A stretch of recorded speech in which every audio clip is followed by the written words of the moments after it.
Would it surprise me? Yeah, would it surprise you? You know, Senator, there is data in the Sentencing Commission and elsewhere that indicates that there are serious recidivism issues. And so among the various people that I've sentenced, I'm not surprised.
Good morning, and thank you so much for joining us here on Live Now from Fox. I'm Mackenzie Stasko, live in our studios based in Orlando, Florida. It is just past 6 o'clock in the morning here on the East Coast, and we, of course, want to bring you up to speed with everything that we have going on today. We do know that President Biden is currently in Europe right now. He is there in Brussels, Belgium, to meet with world leaders, NATO allies, about Russia's war in Ukraine, which is now going on 1 month. Now, over the course of today, the European diplomatic capital is hosting an emergency NATO summit, as well as a gathering of the group of 7 industrialized nations and a summit of the 27 members of the European Union. Now, President Biden will be attending all 3 meetings and also plans to hold his own news conference at the end of the day. Now, Ukrainian President Volodymyr Zelensky will also be addressing President Biden and those NATO world leaders today, who again are currently gathered in Brussels for that emergency summit.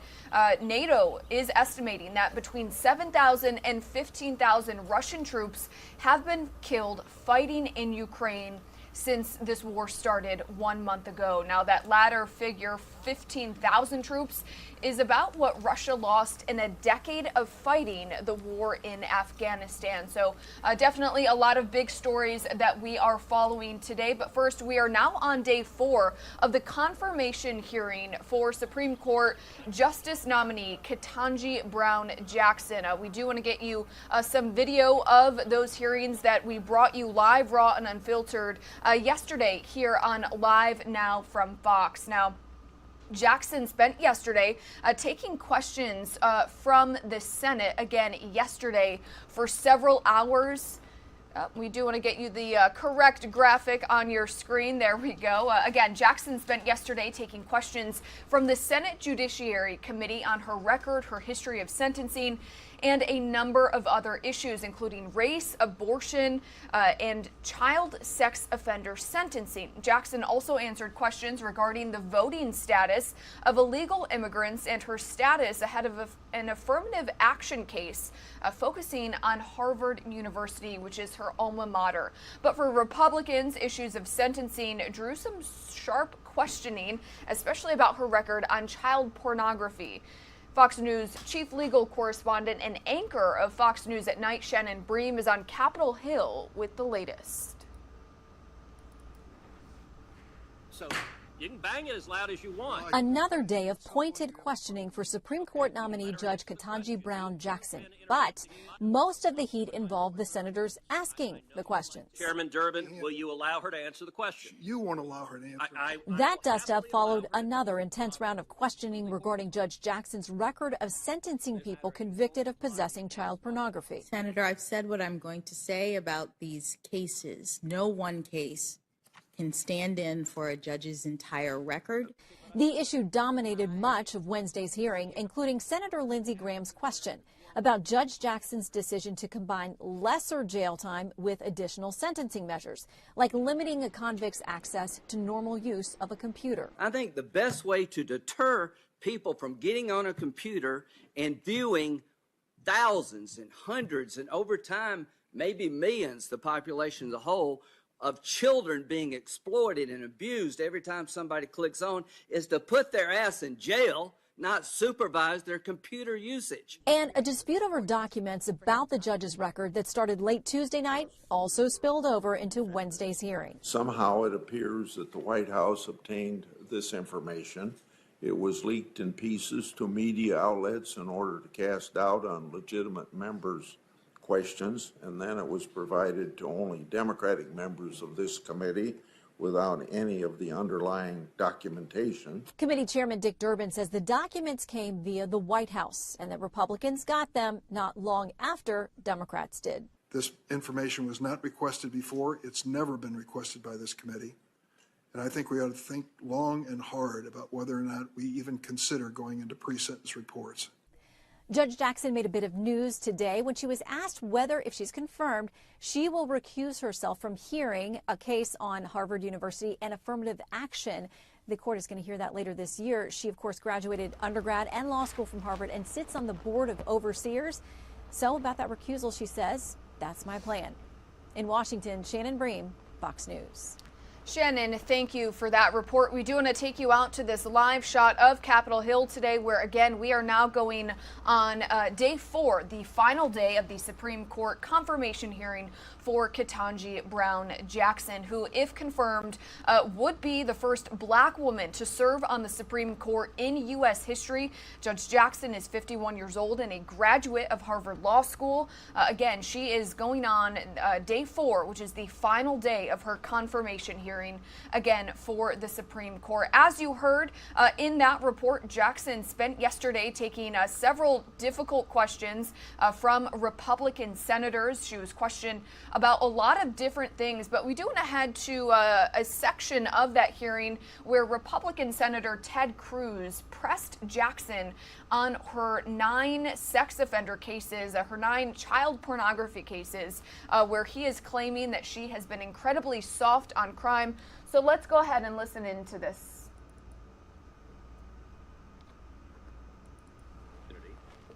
To discuss each and every case you've had, because looking at your cases, and I've now examined all of the child porn cases you've had as a federal district judge, there is a very consistent pattern.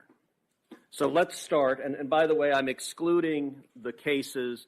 So Senator Durbin and Senator Coons focused on the Nickerson case, the Fife case, the Nguyen case, and the Hilly case.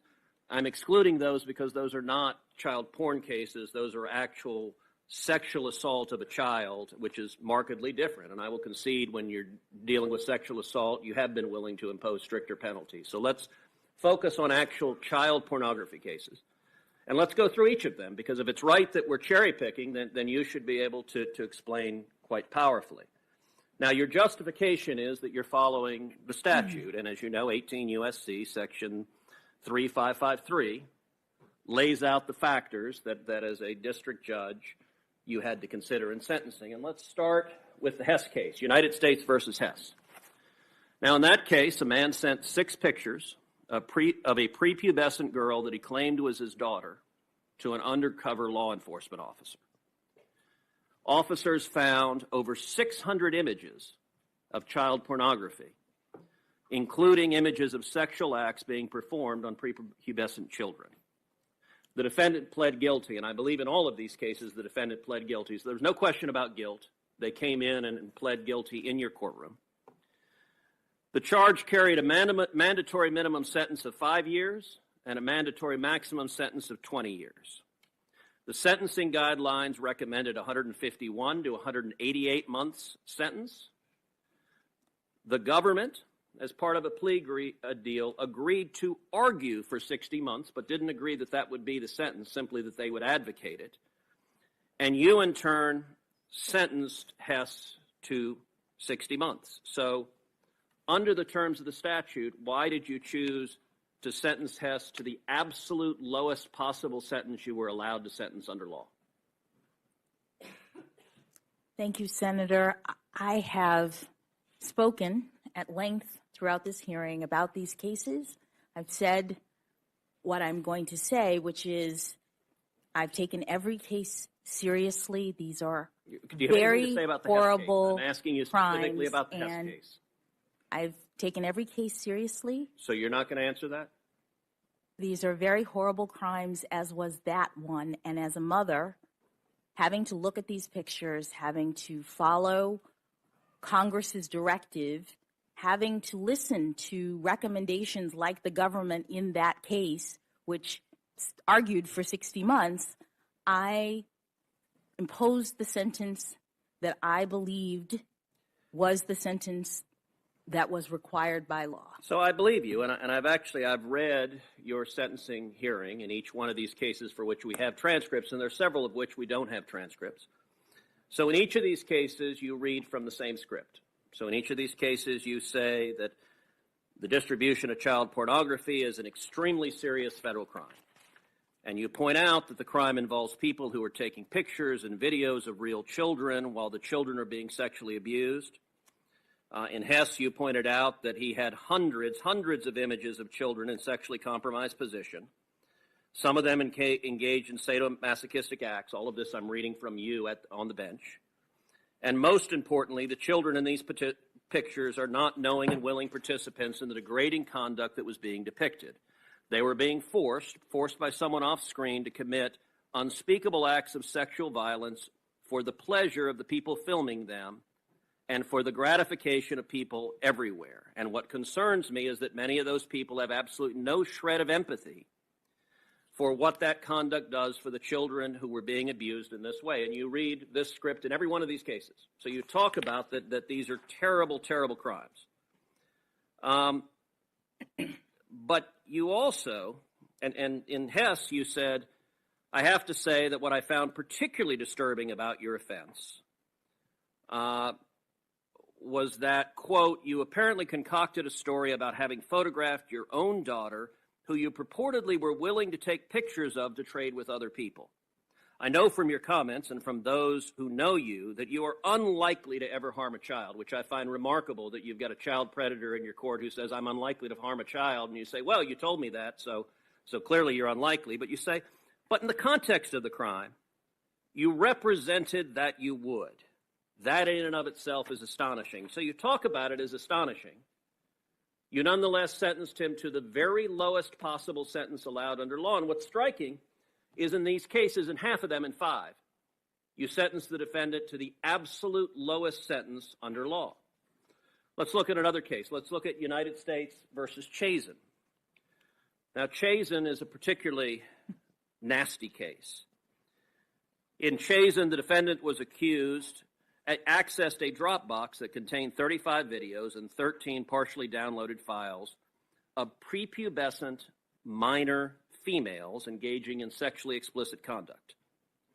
At least 3 of the instances of prepubescent female children were engaged in sexual activity with adult men. The images included the sexual abuse of children, including those as young as toddlers. And several of these cases that you had involved the sexual abuse of toddlers, which is truly horrifying. In this instance, Chasen pleaded guilty. The guidelines recommended a sentence of 78 to 97 months. The prosecution argued that should be what the sentence was. And you sentenced Chasen to just 28 months. Why did you sentence someone who had child pornography of toddlers being sexually abused to 28 months, 64% below what the prosecutors asked for? Thank you, Senator. You've picked out, 7, 8 cases. I've sentenced more than 100 people. But not to child pornography. And in every These are your child porn cases. In every case, Senator, I look at the evidence. I look at the recommendations of not just the government, because my duty as a judge is to consider all of the arguments that are made in a case. I look at the evidence. I talk to the defendants about the harms that they have engaged in. Many of these defendants are people who... Okay, Judge, with respect, you're not answering my question. You're right. You talked to them about the harms. Let me read you again from what you said at the bench. You said in this instance, with Mr. Chasen, you said, among the defendants nationwide who received a below-guideline sentence on the basis of a downward variance as opposed to a departure, the average sentences ranged from 84 to 92 months. So that's what you lay out as the average. Our Democratic colleagues say, well, other federal judges sentence below the guidelines. That is true. A number of federal judges do. Our Democratic colleagues have not pointed to a single federal judge in the country who 100% of the time sentences child porn defendants to markedly below what the prosecution has recommended, unless you have a mandatory minimum and no ability to do so. In this case, you say comparable defendants are sentenced to 84 to 92 months. Sentencing guidelines by statute require you to have similarly situated defendants sentenced to similar sentences, but you don't sentence Chasen to 84 to 92 months. You sentenced him to 28 months. Why? Senator, I've said what I'm going to say about these cases. No one case can stand in for a judge's entire record. Okay, but I'm discussing every one of the cases. So if you're understand not that. going to explain it, Senator, would you please let her respond? No, not if she's not going to answer my Well, question. if you're just going to give a speech, then you shouldn't engage in and questioning. you are not taking my time. If you want to filibuster, you're welcome to do so, but do it I on would your at own least time. give you an opportunity to speak, and you should give her an opportunity to respond. If she wants to answer the question, I asked her why Please she allow sentenced, her to answer the I question. asked her why she sentenced Chasen to 28 months when comparable defendants, in So her let's hear own the words, answer. were sentenced to substantially higher, and she said she's not going to answer. Did you? I would welcome your I didn't hear answer, that. please. Senator, I didn't say I'm not going to answer. Okay, well, I then said please my tell us answer. in this case, Chasen, why did you sentence him to just 28 months? Senator, you're looking at the record. I don't have the record here. What I will say is that in every case, I looked at the recommendations of not only the government, but also the probation office, the defendant, the record, the evidence. I took into account the seriousness of the offense.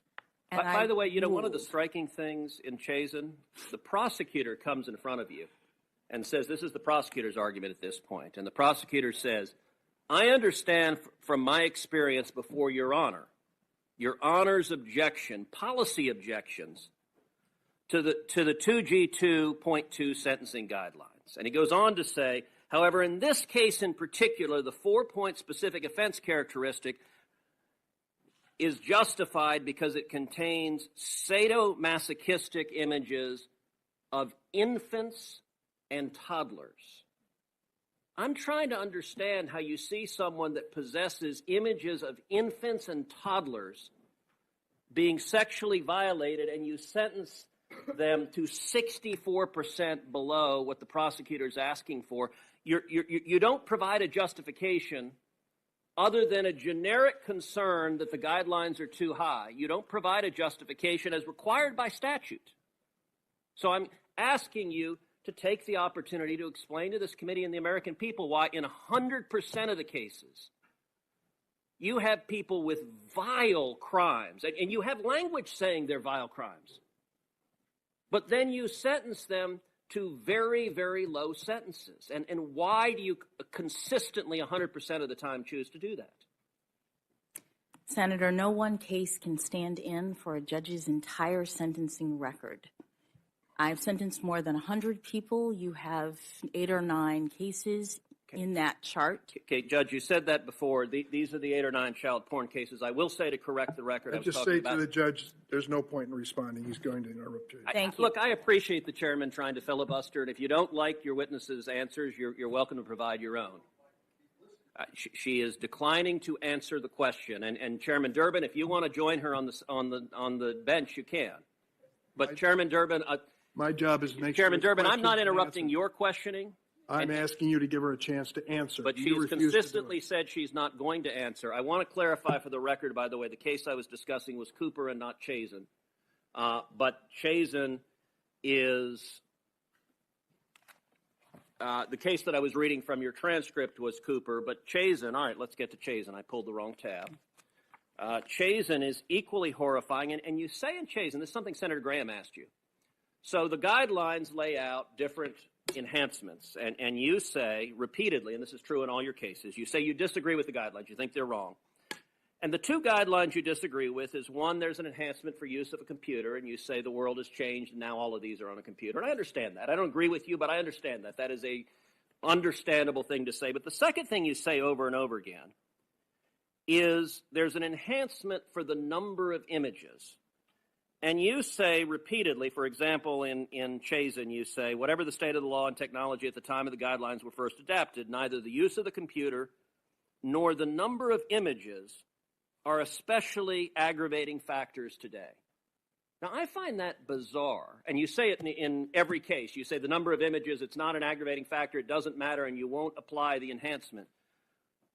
Do you really believe that a predator that has hundreds or thousands of images of hundreds or thousands of children being sexually violated has not committed an offense that is more serious than someone that has a single picture of a single child? A single picture of a single child is horrifying, but hundreds of children that have been violated, do you really believe that is not a more serious offense? Senator, I did not have any cases involving hundreds of thousands of pictures. No, I said hundreds or thousands. You had cases involving hundreds and you had cases involving thousands. You're right, you didn't have hundreds of thousands. And I also applied an enhancement, just not to the degree of the guidelines. You're right. It's a 5-point enhancement under the guidelines. You provide 2. Yes, so not 0. Okay, not, you're right, not the suggestion that I did. But are you suggesting the number of images doesn't matter? Because you say it in court over and over again that the number of images doesn't reflect that it's a more serious crime. Do you really believe that? Senator, as I said to Senator Graham, the court is taking into account a number of circumstances. The commission has done a report about the operation of the guidelines, which enhancements actually reflect different levels of culpability with respect to... So let me ask you this, Judge. You've said the purpose of sentencing is to distinguish between crimes that are not as serious from truly egregious crimes. Is that right? No, Senator. So what is the purpose of sentencing if it's not to distinguish from less serious crimes from truly egregious crimes? It is to assign proportional punishment. It is to do justice in cases where you have defendants who are convicted of the same conduct but have differing levels of culpability. Well, I will point out that you have a pattern. It doesn't matter how egregious the case is. Senator Hawley talked about the Hawkins case where you had an 18-year-old with pictures of boys as young as 8 being sexually assaulted and raped, and you sentenced him to just 3 months in jail. And I will point out the Stewart case, the last one on this list because we're running out of time. The Stewart case, you describe that he had over 6,700 images and videos. So that's a lot, 6,700. That's a lot of kids being sexually assaulted. You have taken over a minute of my time, Mr. Chairman.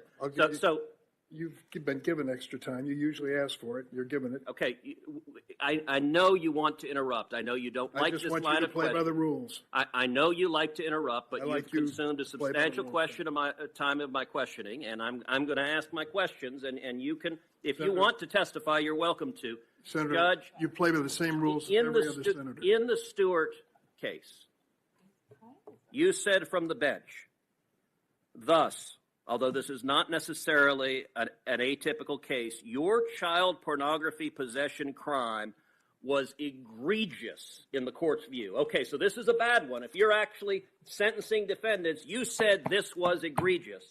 What did you sentence Stewart for? The guideline said 97 to 121 months. Prosecutor said 97 months. You said it's egregious. 6,700 images. You come in with 57 months. Time has expired. Why Senators did you used 2 sentence minutes him to over the just allotted. 57 months in the Stewart case? Do you want to address that? Because you're claiming it's cherry picking. In fact, you're welcome to explain any of these cases, but let's take the Stewart case. Why Senator Coons, did you sentence him for half the amount? you're not recognized, Senator. Senator Coons, You don't want her to answer that question?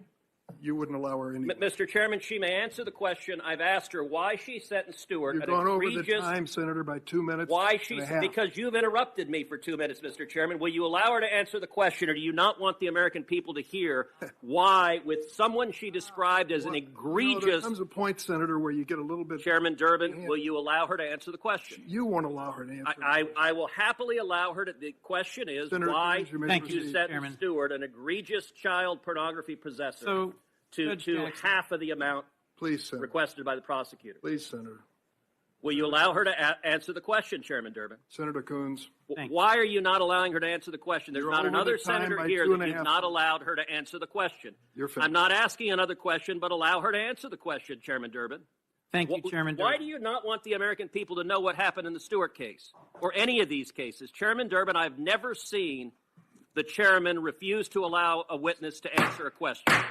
You can bang it as loud as you want. Well, I can just tell you, at some point, you have to follow the rules. Okay, will you let her answer the question? You've been interrupting, and by the way, with Senator Graham, it went 10 minutes over.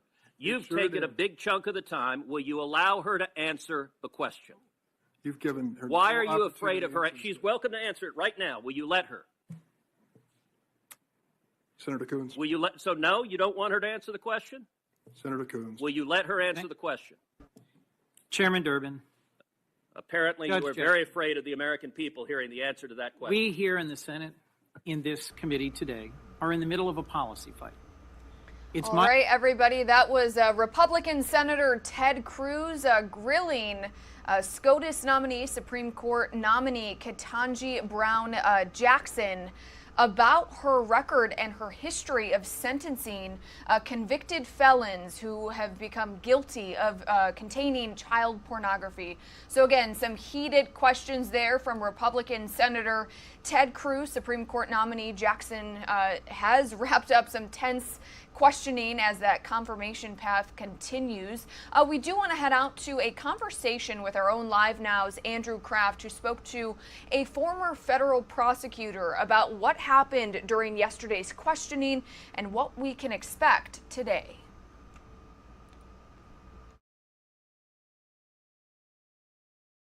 I'm Andrew Kraft. Thanks for being with us. To further along this conversation and to go over some of the highlights that we heard from and saw today, especially with some of these Republican senators on the panel, Ted Cruz, Josh Hawley, Tom Cotton. I'm being joined by former federal prosecutor, and legal expert Doug Burns. And Doug, thanks for being with us. We didn't really get much, though, out of Senator Durbin there. He did answer very briefly about, lamenting the fact Republicans are honing in, they are fixated on the fact that in Judge Jackson's previous record and her previous sentencing decisions, there have been some low sentences when it comes to those who, downloaded child pornography, who distributed child pornography. Why are Republicans focusing in on this specific part of her record, and what do you make of it? No, it's a very good question. They're trying to drive a narrative, obviously, that, she's somehow soft on crime, and then it fits into the quick soundbite of, she'll take the law into her own hands and legislate from the bench. The point is, you can hear from my voice, my first editorial right out of the gate is that political rhetoric and criminal law nuts and bolts don't mix very well. Okay, in a particular case, you have a statute, 0 to 20 years, and the judge can impose a sentence anywhere within that range. However, in 1987, keeping it real simple, the United States sentencing guidelines went into effect. So within the 0 to 20, it might say 78 to 97. That was mandatory. The judge had to impose a sentence between 78 and 97. But then a funny thing happened on the way to the forum. In 2005, in the Booker case, and I know that your viewers, have picked this up, listening and following, but in Booker, the guidelines became advisory only. The judge had to calculate them, had to look at them, but wasn't bound to impose a sentence within that. So that's sort of the framework. So what the Republicans did is they picked out 7 cases involving child pornography, and they say that she gave sentences below the advisory guidelines range. The first question I have, which is very interesting, is, well, wait a minute. Judge Jackson imposed sentence, Andrew, in 100 cases. So I want to see an immediate chart of all 100 cases, and I want to see on that chart what were the advisory guidelines in every one of the 100 cases, and what sentence did she impose. So I think there's a little bit of disingenuousness, taking place here, because I want to see the overall landscape. Now, within the area of child pornography, a couple of comments. Number one, given the incredibly horrific nature of the crime, obviously, the political rhetoric can be ratcheted up accordingly. You're letting predators back on the street, all of that type of thing. But as Judge Jackson explained, each case has a probation report, a recommendation from probation. And by the way, let me point out that this point about she didn't follow the recommendation of the prosecutors, that's really disingenuous, because prosecutors universally in federal court ask for very, very high sentences, and the judges kind of keep them in check. The defense lawyers similarly ask for something maybe too lenient.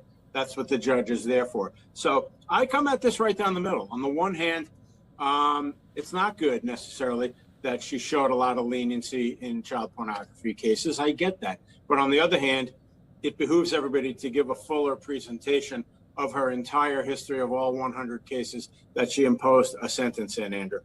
Yeah, and Doug, that was her response to Senator Cruz when he displayed that chart in the hearing room today. She responded, every single case that was presented on that chart, she said that she sent that defendant to jail. You could tell she was getting, quite bothered by this relentless line of questioning, not only from Senator Cruz, Senator Hawley as well, and she, essentially was forced to say, I've already answered these questions. I'm going to repeat my previous answer to these questions that happened on yesterday. So I thought that was really interesting. And my God, I don't think I've ever talked about child pornography 3 days straight. It seems something that Republicans are fixated on, and they're keeping at it. They don't seem to be letting up on this line of questioning. Now, Doug, can we tell a whole judge's jurisprudence on sentences they have made in their prior record? Should it tell us something about them? Well, it tells you a little bit, but at the same time, I heard one commentator point out today that, remember, being on the highest appellate court in the country, the Supreme Court of the United States, is different than being a trial judge and imposing sentences as a day-to-day matter. On the Supreme Court and on the D.C. Circuit or any circuit court of appeal in America, you're dealing with dry technical appellate issues of law. It's a totally different sort of job description. But the point is, yes, I've appeared, in front of judges for 36 years, federal judges. Some are more lenient than others. It's not any big secret. Lawyers in conference rooms all day long talk shop about, oh, well, we're in front of Judge X, so maybe here we'll get a little more lenient sentence, that type of thing. But the sentencing guidelines, real quick, and federal sentencing are a very, very complicated topic, okay? And that's what makes it even more discouraging to see political rhetoric and hot rhetoric in front of the cameras thrown around with respect to it. But to answer your question, you can't really necessarily tag her or categorize her, because cherry picking cases without, again, I sound like a lawyer, but I am one, without having the entire file, the probation report, and all of the information, you really can't just automatically say it. And then one other related legal point, which I think I heard you referring to, and you're right, is remember, this is a very interesting separation of powers question, Andrew, because, you know, on many levels, it was pointed out throughout the discourse that some of these statutes have mandatory minimums. So let me explain that. A statute might be 5 to 40 years, and the judge cannot, no matter what, go below 60 months. That was the case, incidentally, in one of the 7 child pornography cases they were talking about, and Judge Jackson imposed 60 months. Of course, she was berated, you gave the absolute minimum. But the point I'm making, sorry for meandering, is that Congress could, you heard it discussed, could increase the penalties, increase mandatory minimums, and therefore take away this discretion. The point of the matter is that Judge Jackson did not impose any sentence in violation of law. Okay, so I have to start with that proposition, because the point is it was within the statutory parameters, okay, and the guidelines are advisory, they're not mandatory, and she showed some leniency in her discretion. So again, I just don't think it's fair, honestly, to cherry pick files. But my next point, I'm smiling, is this is residual Kavanaugh anger. That's what's really going on here, in my view. So the point is, you know, they are so ripping mad about what took place and asking the candidate, the nominee, you know, how many beers did you drink when you were 17? They're just ripping mad about that. Right. And frankly, I don't blame them on many levels. Yeah. And so that's why, you know, a lot of this is sort of feigned outrage, because if you think about it, under the old adage, KISS, keep it simple, right? Is she qualified to be on the Supreme Court? Well, let's see. She went to Harvard. She went to Harvard Law School. She clerked for Justice Breyer, and she's been a federal judge for a decade. She's written 570 opinions. Nobody's talking about whether those are good, bad, or indifferent. So to a trial lawyer like me, the immediate inference is that they're solid, they're fine. And so she's qualified, period. So why are we in all this theater? Very simple, because it's become an ideological court, which is a super legislature. You know, I've been on with you a number of times saying this, but it's worth repeating, quoting from Justice Scalia in his dissent in the same-sex marriage case. It's an unelected legislature of 9 elite lawyers. And so that's why you have all this histrionics. Because again, I urge your viewers to simply ask themselves, is this woman qualified for this position? Yeah, of course, you know, we can get into so much of that, and we have the time, but talking about especially just the last point I want to make on this fixation with her sentencing record in those child pornography cases. Republicans on the committee have requested pre-sentencing reports on these cases, but the chairman, Senator Durbin, said, you know, he will think long and hard about that because that could potentially expose information that could harm victims in those cases. So I thought that was interesting. Also, it's, you know, not really fair if Democrats have seen those and Republicans haven't, especially if they sit on the same committee.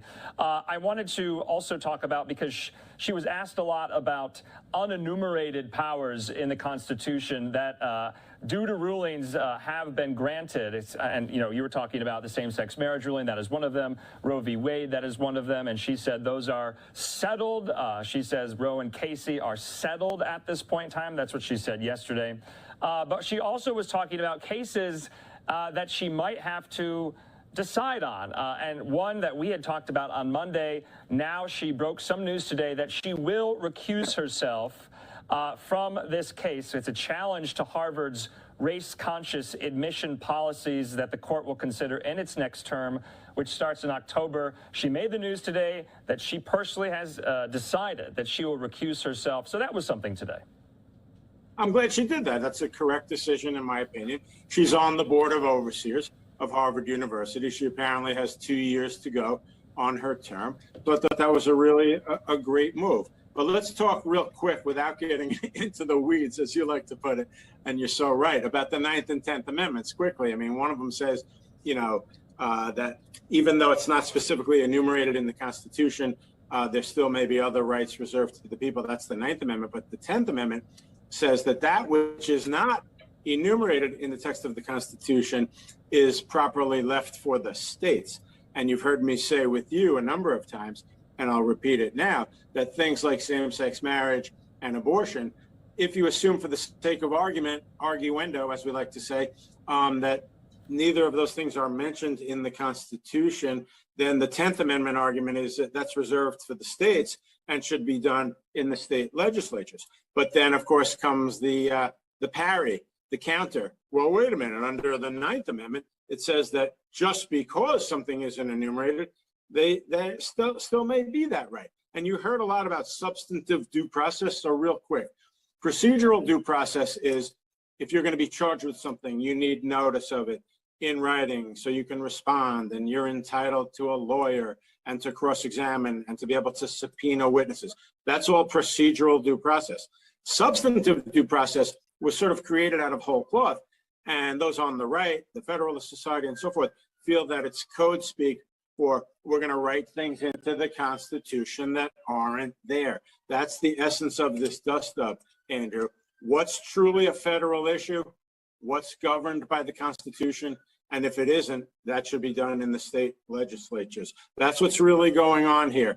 Hard line from the right says they can't do it in the state houses, so they want these 9 super legislators in robes to do it. The other side says, no, no, no. There are all kinds of legitimate, penumbras and substantive due process in the 14th Amendment and the Equal Protection Clause. It's a perfectly legitimate debate, and that's why it's split as heavily as it is in this country. Doug, last point, because we've seen her time and time again in responding, being quite reluctant, quite hesitant to talk about anything revolving personal feelings, her personal religion, what she thinks personally, her own beliefs, her own opinions on certain issues of the day, culture war issues of the day. There was this viral back and forth with Senator Marsha Blackburn yesterday in which she basically said she did not, I'm paraphrasing here, she was asked, can you define what it means to be a woman? And she said she cannot. She's not a biologist, of course, talking about transgender issues. She wouldn't explicitly say on whether or not, regarding Mike Lee of Utah's question, whether the court should be expanded or shrunk. Of course, that has been a hot topic as well. Senator Graham yesterday asked her about her personal faith, her personal religion.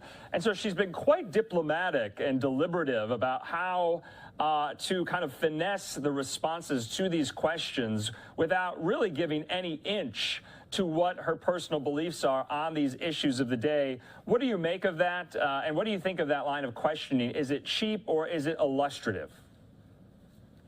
Well, the religion one, is residual Amy Coney Barrett anger, okay? Because as you recall, they said, we're concerned that your faith may overcome you. And that was outrageous, frankly. And you heard some of the senators say, we're not going to ask you that and so on. But to your question real quick, she's well within her right to sit there and say, as I would, for example, somebody asked me, Doug, you've been practicing law 36 years. What if you have a belief in a case? How does that translate? And my answer would be 100% in good faith. I check all my personal beliefs at the door. I'm representing a client. I'm going to make whatever arguments I can under the facts and the law. So to translate that to a judge, she's going to similarly say, when I walk into the courthouse and I put my robes on, my personal beliefs, my religion, okay, things I may believe about social issues, as I think you put it a minute ago, those are all checked at the door. And I will simply analyze the facts and the law in the particular case that's in front of me as a trial judge. And as an appellate judge, for the most part, I'll be analyzing the law as it applies to appeals that come before my court. Now, one other point, though, it's interesting because on the one hand, she has been reserved, but on the other hand, to her credit, in my opinion, she's actually been willing to engage a little bit more on some discussions. I mean, in the past, we saw candidates almost freeze up and like, well, the minute abortion, for example, is raised, they're like robotically, right? in as much as this might come before the court, I really came in, that was the Ginsburg rule, I think they called it. But she actually launched into some discussions back and forth on some of the hot button issues, which I thought was to her credit. As far as her demeanor, showed a lot of strength, calm in the face of these attacks. I, for one, didn't think the attacks were all that, meritorious and so forth. So, a lot of it's theater. One other thing that really jumped out at me was Senator Leahy from Vermont, who, I don't know if you saw this, in a little bit of an angry outburst. He wasn't overtly angry, but he goes, "You will be on the Supreme Court." Okay. And so that told me a lot, which simply means that these folks down there, if they know how to do one thing, it's they know how to count votes, Andrew. Okay. So he knows that she's going to be confirmed. And of course, it really just remains to be seen on if she gets any Republican support, and we'll be on the lookout for that when these. That's the big thing, yeah. Yeah, when these votes take place, both in the committee and for the full Senate. Doug Burns, that was such a great conversation. Thank you as always. And of course, we have one more day tomorrow for these hearings there on Capitol Hill. We'll talk to you again. Appreciate the discussion. Thank you. All right, and a big thanks to our own Andrew Kraft for that important conversation. We do want to bring you out to several live feeds we are monitoring where President Joe Biden is currently in Brussels, Belgium for a NATO summit. We do know he is going to be meeting with, of course, NATO leaders and other world leaders as well to address the war in Ukraine, Russia's war in Ukraine, now entering 1 month. Also today, we have the final day of the Supreme Court confirmation hearing for Judge Ketanji Brown Jackson. And right now we do have a live feed coming into our desk from Moscow, Russia, where we do have Russia's foreign minister, Sergei Lavrov, and the president of the International Committee of the Red Cross, Peter Morar, holding a joint news conference again in Moscow, in part to address the sanctions that the United States and other countries have issued against Russian President Vladimir Putin, several oligarchs, and Russia as a whole. We are going to take a quick 2-minute commercial break. We'll have more on this war in Ukraine when we come back.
Welcome back to Live Now from Fox. It is just before 7 o'clock in the morning here on the East Coast. We do want to take you out to a live feed that we have coming into our desk in Brussels, Belgium, where we do know President Joe Biden is there right now, where he is meeting with NATO allies and other world leaders today to address new security concerns with NATO allies again in Brussels, Belgium, over the Russia-Ukraine war. Now, President Biden landed in Brussels, Belgium yesterday aboard Air Force One. We do want to get you that video here on Live Now from Fox. Again, the president landing in Belgium late last night, again, to attend several meetings, again, as we now enter 1 month into this war with Ukraine, Russia's war with Ukraine.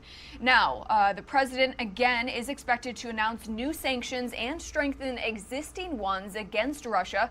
President Biden will also be delivering remarks at a European Council summit. Worries are rising about Russia's potential use of chemical weapons against Ukraine. Biden will also be traveling to Poland this week to discuss bolstering NATO's Eastern Alliance strength. And we will, of course, as soon as we get these live feeds into our desk, we will, of course, bring that to you live, raw, and unfiltered as soon as it happens. Fox News White House correspondent Peter Doocy is in Brussels with more. Now that he's landed in Europe, President Biden and NATO partners are prepping another round of financial punishment for Russia. We, the United States, will announce a package of sanctions designations tomorrow that relate both to political figures, oligarchs. Concerned that Putin won't stop in Ukraine has NATO preparing to send more troops to the eastern flank: Bulgaria, Hungary, Romania, and Slovakia. Russia must stop its nuclear saber rattling. Another concern: chemical weapons. I think it's a real threat. Secretary of State Antony Blinken says the U.S. analyzed intelligence and that, based on information currently available, the U.S. government assesses that members of Russia's forces have committed war crimes in Ukraine, and they've been backed by Beijing, something NATO leaders plan to address this week. China has provided Russia with political support, including by spreading blatant lies and disinformation. But so far, there's no evidence China is sending Russia military equipment. But it's something we're watching every day. Sullivan is also teasing a Friday announcement that could cut into Putin's cash flow in a way U.S. lawmakers want. We estimate that the world is buying, and mostly Europe, is buying $5 to $7 billion per week of Russian gas and oil. This is a huge amount of revenue to fund Vladimir Putin's war machine. As President Biden continues looking for diplomatic solutions, his concern isn't as much what he'll say, but how he'll say it. What would you like to say to European partners? I'm going to say that to their face. I'm going to say all I have to say, I'm going to say when I get there. He's here now in Europe, trying to stop a war in Europe by applying the Biden doctrine that the U.S. should not make any major decisions about conflicts abroad unless the rest of the West is on board too. In Brussels, Belgium, Peter Doocy, Fox News. Peter, thank you for that report. The war in Ukraine, again, has been going on for a while now, and NATO military officials estimate between 7 to 15 Russian soldiers have been killed. Now, the estimate is based on information Ukrainian authorities. There are also reports Russian forces are beginning to face shortages of food, fuel, and cold weather gear, leaving many frostbite. And the mayor of Chernihiv showed the damage besieged city during a drive-through of the city, again 1 month after the invasion of Ukraine. The video shows widespread destruction of civilian structure, including homes, apartments, and retail buildings. The mayor drove Chernihiv's major roads, explaining the damage in this video and pointing out that horses were ahead before turning the car around. Chernihiv is a strict city in northern Ukraine, which is north of Kyiv and near the Belarusian and Russian borders. City officials there say that the supply of water was very low and accused Russia of holding the city's remaining population of about 150,000 people hostage. And the Russian Ministry of Defense released this video yesterday showing a strike he said was a Ukrainian military asset in northern Kyiv, which is the city. Now, the release came as NATO officials again estimated those heavy losses among forces, up to 15,000 troops they believe have been killed as this war continues. Ukraine said it was pushing back on several fronts, including Kyiv. This video is drone video. It shows a vehicle that the Russian ministry said was part of an anti-aircraft missile system as it pulled into a cluster of in northern Kyiv. The video cuts away eventually to a shot zoomed out, still trained on the same location, which shows an explosion near where that vehicle was seen. Storyful, which is our partner in containing some of this, has not confirmed if that vehicle was in fact destroyed. And again, we do want to head out to Brussels, Belgium, where again, we do know Joe Biden is going to be meeting with NATO allies and world leaders to discuss the ongoing war in Ukraine.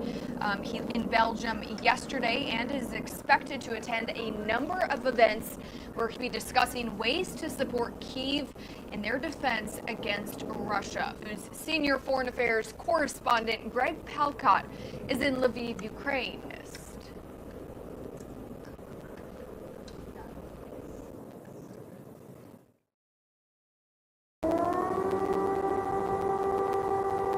Air raid sirens blared over Kyiv Wednesday as the Ukrainian capital city remained under threat from shelling by Russian forces. Officials at the Pentagon say the Russian takeover of Kyiv is taking longer than anticipated, and morale is declining among Russian troops, with reports of soldiers running out of food, gas, and supplies. Members of the United Nations are now working on passing resolutions to further hold Russia accountable for the war. This war did not appear out of thin air. This humanitarian crisis was not a natural disaster. It was man-made. President Biden arrived in Brussels for what is anticipated to be one of his highest stakes trips since being elected. The president is expected to slam Russia with fresh sanctions targeting dozens of Russian politicians and oligarchs. One of the key elements of that announcement will focus not just on adding new sanctions, but on ensuring that there is joint effort to crack down on invasion. Putin's military has experienced heavy losses in Ukraine, and some say he may eventually resort to using chemical or biological weapons. The State Department also determined Wednesday Russian troops have committed war crimes as we inch closer to 1 month since the war started. It is something that we do have to be concerned about. Based on our current analysis, we have not changed our nuclear posture to date. President Biden is expected to finalize and announce the sanctions Thursday at a summit with NATO, G7, and European Union members. In Lviv, Ukraine, Greg Palkon, Fox News.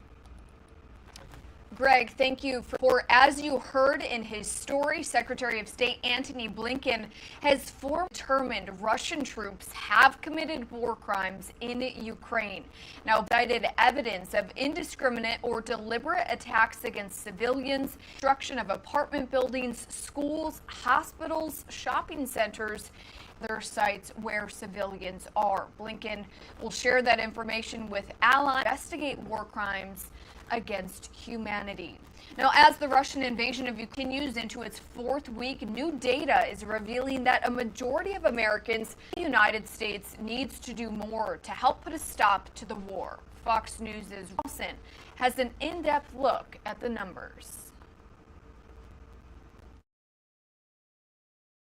As Russian forces continue intensifying war efforts in Ukraine, a new Associated Press NORC poll finds 56% of Americans believe President Biden is not being tough enough on Putin to stop his invasion.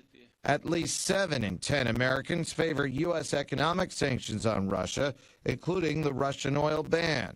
But researchers found more than half of the country is calling on the White House to enforce even more consequences on Moscow.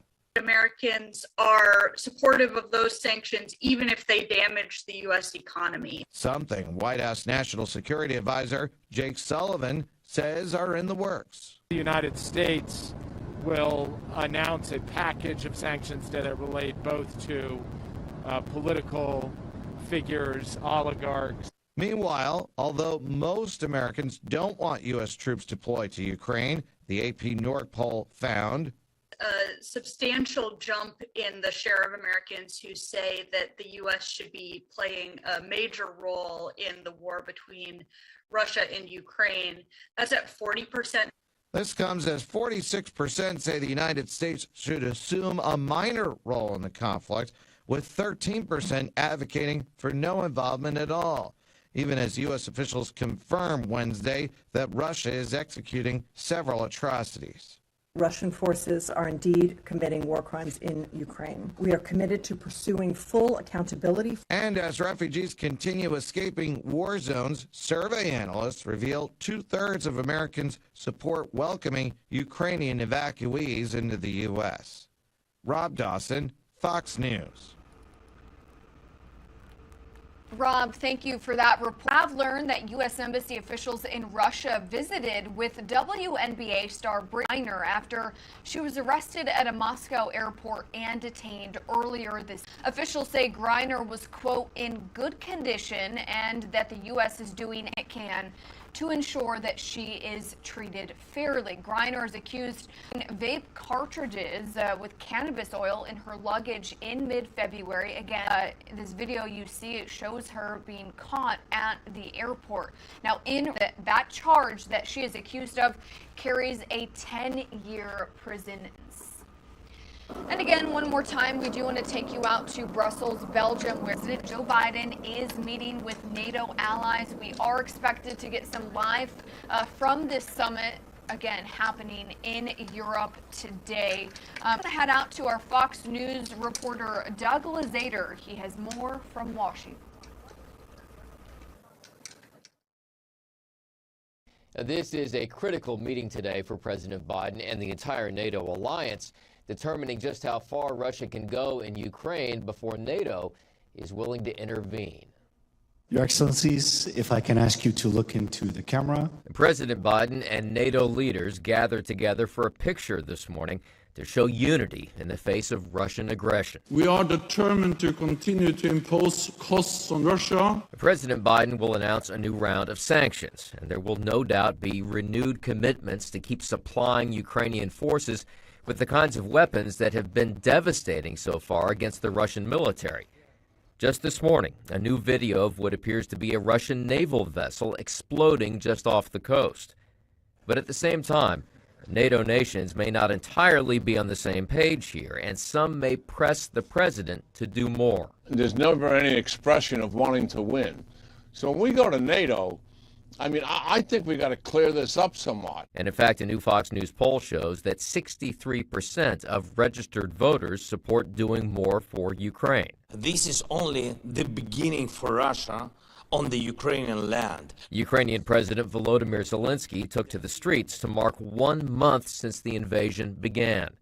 And while some Ukrainian cities have been devastated, NATO estimates that anywhere from 7,000 to 15,000 Russian troops have been killed.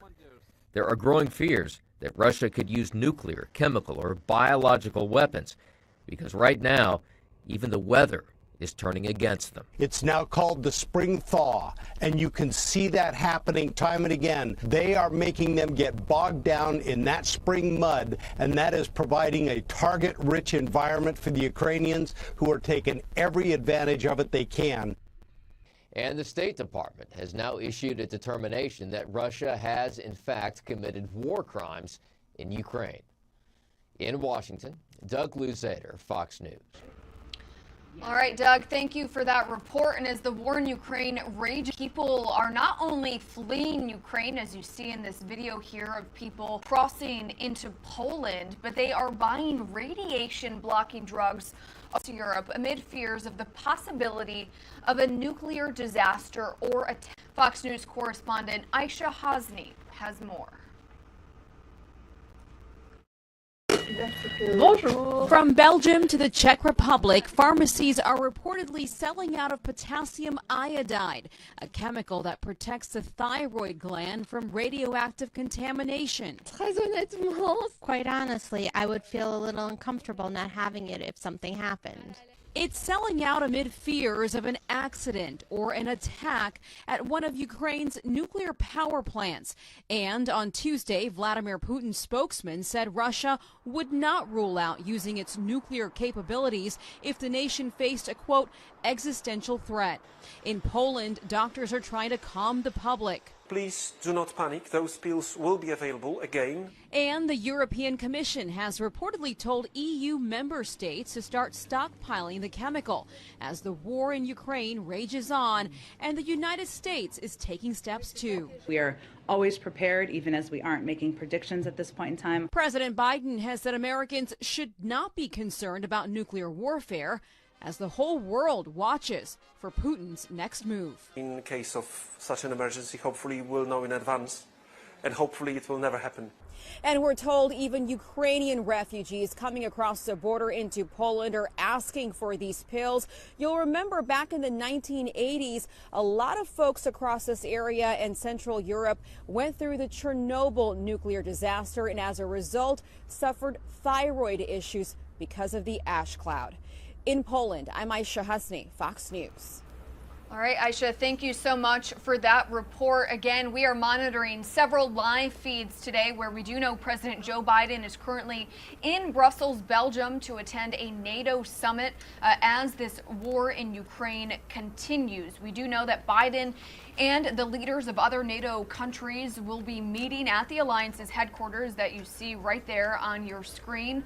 Again, over the course of today, the European diplomatic capital will be hosting an emergency NATO summit, as well as a gathering of the group of 7 industrialized nations and a summit of the 27 members of the European Union. President Biden will be attending all 3 meetings and does plan to hold his own news conference at the end of the day. And we will, of course, carry that news conference to you live, raw, and unfiltered here on Live Now from Fox. Also happening today, we have the final day of the Supreme Court confirmation hearing for Judge Ketanji Brown Jackson, who has faced some pretty tough questions over the past 2 days from our U.S. senators. We also have a feed coming in from Poland, where we do know 1 month into this war in Ukraine, people are continuing to flee the country. We are going to take a quick 2-minute commercial break. We'll be right back.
Welcome back to Live Now from Fox, everybody. You are taking a live look at several feeds that we are monitoring today, where we have been telling you all morning long that President Joe Biden is in Brussels, Belgium, to meet with officials there. It looks like one of those feeds has cut out, but we do want to get to some other video that we have, where we first brought you yesterday information about that deadly tornado that ripped through New Orleans a few days ago. Now, this is drone footage shared by St. Bernard Parish Television showing the devastated community of Arabi again yesterday. Louis Palmas, a supervisor of field operations for the parish, called the scene a disaster. The National Weather Service said it confirmed 2 tornadoes in the region, an EF1 in Lacombe and an EF3 in New Orleans.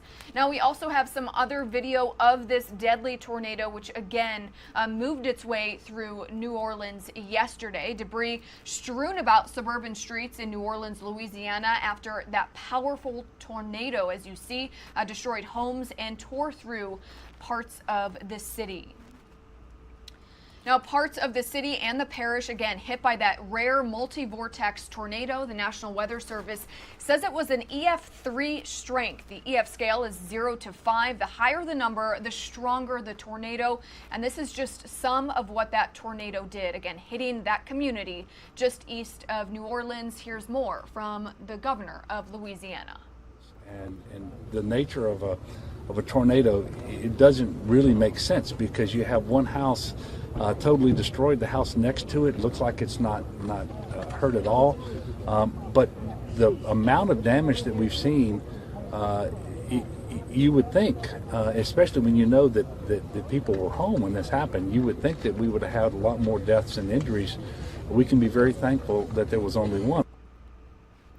Again, that was the governor of Louisiana discussing that severe damage you were taking a look at on your screen, just devastating for parts of New Orleans. Again, dealing with that deadly tornado, which, as you can see, strewn about debris all over this community. Now, we want to switch gears and head to news in Oklahoma. We are learning new details about the car crash that killed 6 teenage girls in Oklahoma. That crash happened Tuesday night in Tishomingo, which is about 120 miles southeast of Oklahoma City. Now, the 6 girls were in a Chevy Spark, which is a subcompact car. It's pretty small if you haven't seen it before, and that car only seats 4 people. Now, the 2 girls in the front seats were wearing seatbelts, but the 4 girls in the back were not. 3 of the passengers were just 15 years old, 2 were 17, and the driver was 16 years old. Now, their car and a semi-truck did collide. The driver of that semi was wearing a seatbelt and was not injured. And Madeleine Albright, the first woman to serve as the U.S. Secretary of State, has died. Our Fox correspondent Jillian Turner has a look at her life and legacy. We have a job to do, to defend American interest. She was the first woman to serve as Secretary of State. I, Madeleine Corbell Albright. Her guiding belief: America is a unique force for good in the world. Madeleine Albright has the strength and wisdom to help ensure that America remains the indispensable nation. Born in Czechoslovakia on the eve of World War II, on May 15, 1937, she fled with her family at age 11 following Hitler's invasion. Her father, Joseph Corbell, was a Czech diplomat who became a leader of the government in exile. She credits him for her core values, that peace, freedom, and democracy are human nature. And in 1993, President Clinton named her U.S. ambassador to the UN. She quickly became known for her charm, also her fierceness.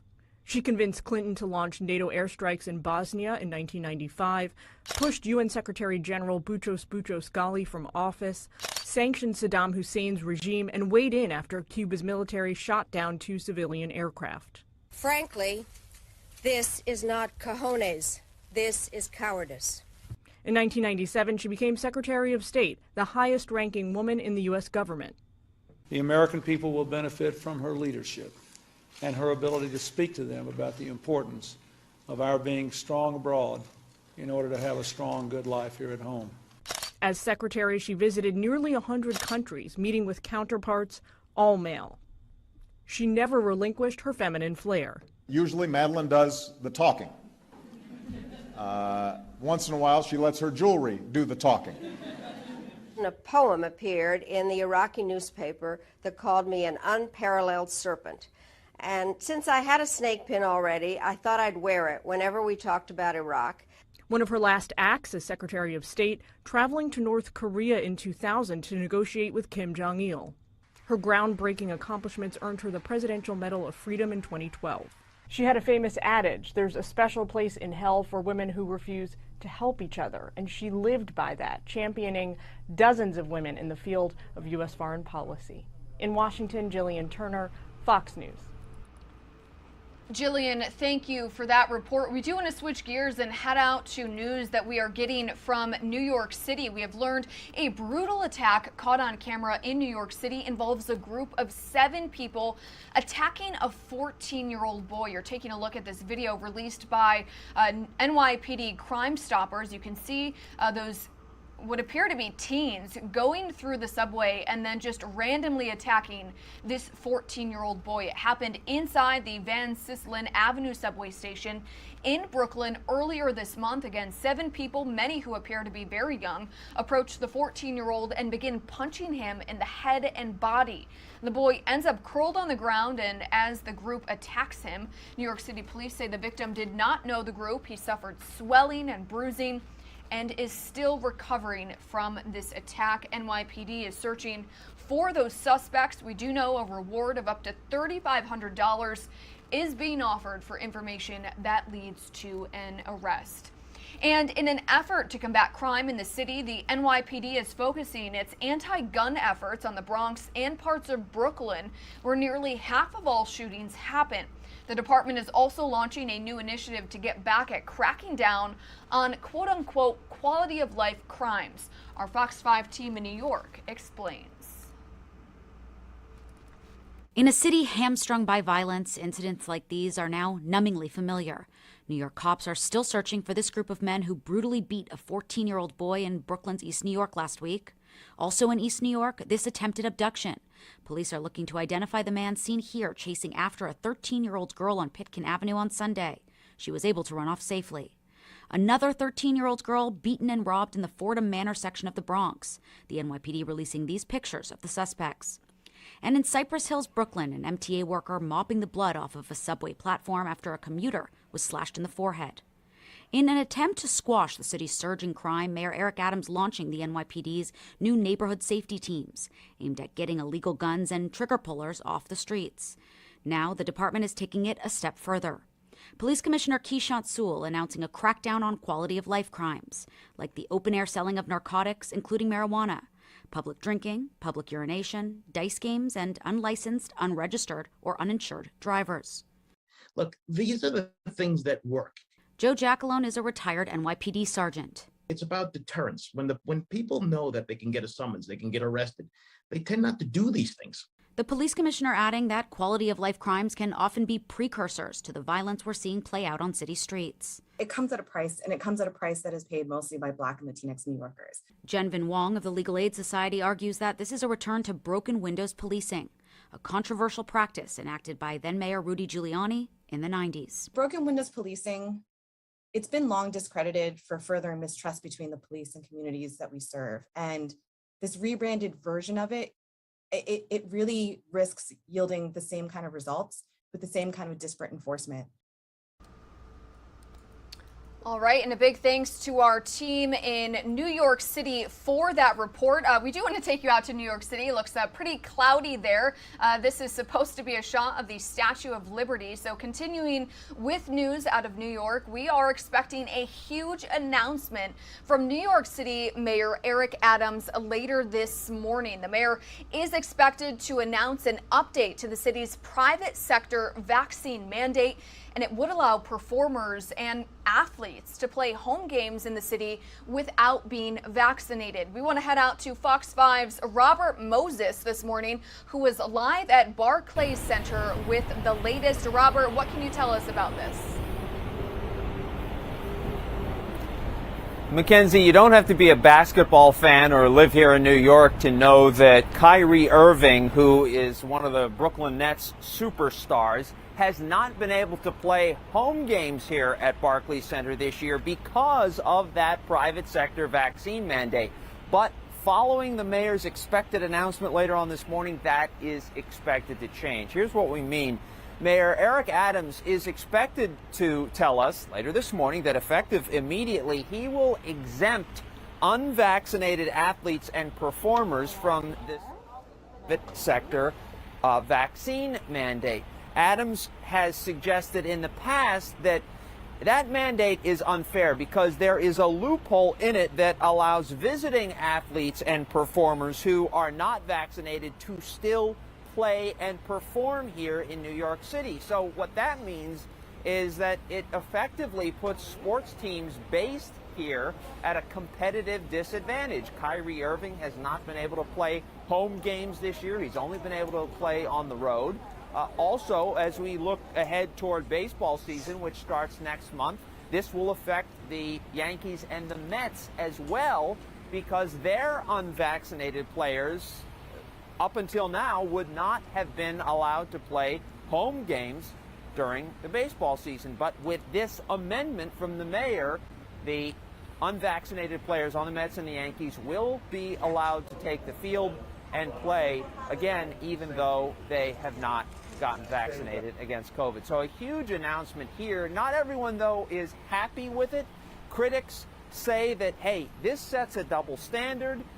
These are well-compensated athletes that, as a result of lobbying, are now being made exceptions of, and the rest of us have to abide by the private sector mandate. So that is the story here in Brooklyn this morning. We're expecting the mayor to speak in around 4 hours or so, but we already know what his announcement will be, and that is this carve-out in the private vaccine mandate. Mackenzie, back to you.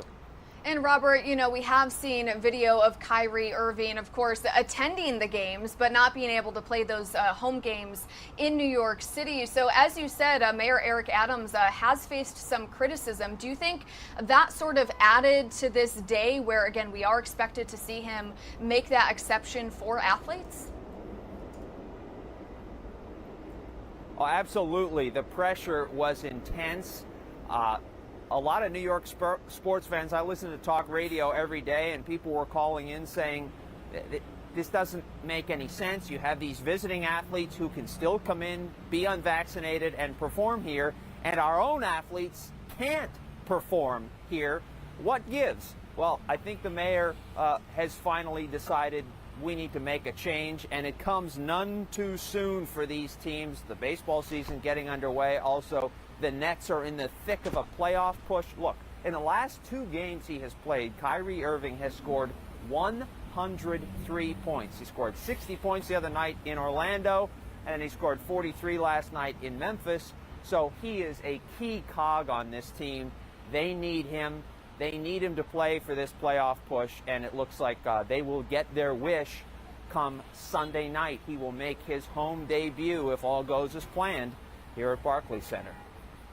All right, Fox 5 New York. So Robert Moses, thank you so much. And it has certainly been a long time coming for Kyrie as, again, he has been hoping to play on his home court. So Robert, thank you so much for that report. We appreciate it. We do want to switch gears and take you out to the White House today, where, again, we do know President Biden, as of yesterday, left Washington, D.C. to head to Brussels, Belgium, where he is right now. We want to take you out to this live shot of Brussels, Belgium, outside NATO headquarters, where we do know the president will be meeting not only with NATO allies, but also with other world leaders to discuss the war in Ukraine, which is now going on day 29. So we are now 1 month into this war in Ukraine. So again, we are waiting to hear from President Biden. We are waiting to get some live feeds of this conference, this important NATO conference happening in Brussels, Belgium. We are going to take a quick 2-minute commercial break. We'll be right back.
Welcome back to Live Now from Fox. It is just before 7:30 in the morning here on the East Coast. We do want to take you out to several live feeds that we have today where we have been mentioning all morning long. President Biden is now in Europe. He is in Brussels, Belgium to attend a very important NATO summit in Belgium about the war in Ukraine, which is now going on day 29. So again, we're about 1 month into this war in Ukraine, which we know has claimed the lives of thousands of people and hundreds of civilians as well. We also know that today is the final day of the Supreme Court confirmation hearing in Washington, D.C., where we do know Judge Ketanji Brown is expected to face some serious questioning, as she has been for the past few days, from Republican senators and all senators in general on the Judiciary Committee. So that will be happening later this morning in about an hour and a half. We also have a new feed coming into our desk from Romania. We do know they are not only refugees or not only crossing into Poland, but they are also crossing into Romania as well. So again, several live feeds that we have. This is Danube, Romania, again, where people continue to flee Ukraine. We do want to switch gears, though, and head to some other news that we are following today. There are soaring prices, which are changing the spending habits of consumers. Fox Business Network's David Osman has the story and more in this morning's Fox Means Business report.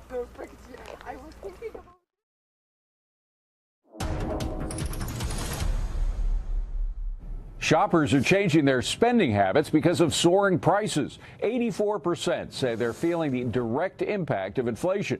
The survey by the company 5WPR also says 73% are making purchasing sacrifices because of high prices.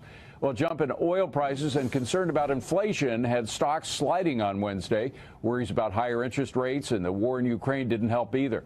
High prices and rising mortgage rates are hitting the housing market, too. New home sales falling 2% last month. By the way, the median sales price was more than $400,000. And finally, while mom or dad usually pay for internet and phone service, their children might be paying a bigger price. That's because 64% of parents tell the company Lightspeed Systems that they're concerned about the amount of time their children spend on the internet. And 2/3 also believe their behavior has changed because of this. That's business. I'm David Asman.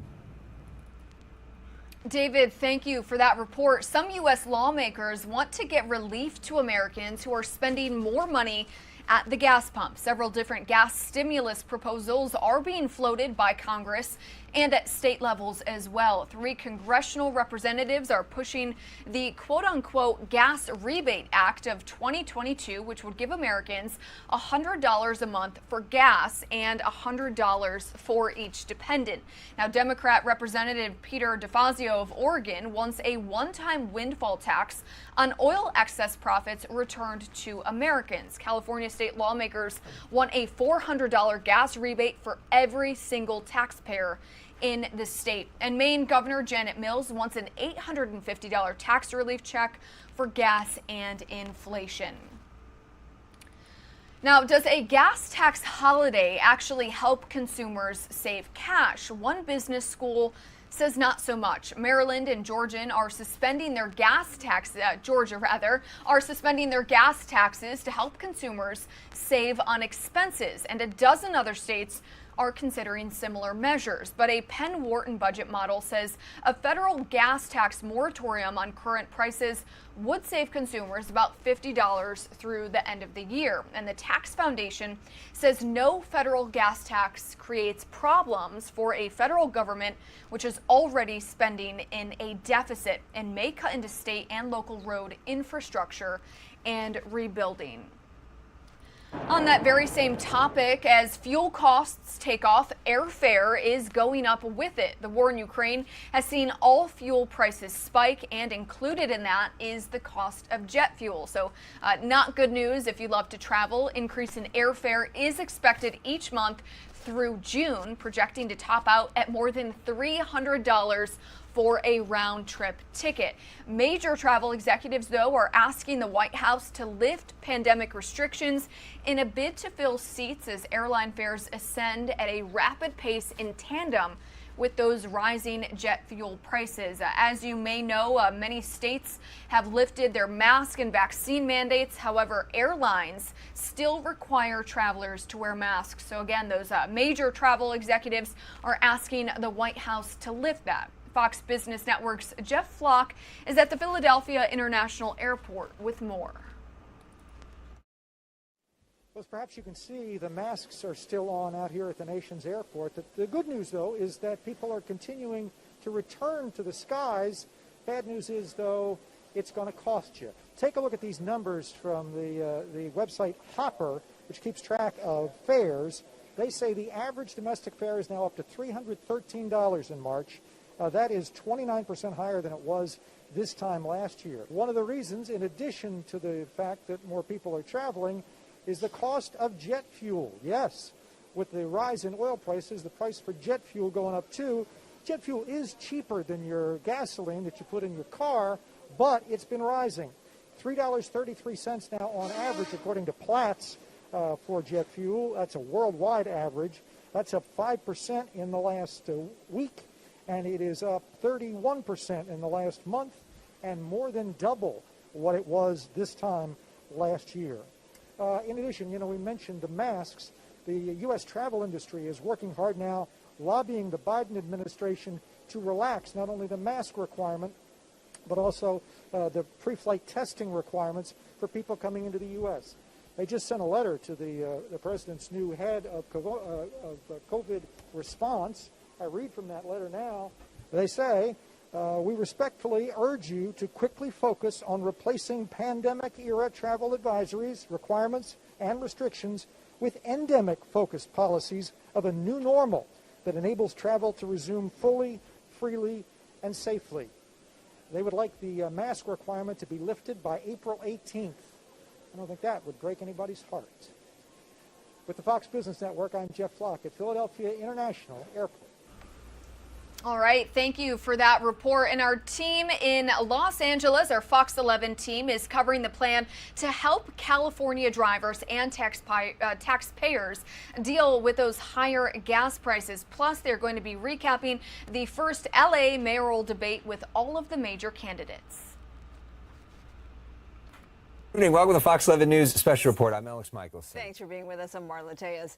Well, let's begin tonight with Governor Newsom's plan to help drivers and also non-drivers in California with a refund.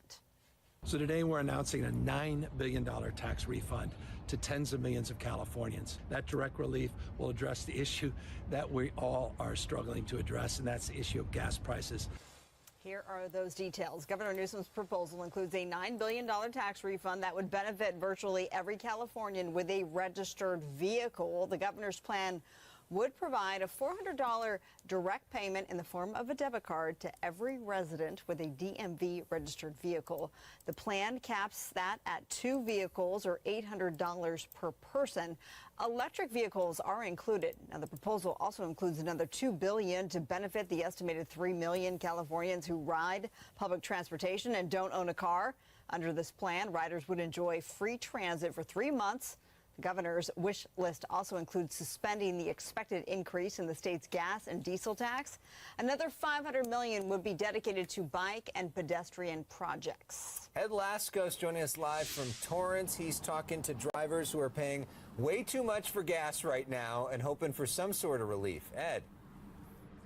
Yeah, that's a good point. They want that relief right now, ASAP. And it's interesting because everybody has heard about what the governor's talking about. Usually, I say that because usually when the politicians talk, a lot of folks out here don't know what's happened or they don't really care. But this time, you bet they care because it affects their wallet, especially when you're talking about prices way over $6 a gallon here. The big concern by a lot of the folks, though, is the governor's plan $400 or $800? Is it really going far enough, giving them enough money? Listen to some of the reaction. This is gonna take like more than 100 right now, so $400 probably not so much, especially since they're taxing not so much on it, I think. So some others, like Republicans, say maybe just do away with the gas tax right away. That would I think taxes are necessary for public services and stuff, so maybe not, but at least maybe lower them a little. Yeah, that definitely would, you know. I'm pumping a lot more gas, but well, what can we do, right? It's immediate suspension of the gas tax, you know, just would be 51 cents, yes. It'd be immediate. Yes, I agree with that, actually. I'm not a Republican. However, yes, the Democrats are right that it will take probably about 1 year with $400. However, what you're doing is you're slowly lowering the price, and you're extending that out where they actually have a little bit more money each paycheck instead of just like, here's $400. What are they going to do with that $400? They're going to pocket it, or are they going to spend it all at one time? Just like the last 3 stimulus checks. And now live to make his point, he was concerned, saying it could add to even more inflation. Speaking about soaring prices, look at that, huh? $6.09 to $6.39 for the high grade here at this Shell station just off Crenshaw. Everybody, though, they have different ideas, but they're agreeing on one point. They need relief now. That's why they're kind of like what the Republicans are suggesting. Maybe just immediately suspend the gas tax. But, you know, Democrats control Sacramento, so how much of a chance does that really have? And the thing with the governor's plan sounds good, but as folks say, they don't know if they can wait until July, because that's when some of those rebate debit cards might finally make it our way. For now, we're live here in Crenshaw. Back to both of you we go. Ed, you asked how much of a chance did the Republican plan have, and I'll give a simple answer. 0 chance. Not going to happen at all. Yeah, it seems that way, doesn't it? Yes. Ed, thank you. So let's talk about the different plans, because this is kind of confusing. Let's try to walk you through this up on the screen. So there's the leaders of the California Senate and Assembly. Remember, they need to get behind something. This is what they're pitching. $200 for every taxpayer, $200 for dependents. So if you got kids, you get more money. But that caps at a $250,000 income. Their idea is rich people don't need more help. They want to target it towards people that are really struggling. The argument against that, of course, is that rich people are the ones who are paying all the taxes, and that's why we got the surplus in the first place, so they deserve some of the money back. Let's look at another plan. This is the California Assembly Democrats' plan. They want $400 for every taxpayer, no bonus for dependents, no income threshold, and finally that Republican plan, which Ed has been talking about, which would be an immediate suspension of the state gas tax of 51 cents per gallon. Every time they try that, it doesn't get anywhere. Democrats have supermajorities in both the Senate and the Assembly, and they do not seem like they want to follow that plan. And you brought up the surplus. It's estimated to be as high as 45, anywhere from 21 billion to 45 billion, and it's by law that the governor needs to give this money back. That's why this is happening. One of the reasons why, and this announcement, by the way, comes the day after Los Angeles became the first city in the nation to average $6 a gallon for regular unleaded. It is unbelievable. And California is almost there at that $6 mark overall. Yeah, so they have to give some of this money back. And so now they're calling it a gas tax rebate. And that way, if they keep the gas tax in place, they keep getting the gas tax money. Does that make sense? They get this other pot of money that they have to give you anyways, but now they can use that as the rationale for it. Okay, let's talk about the mayor's race. Last night, if you were watching us here at this time, we didn't have this show. We had a different show, which was the race for L.A. mayor, this live televised debate hosted by us, the L.A. Times, USC. It was the first debate to feature billionaire developer Rick Caruso, who quickly became a target, including here's one exchange about tax returns with City Attorney Mike Fuhr. You have, I think, a $100 million yacht that is registered under the flag of the Cayman Islands. I think that people here ought to be concerned about whether people are paying their fair share. I am. I'm prepared to release my taxes tomorrow for the last 5 years. Are you? I will release everything that I pay in taxes, including the taxes. Including the taxes on that boat which I paid. But I will release everything that I pay in taxes. And believe me, I pay my fair share plus. When? Terrific. When? When everybody wants to do it. I'll do it tomorrow. Well, guess what? Today, LA City Attorney Mike Fuhr, he made good on that debate promise, and he released the last 5 years of his personal tax returns. According to Fuhr's 2021 return, which he filed jointly with his wife, Gail, Fuhr earned an adjusted gross income of $394,000 last year. $346,000 of it was taxable. Fuhr paid $91,000 in taxes and requested $15,000 in refunds Those numbers slightly below the same figures reported in 2020 and 2019. We know Rick Caruso makes a lot more than that and pays a lot more than that in taxes. How much more, we'll see if we find out. And he has not released them as of yet. Yes. All right. Let's bring in my co-moderator from last night.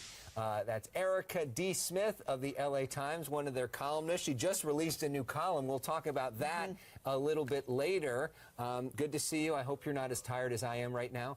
And nice to meet you virtually, Erica. Let's talk about that exchange, because that started with a USC student question about Mayor Eric Garcetti's legacy, and it turned into a discussion about Rick Caruso's yacht and tax returns, which was one of our surprises of the night. What did you make of that exchange? Were you surprised by that and the ferocity of the way that the other candidates went after Rick Caruso? Yeah, it was really interesting. I don't think either one of us anticipated that a question about Garcetti would lead to, Caruso releasing or promising releasing tax returns or anybody else. So that was surprising. I thought that was a great, bit of news that we had there. And that was actually one of my favorite moments of the debate. But, I think both of us and I think everybody expected the candidates to go after Caruso. I mean, I think it was went a bit overboard at times with the different rebuttals that went into like 3 and 4 attempts of fourth time back and forth. But, I think the other candidates are trying to make the most of that time with him being the, obviously going to be a force in this race, and they wanted to kind of make their mark. So that was all really fascinating and fun to kind of take part of as a moderator or co-moderator. And I did read your column, and again, we will get to that in a moment, but it seems like you thought that Caruso handled himself well in that moment and was candid about his taxes, yet today we haven't seen those actually be released yet. Yeah, it's one thing to say it on the debate stage, and another thing to actually do it. So we'll see if he'll actually release them and when he will do that. Well, and also what he said was that he would release how much he's paid in taxes, which is different than releasing your tax return. So he may put out a piece of paper that says I paid $250 million in taxes or whatever it is on, $2 billion worth of income or whatever that number is. I'm just making those up. Which is different than here's all of my assets and everything else that you could see on a tax return. Okay, well, a lot of people watched last night, which we're appreciative of. Thank you for nice ratings. One of them apparently was Magic Johnson, who tweeted this out. I don't know if you saw this, Erica. Last night, Karen Bass took the stage and was outstanding in the LA mayoral debate. She was intelligent and clearly articulated her plan for Los Angeles. She'll be strong against crime, has a smart plan to tackle homelessness, and knows how to bring the city together. Your fellow columnist, Steve Lopez, wrote a column about how he watched the debate with a bunch of sort of undecided voters. A lot of them were drawn towards the fact that Karen Bass didn't fight as much as the other candidates, didn't take on Caruso in the same way. Was that a smart strategy? I think it was. I mean, I think other than Caruso, who got most of the airtime just by, virtue of being attacked the most, I think that, a Congresswoman Bass came across as kind of the above the fray and the person that's going to, as she often says, brings people together and is the coalition builder, as she also often says. I think that most of her, her responses were, they were well thought out. They were, articulate in what she was saying and clearly, described whether you agree with the policies or not. I think that she clearly has an idea, and I think that came across while, frankly, the other men on stage were busy arguing with each other. Yeah, and it's going to be interesting to see, knowing that about 40% of those polled in the past were undecided, if they have a decision after watching last night's debate. Let's hope that they did watch, because it was uninterrupted, which leads us to your column that you just put out not long ago. And the title is, "We had a real LA mayoral debate. It can happen when idiot protesters don't spoil it."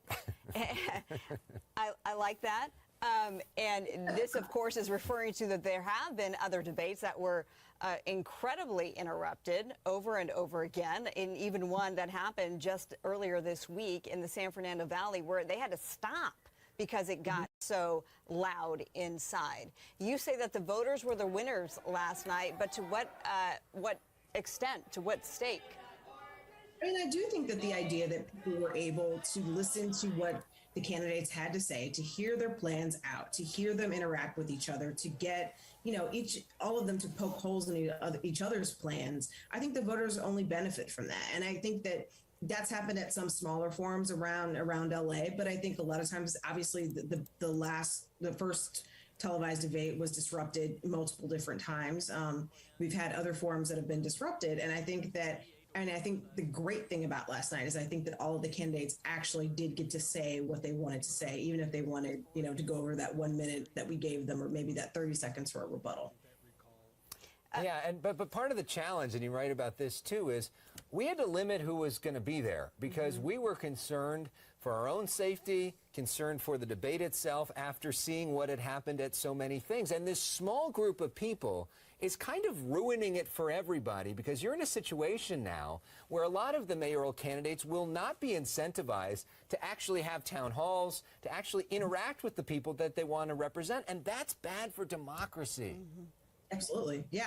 I mean, I think that's the biggest part about it. I mean, just being in that planning process and seeing the great lengths that we went to make sure that there weren't these types of disruptions that have happened in the past. I mean, that shouldn't be that way. And I, and seeing even when a forum at a temple or synagogue basically becomes disrupted by people shouting profanities at candidates. I mean, I definitely think the candidates are thinking twice, if not more, about where they go and how willing they are to gather together in more than a couple of them. Because I think, if there's 4 or 5 of the candidates, that creates a bigger target for some of the protesters. And that is a shame.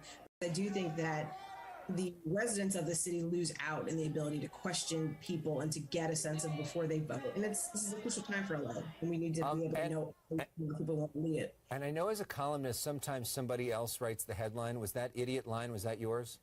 That was mine. Okay. Nice. Very good. Erica D. Smith, LA Times columnist, thank you so much for being with us and helping us recap. Let's figure out when that next debate and do something good for the democracy out there. Absolutely. Thank you for having me on. Great job last night. Great to work And with. a big thanks to our team in Los Angeles, our Fox 11 team there today. We do want to show you several other live feeds that we have coming into our desk today. We do know President Joe Biden will be meeting with NATO allies in Brussels, Belgium today. We are expecting several live feeds of that coming up in just a little bit. The first, though, box on your screen, people continuing to flee Ukraine 1 month after Russia started war in that country. This is video of Romania. It appears as though people are on that ship right now. But again, that is just one of several live feeds coming into our desk today, showing that people are still continuing to flee the country. Also in Washington, D.C., we have the final day of the Supreme Court nomination hearings, confirmation hearing for Ketanji Brown Jackson, where over the past few days she has faced serious criticism over her stance on crime and her past sentencing for child sex offenders. So we are expected to continue those hearings, the final day of that confirmation hearing in Washington, D.C. in about an hour and 10 minutes. Also, New York City Mayor Eric Adams is expected to announce today that he is exempting athletes and performers from the city's vaccine mandate for private workers. That is a live shot of Barclays Center in New York City today. So again, we are expecting to hear from New York City Mayor Eric Adams in just a few hours. And this is big news. This is a move that will allow Brooklyn Nets star Kyrie Irving to play home games and unvaccinated New York Yankees and Mets players to play their April home openers. Now, Mayor Eric Adams, again, will be making that announcement later this morning, and it is expected to go into effect immediately. The city's sweeping vaccine mandate for workers will still apply to people with other types of jobs, including government jobs and government employees as well. So that is huge news coming out of New York City today, where, again, we are expected to hear from New York City Mayor Eric Adams about that vaccine mandate. Now, we do want to take out that live bug for you. This is video just of generic vaccines, but again, we are expected to hear from the mayor coming up in just a little bit. Adams has said in the past that he felt that the vaccine rule was unfair when it came to athletes and performers. because of a loophole in the measure imposed under his predecessor, which allowed visiting players and performers who don't work in New York to still play or perform even if they are unvaccinated. Now, Kyrie Irving, again, of the Brooklyn Nets, is a vaccine holdout. He has refused to get the COVID vaccine for his own personal reasons. And Irving had been among the most high-profile people impacted by New York City's vaccine mandate because he has been so outspoken against getting the vaccine, saying that it is a personal decision and that he should not be forced to get it. Now, Kyrie was able to rejoin the team in January, but only when they played out-of-town games. And speaking of New York, we do want to take you out to this shot of New York City today, looking a little foggy there in New York City. We do know that a brutal attack was caught on camera in New York City, and it involves a group of 7 people attacking a 14-year-old boy. So we do want to get you this video, which we just got into our desk today. We want to show you this here on Live Now from Fox. And we also want to get this graphic for you right up there on the screen. Again, a 14-year-old boy attacked by a group of what appears to be young people inside of a New York City subway. Now, it happened inside one of the subway stations in Brooklyn earlier this month. 7 people, many who appear to be young, approached the 14-year-old in this video and begin punching him in the head and body. The boy ends up curled up on the ground as the group continues to attack him. New York City police say that the victim did not know the group. He did suffer swelling and bruising and is still recovering. The NYPD is searching for the suspects. A reward of up to $3,500 is being offered for information that leads to an arrest. Now, we do want to take you out to Washington, D.C., where, again, we have been talking about this all week long. We do know today will be the final day for the Supreme Court confirmation hearing for Ketanji Brown Jackson, who again has faced some tough criticism and tough questions from U.S. senators who are part of the Senate Judiciary Committee. Now, Jackson spent yesterday taking questions again from that committee, not only on her record, but her history of sentencing and a number of other issues, including race, abortion, and child sex offender sentencing. One of the most contentious moments of the hearing yesterday was probably with Republican Senator Ted Cruz, who did press Jackson about her history of child sex crime sentencing. Cruz saying that she is soft on crime and questioning as to why she gave some of those sex offenders what he considers light sentences. So we do want to go ahead and listen in to that encounter. Give you an opportunity to discuss each and every case you've had, because looking at your cases, and I've now examined all of the child porn cases you've had as a federal district judge, there is a very consistent pattern. So let's start, and by the way, I'm excluding the cases. So Senator Durbin and Senator Coons focused on the Nickerson case, the Fife case, the Nguyen case, and the Hilly case. I'm excluding those because those are not child porn cases. Those are actual sexual assault of a child, which is markedly different. And I will concede when you're dealing with sexual assault, you have been willing to impose stricter penalties. So let's focus on actual child pornography cases. And let's go through each of them, because if it's right that we're cherry picking, then you should be able to explain quite powerfully. Now, your justification is that you're following the statute. And as you know, 18 U.S.C. section 3553 lays out the factors that as a district judge you had to consider in sentencing. And let's start with the Hess case, United States versus Hess. Now, in that case, a man sent 6 pictures of a prepubescent girl that he claimed was his daughter to an undercover law enforcement officer.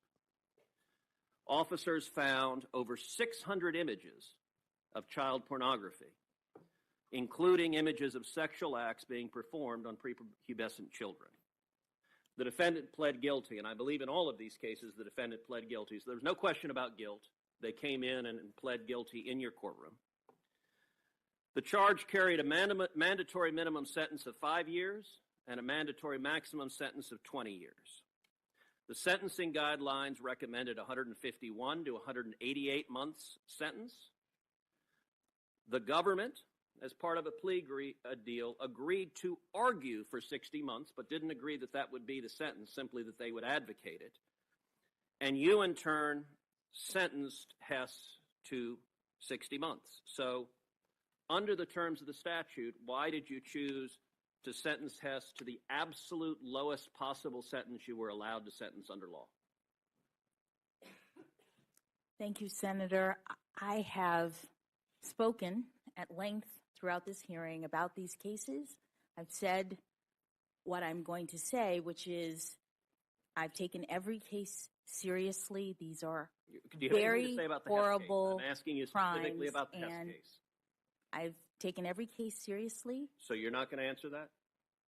These are very horrible crimes, as was that one. And as a mother, having to look at these pictures, having to follow Congress's directive, having to listen to recommendations like the government in that case, which argued for 60 months, I imposed the sentence that I believed was the sentence that was required by law. So I believe you, and I've read your sentencing hearing in each one of these cases for which we have transcripts, and there are several of which we don't have transcripts. So in each of these cases, you read from the same script.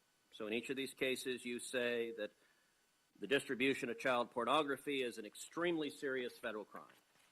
And you point out that the crime involves people who are taking pictures and videos of real children while the children are being sexually abused. In Hess, you pointed out that he had hundreds of images of children in sexually compromised position. Some of them engaged in sadomasochistic acts. All of this I'm reading from you on the bench. And most importantly, the children in these pictures are not knowing and willing participants in the degrading conduct that was being depicted. They were being forced by someone off screen to commit unspeakable acts of sexual violence for the pleasure of the people filming them and for the gratification of people everywhere. And what concerns me is that many of those people have absolutely no shred of empathy for what that conduct does for the children who were being abused in this way. And you read this script in every one of these cases. So you talk about that these are terrible, terrible crimes. But you also, and in Hess, you said, I have to say that what I found particularly disturbing about your offense was that, quote, you apparently concocted a story about having photographed your own daughter who you purportedly were willing to take pictures of to trade with other people. I know from your comments and from those who know you that you are unlikely to ever harm a child, which I find remarkable that you've got a child predator in your court who says, I'm unlikely to harm a child. And you say, well, you told me that, so clearly you're unlikely. But you say, but in the context of the crime, you represented that you would. That in and of itself is astonishing. So you talk about it as astonishing. You nonetheless sentenced him to the very lowest possible sentence allowed under law. And what's striking is in these cases, in half of them, in 5, you sentenced the defendant to the absolute lowest sentence under law. Let's look at another case. Let's look at United States versus Chasen. Now, Chasen is a particularly nasty case. In Chasen, the defendant was accessed a Dropbox that contained 35 videos and 13 partially downloaded files of prepubescent minor females engaging in sexually explicit conduct. At least 3 of the instances of prepubescent female children were engaged in sexual activity with adult men. The images included the sexual abuse of children, including those as young as toddlers. And several of these cases that you had involved the sexual abuse of toddlers, which is truly horrifying. In this instance, Chasen pleaded guilty. The guidelines recommended a sentence of 78 to 97 months. The prosecution argued that should be what the sentence was. And you sentenced Chasen to just 28 months. Why did you sentence someone who had child pornography of toddlers being sexually abused to 28 months, 64% below what the prosecutors asked for? Thank you, Senator. You've picked out, I don't know, 7, 8 cases. I've sentenced more than 100 people. But not to child pornography. And in These every are your case, child porn cases. in every case, Senator, I look at the evidence. I look at the recommendations of not just the government, because my duty as a judge is to consider all of the arguments that are made in a case. I look at the evidence. I talk to the defendants about the harms that they have engaged in. Many of these defendants are people who... Okay, Judge, with respect, you're not answering my question. You're right. You talked to them about the harms. Let me read you again from what you said at the bench. You said in this instance, with Mr. Chasen, you said, among the defendants nationwide who received a below-guideline sentence on the basis of a downward variance as opposed to a departure, the average sentences ranged from 84 to 92 months. So that's what you lay out as the average. Our Democratic colleagues say, well, other federal judges sentence below the guidelines. That is true. A number of federal judges do. Our Democratic colleagues have not pointed to a single federal judge in the country who 100% of the time sentences child porn defendants to markedly below what the prosecution has recommended, unless you have a mandatory minimum and no ability to do so. In this case, you say comparable defendants are sentenced to 84 to 92 months. The sentencing guidelines by statute require you to have similarly situated defendants sentenced to similar sentences, but you don't sentence Chasen to 84 to 92 months. You sentenced him to 28 months. Why? Senator, I've said what I'm going to say about these cases. No one case can stand in for a judge's entire record. Okay, but I'm discussing every one of the cases. So if you're understand not that. going to explain it, then I'm Senator, gonna... would you please let her respond? No, not if she's not going to answer my well, question. if you're just going to give a speech, then you shouldn't engage in and questioning. you are not taking my time. If you want to filibuster, you're welcome to do so, but do it I on your would own at least time. give you an opportunity to speak, and you should give her an opportunity to respond. If she wants to answer the question, I asked her why. Please allow her to answer the question. I asked her why she sentenced Chasen to 28 months when comparable defendants, in So her let's hear own the words, answer. were sentenced to substantially higher, and she said she's not going to answer. Did you? I would welcome your answer, please. Senator, I didn't say I'm not going to answer. Okay, well, I then said please my tell us answer. in this case, Chasen, why did you sentence him to just 28 months? Senator, you're looking at the record. I don't have the record here. What I will say is that in every case, I looked at the recommendations of not only the government, but also the probation office, the defendant, the record, the evidence. I took into account the seriousness of the offense. And By the way, you know, one of the striking things in Chasen, the prosecutor comes in front of you and says, this is the prosecutor's argument at this point, and the prosecutor says, I understand from my experience before Your Honor's objection, policy objections to the 2G2.2 sentencing guidelines. And he goes on to say, however, in this case in particular, the 4-point specific offense characteristic is justified because it contains sadomasochistic images of infants and toddlers. I'm trying to understand how you see someone that possesses images of infants and toddlers being sexually violated, and you sentence them to 64% below what the prosecutor is asking for. You don't provide a justification other than a generic concern that the guidelines are too high. You don't provide a justification as required by statute.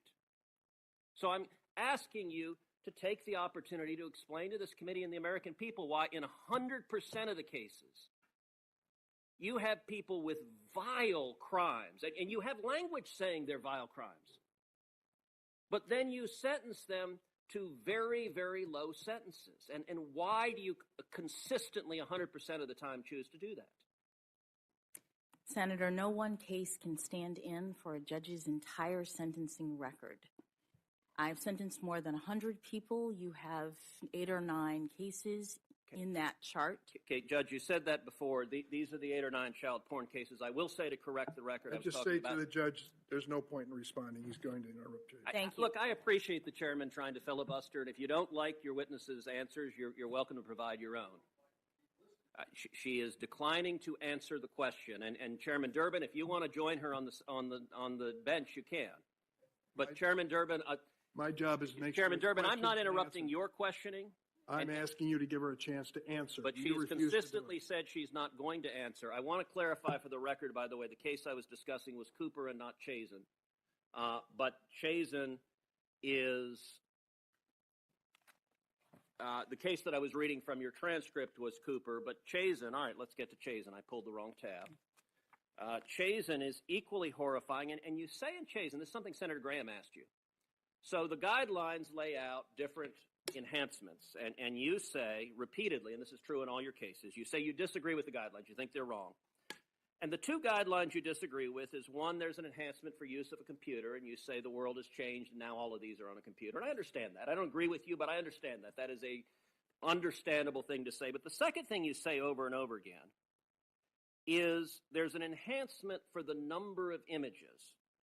And you say repeatedly, for example, in Chasen, you say, whatever the state of the law and technology at the time of the guidelines were first adapted, neither the use of the computer nor the number of images are especially aggravating factors today. Now, I find that bizarre. And you say it in every case. You say the number of images, it's not an aggravating factor, it doesn't matter, and you won't apply the enhancement. Do you really believe that a predator that has hundreds or thousands of images of hundreds or thousands of children being sexually violated has not committed an offense that is more serious than someone that has a single picture of a single child? A single picture of a single child is horrifying, but hundreds of children that have been violated, do you really believe that is not a more serious offense? Senator, I did not have any cases involving hundreds of thousands of pictures. No, I said hundreds or thousands. You had cases involving hundreds and you had cases involving thousands. You're right, you didn't have hundreds of thousands.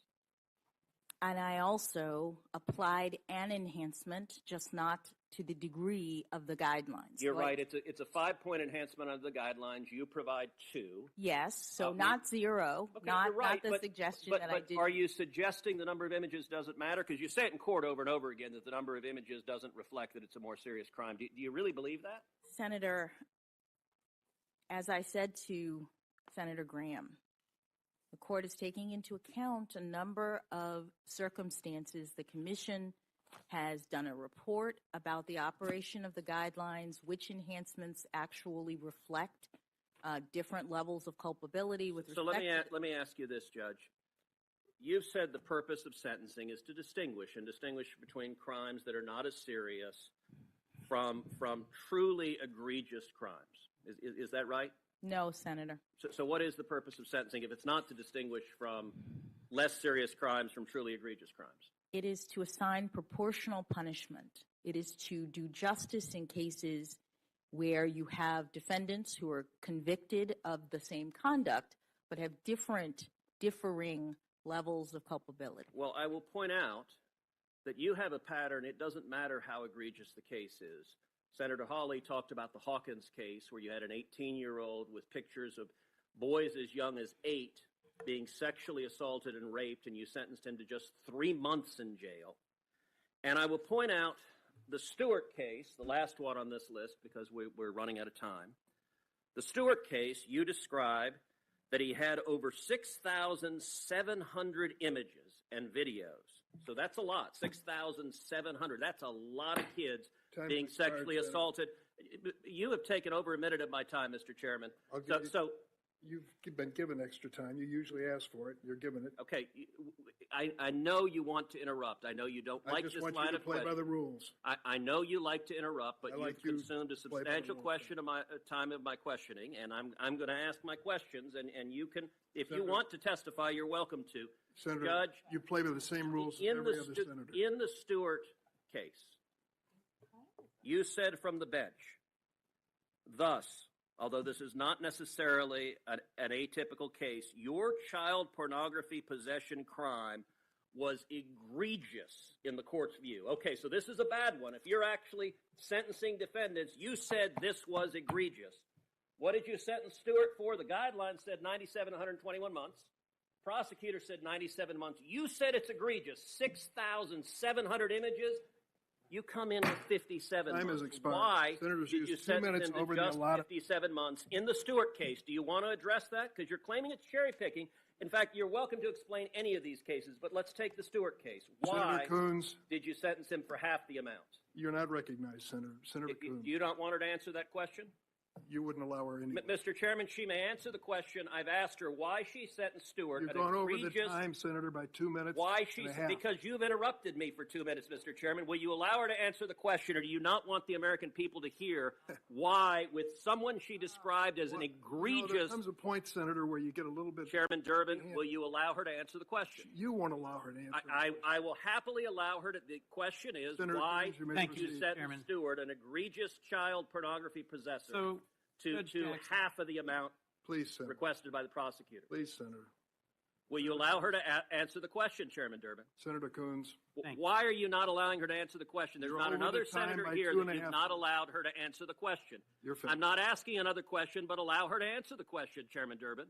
Thank you, Chairman Why Durbin. do you not want the American people to know what happened in the Stewart case or any of these cases? Chairman Durbin, I've never seen the chairman refuse to allow a witness to answer a question.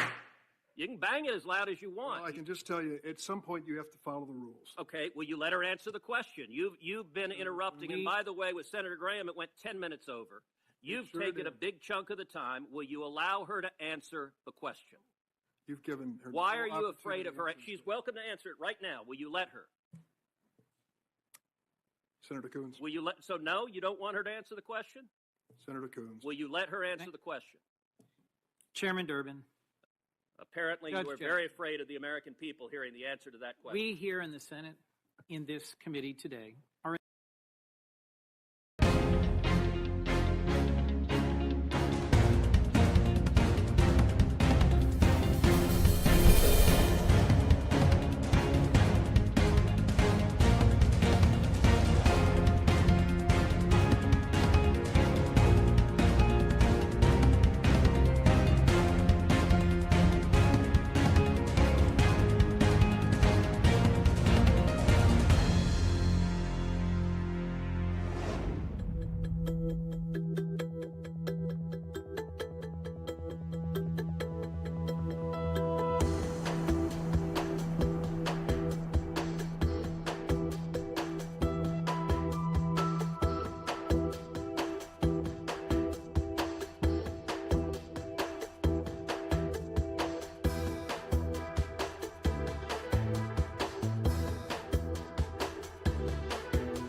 Time is now 8:16. Good morning, everyone, and welcome to Live Now from Fox. My name is Rain Augustine. I'll be your host for the next few hours here, covering top stories and major headlines. As you know, Live Now from Fox is powered by Fox owned and operated television stations across the country. So let's head out to Orlando, Florida. There we have Fox 35, Orlando's Amanda McKenzie joining us.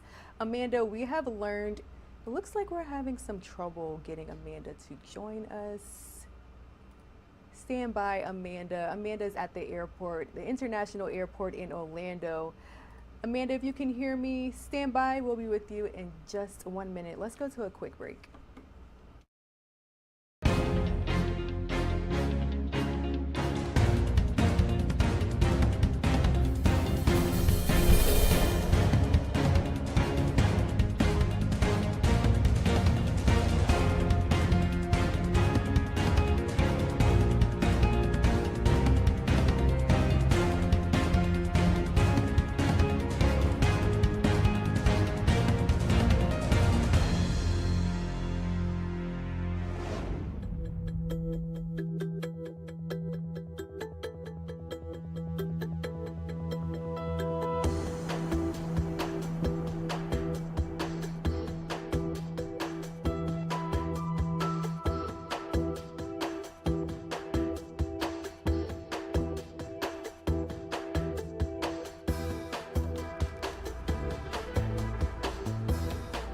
All right, and we are back here at Live Now from Fox. Amanda, it looks like we have you. Thank you so much for joining.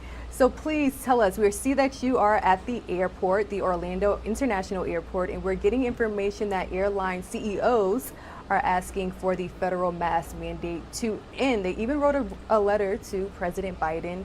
What can you tell us about this? Well, they'd like that federal mask mandate to end as soon as possible. And in their words, they say it is past time. The Airlines for America lobbying group sent a letter to President Biden calling for an end to the federal mask mandate on airlines. The group says based on the level of COVID-19 vaccinations and low hospitalizations in the U.S., as well as the fact that many mask mandates across the country have already ended, it is now time for airlines to eliminate the policy. The airline CEOs cite increased friction on airplanes for having to enforce the mask mandate. The Federal Aviation Administration says since January 2021, there have been nearly 7,000 unruly passenger incidents reported, 70% of them involving mask rules. The airlines included in the letter to the president are American, Delta, United, Southwest, Alaska, JetBlue, and other carriers. 2 weeks ago, the Centers for Disease Control and Prevention announced a 1-month extension to the mask mandate for passengers on planes, buses, and trains that will now expire on April 18th. They also question why people should still be required to wear masks on planes but are allowed to congregate in crowded restaurants, schools, and sporting events without wearing a mask. Amanda, it seems like these airline executives raised some very important points. Now let's talk about the response to this letter. Have we heard anything from the CDC or the White House yet? That letter was sent to the president yesterday, and right now he is traveling internationally. So right now the White House has not yet responded to the letter, but previously they had said that the CDC is reviewing their policy and plan for face masks and travel. So it remains to be seen what will be next. But for right now, the mask policy is expected to end on April 18th. All right, Fox 35 Orlando's Amanda McKenzie, thank you so much for joining. All right, so Amanda briefly mentioned that President Biden is traveling. We know that he landed in Belgium on Wednesday as he prepares to announce a new swath of sanctions against Russia. Let's check in with Fox News White House correspondent Peter Ducey, who is in Brussels with the latest. Now that he's landed in Europe, President Biden and NATO partners are prepping another round of financial punishment for Russia. We, the United States, will announce a package of sanctions designations tomorrow that relate both to political figures, oligarchs. Concerned that Putin won't stop in Ukraine has NATO preparing to send more troops to the eastern flank, Bulgaria, Hungary, Romania, and Slovakia. Russia must stop its nuclear saber rattling. Another concern, chemical weapons. I think it's a real threat. Secretary of State Antony Blinken says the U.S. analyzed intelligence and that, based on information currently available, the U.S. government assesses that members of Russia's forces have committed war crimes in Ukraine, and they've been backed by Beijing, something NATO leaders plan to address this week. China has provided Russia with political support, including by spreading blatant lies and disinformation. But so far, there's no evidence China is sending Russia military equipment. But it's something we're watching every day. Sullivan is also teasing a Friday announcement that could cut into Putin's cash flow in a way U.S. lawmakers want. We estimate that the world is buying, and mostly Europe, is buying $5 to $7 billion per week of Russian gas and oil. This is a huge amount of revenue to fund Vladimir Putin's war machine. As President Biden continues looking for diplomatic solutions, his concern isn't as much what he'll say, but how he'll say it. What would you like to say to European partners? I'm going to say that to their face. I'm going to say all I have to say, I'm going to say when I get there. He's here now in Europe, trying to stop a war in Europe by applying the Biden doctrine that the U.S. should not make any major decisions about conflicts abroad unless the rest of the West is on board too. In Brussels, Belgium, Peter Ducey, Fox News. Thanks, Peter, for that report. Staying on the topic of the Russian invasion of Ukraine, we have learned that between 7,000 and 15,000 Russian troops have been killed while fighting in Ukraine. NATO is also saying, again, President Biden has landed in Belgium ahead of that meeting with the NATO leaders. Let's go ahead and get the latest from Greg Palcock, who is in Ukraine.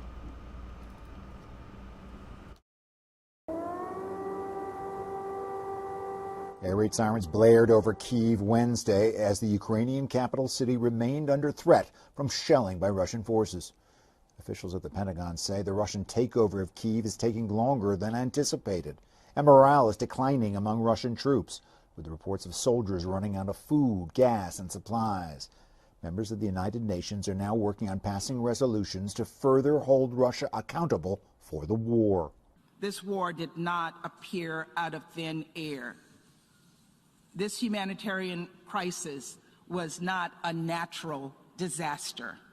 It was man-made. President Biden arrived in Brussels for what is anticipated to be one of his highest stakes trips since being elected.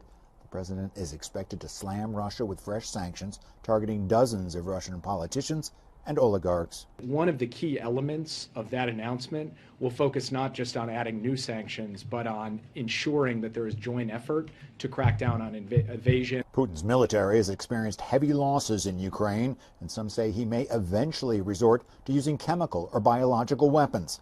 The State Department also determined Wednesday Russian troops have committed war crimes as we inch closer to 1 month since the war started.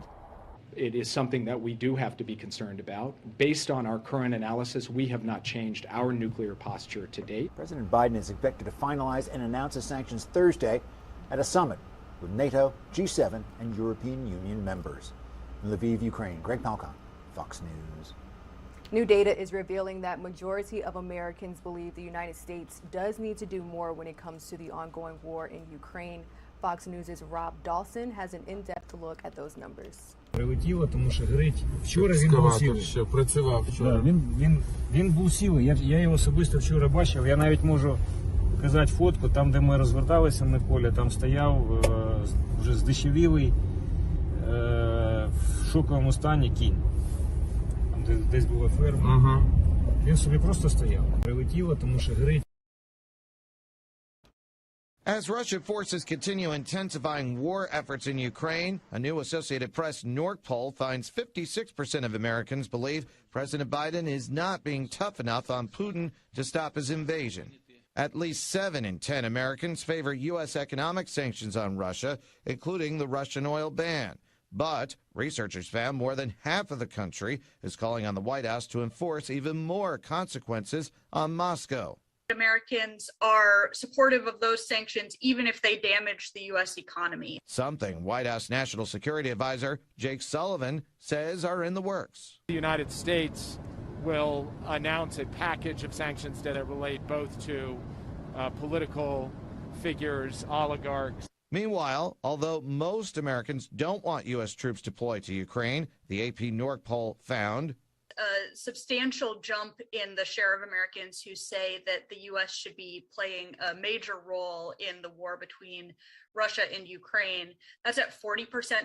This comes as 46% say the United States should assume a minor role in the conflict, with 13% advocating for no involvement at all, even as U.S. officials confirmed Wednesday that Russia is executing several atrocities. Russian forces are indeed committing war crimes in Ukraine. We are committed to pursuing full accountability. And as refugees continue escaping war zones, survey analysts reveal 2/3 of Americans support welcoming Ukrainian evacuees into the U.S. Rob Dawson, Fox News. And make sure that you all are staying tuned into Live Now from Fox all morning long, because beginning at 9 a.m. we will take you live inside of the committee that is holding hearings for the nomination of Judge Ketanji Brown Jackson. We're entering day 4, the 3rd day of questioning. Again, coverage begins at 9 a.m. Slowly approaching that 8:30 mark here at Live Now from Fox. Let's take a 2-minute commercial break. We'll have more nonstop news right after this.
Welcome back to Live Now from Fox, 8:30 a.m. Thank you for choosing us for non-stop news coverage.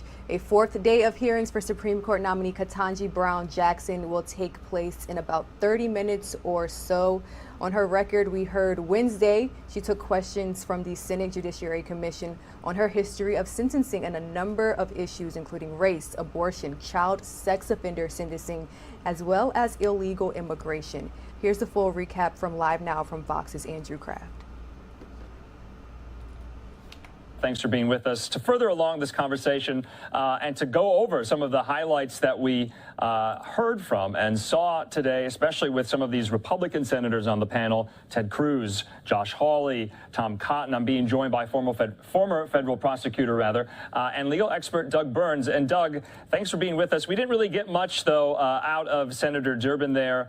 He did answer very briefly about, lamenting the fact Republicans are honing in, they are fixated on the fact that in Judge Jackson's previous record and her previous sentencing decisions, there have been some low sentences when it comes to those who, downloaded child pornography, who distributed child pornography. Why are Republicans focusing in on this specific part of her record, and what do you make of it? No, it's a very good question.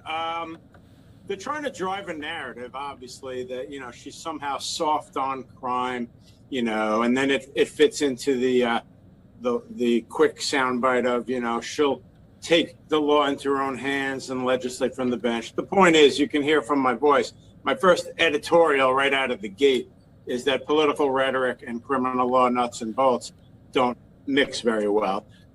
Okay, in a particular case, you have a statute, 0 to 20 years, and the judge can impose a sentence anywhere within that range. However, in 1987, keeping it real simple, the United States sentencing guidelines went into effect.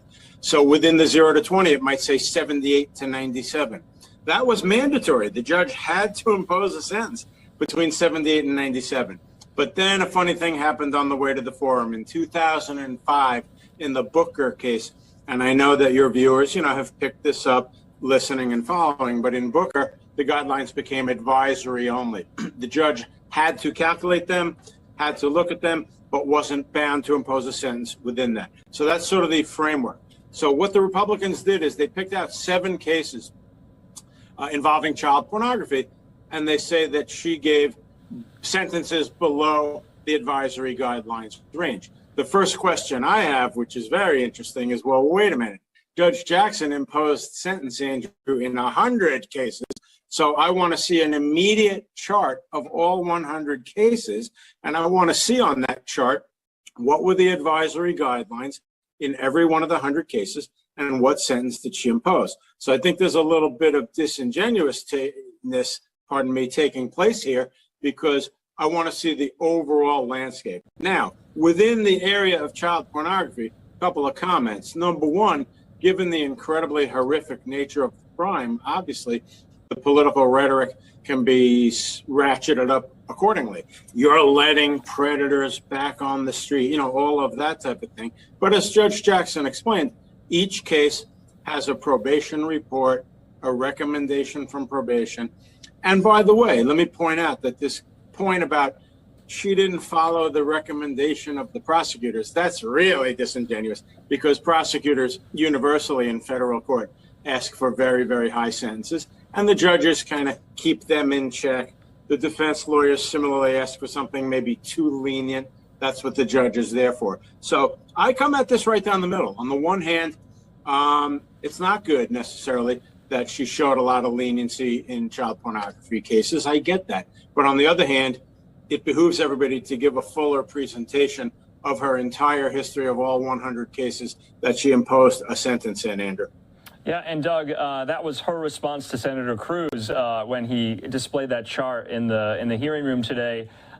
She responded, every single case that was presented on that chart, she said that she sent that defendant to jail. You could tell she was getting, quite bothered by this relentless line of questioning, not only from Senator Cruz, Senator Hawley as well, and she, essentially was forced to say, I've already answered these questions. I'm going to repeat my previous answer to these questions that happened on yesterday. So I thought that was really interesting. And my God, I mean, I don't think I've ever talked about child pornography 3 days straight. It seems something that Republicans are fixated on, and they're keeping at it. They don't seem to be letting up on this line of questioning. Now, Doug, can we tell a whole judge's jurisprudence on sentences they have made in their prior record? Should it tell us something about them? Well, it tells you a little bit, but at the same time, I heard one commentator point out today that, remember, being on the highest appellate court in the country, the Supreme Court of the United States, is different than being a trial judge and imposing sentences as a day-to-day matter. On the Supreme Court and on the D.C. Circuit or any circuit court of appeal in America, you know, you're dealing with dry technical appellate issues of law. It's a totally different sort of job description. But the point is, I mean, yes, I mean, I've appeared, you know, in front of judges for 36 years, federal judges. Some are more lenient than others. It's not any big secret. Lawyers in conference rooms all day long talk shop about, oh, well, we're in front of Judge X, so maybe here we'll get a little more lenient sentence, that type of thing. But the sentencing guidelines, real quick, and federal sentencing are a very, very complicated topic, okay?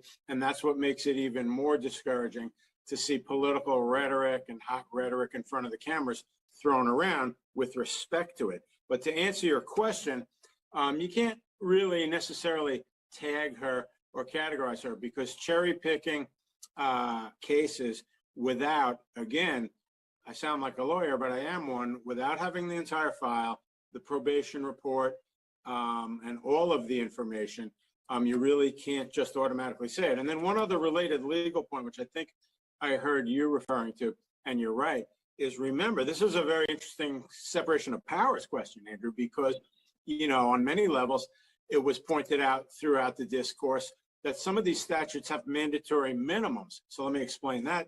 A statute might be 5 to 40 years, and the judge cannot, no matter what, go below 60 months. That was the case, incidentally, in one of the 7 child pornography cases they were talking about, and Judge Jackson imposed 60 months. Of course, she was berated, you gave the absolute minimum.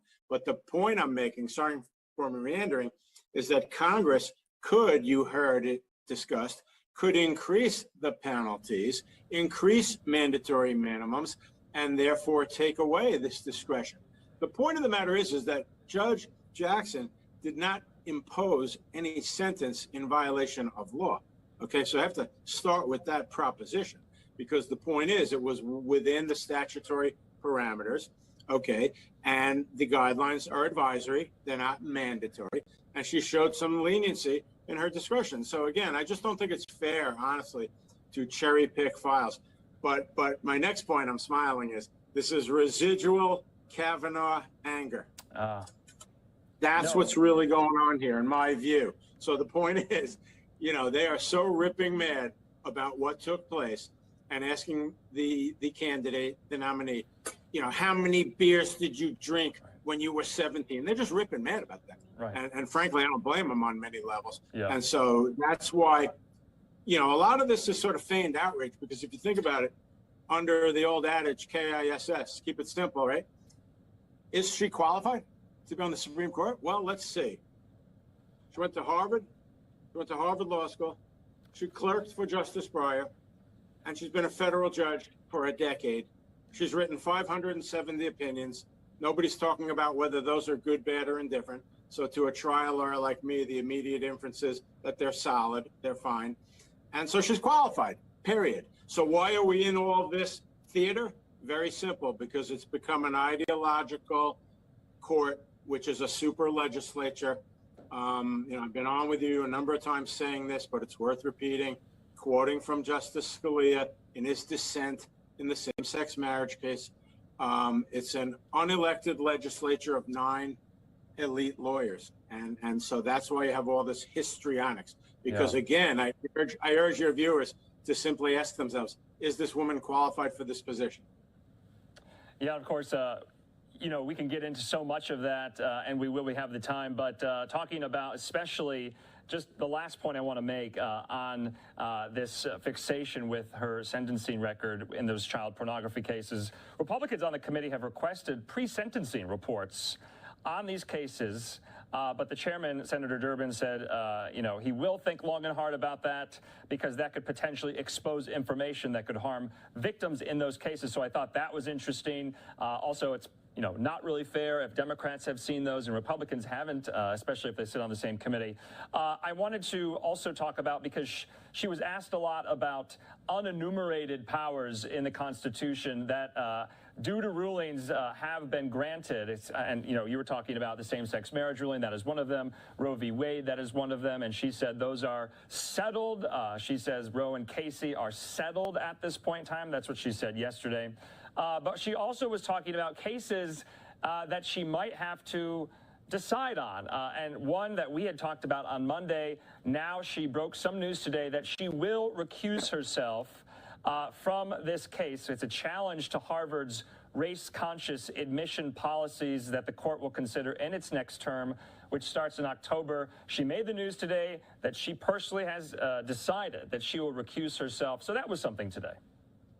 I'm glad she did that. That's a correct decision, in my opinion. She's on the board of overseers of Harvard University. She apparently has 2 years to go on her term. But that was a really a great move. But let's talk real quick without getting into the weeds, as you like to put it, and you're so right, about the 9th and 10th Amendments quickly. I mean, one of them says, that even though it's not specifically enumerated in the Constitution, there still may be other rights reserved to the people. That's the 9th Amendment. But the 10th Amendment says that which is not enumerated in the text of the Constitution is properly left for the states. And you've heard me say with you a number of times, and I'll repeat it now, that things like same-sex marriage and abortion, if you assume for the sake of argument, arguendo, as we like to say, that neither of those things are mentioned in the Constitution, then the 10th Amendment argument is that that's reserved for the states and should be done in the state legislatures. But then, of course, comes the parry, the counter. Well, wait a minute. Under the 9th Amendment, it says that just because something isn't enumerated, they still may be that right. And you heard a lot about substantive due process. So real quick, procedural due process is if you're going to be charged with something, you need notice of it in writing so you can respond, and you're entitled to a lawyer and to cross-examine and to be able to subpoena witnesses. That's all procedural due process. Substantive due process was sort of created out of whole cloth, and those on the right, the Federalist Society and so forth, feel that it's code speak for we're going to write things into the Constitution that aren't there. That's the essence of this dust-up, Andrew. What's truly a federal issue? What's governed by the Constitution? And if it isn't, that should be done in the state legislatures. That's what's really going on here. Hard line from the right says they can't do it in the state houses, so they want these 9 super legislators in robes to do it. The other side says, no, no, no. There are all kinds of legitimate, penumbras and substantive due process in the 14th Amendment and the Equal Protection Clause. It's a perfectly legitimate debate, and that's why it's split as heavily as it is in this country.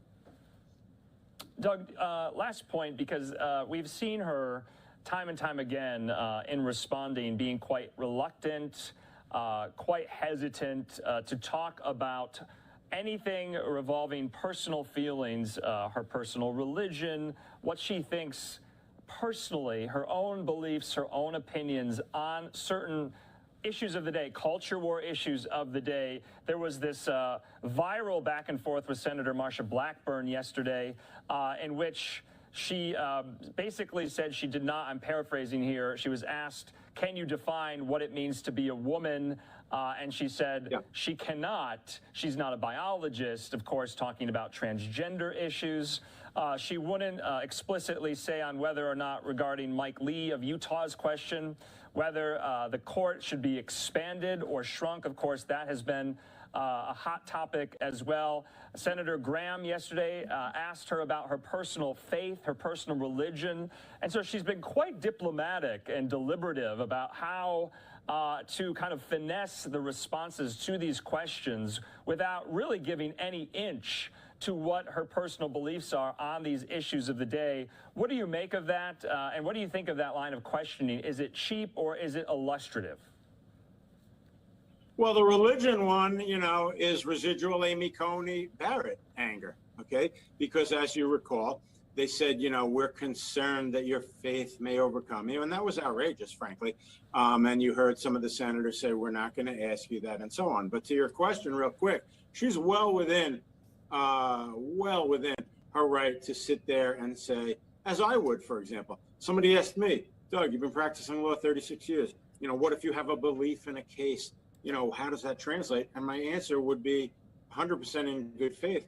I check all my personal beliefs at the door. I'm representing a client. I'm going to make whatever arguments I can under the facts and the law. So to translate that to a judge, she's going to similarly say, when I walk into the courthouse and I put my robes on, my personal beliefs, my religion, okay, things I may believe about social issues, as I think you put it a minute ago, those are all checked at the door. And I will simply analyze the facts and the law in the particular case that's in front of me as a trial judge.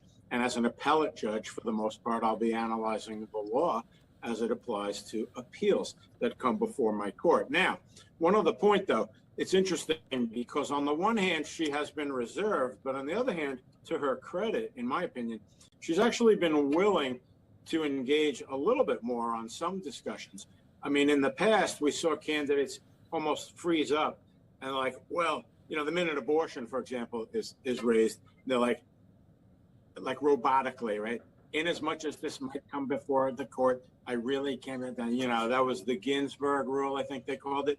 But she actually launched into some discussions back and forth on some of the hot button issues, which I thought was to her credit. As far as her demeanor, showed a lot of strength, calm in the face of these attacks. I, for one, didn't think the attacks were all that, meritorious and so forth. So, a lot of it's theater.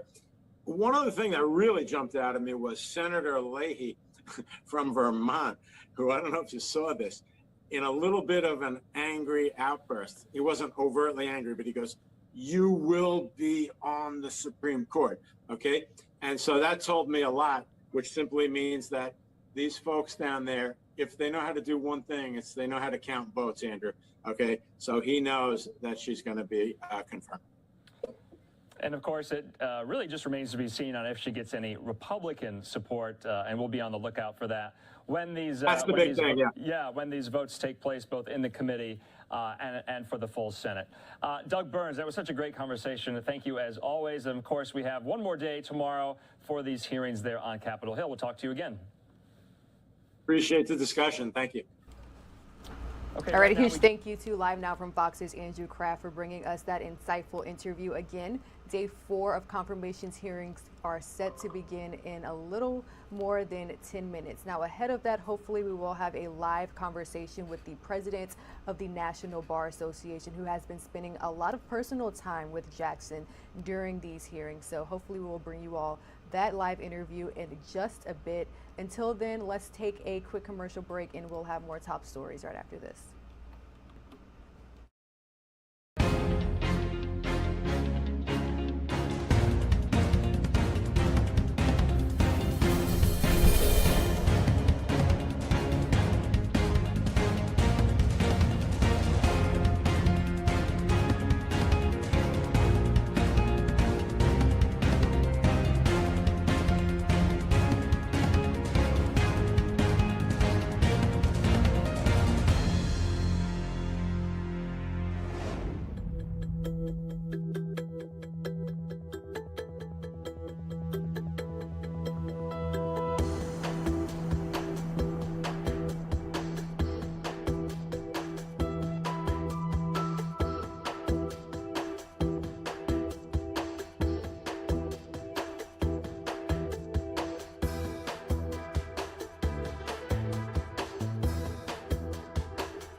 8:50 a.m. Welcome back to Live Now from Fox. If you're just now joining us, my name is Rain Augustine.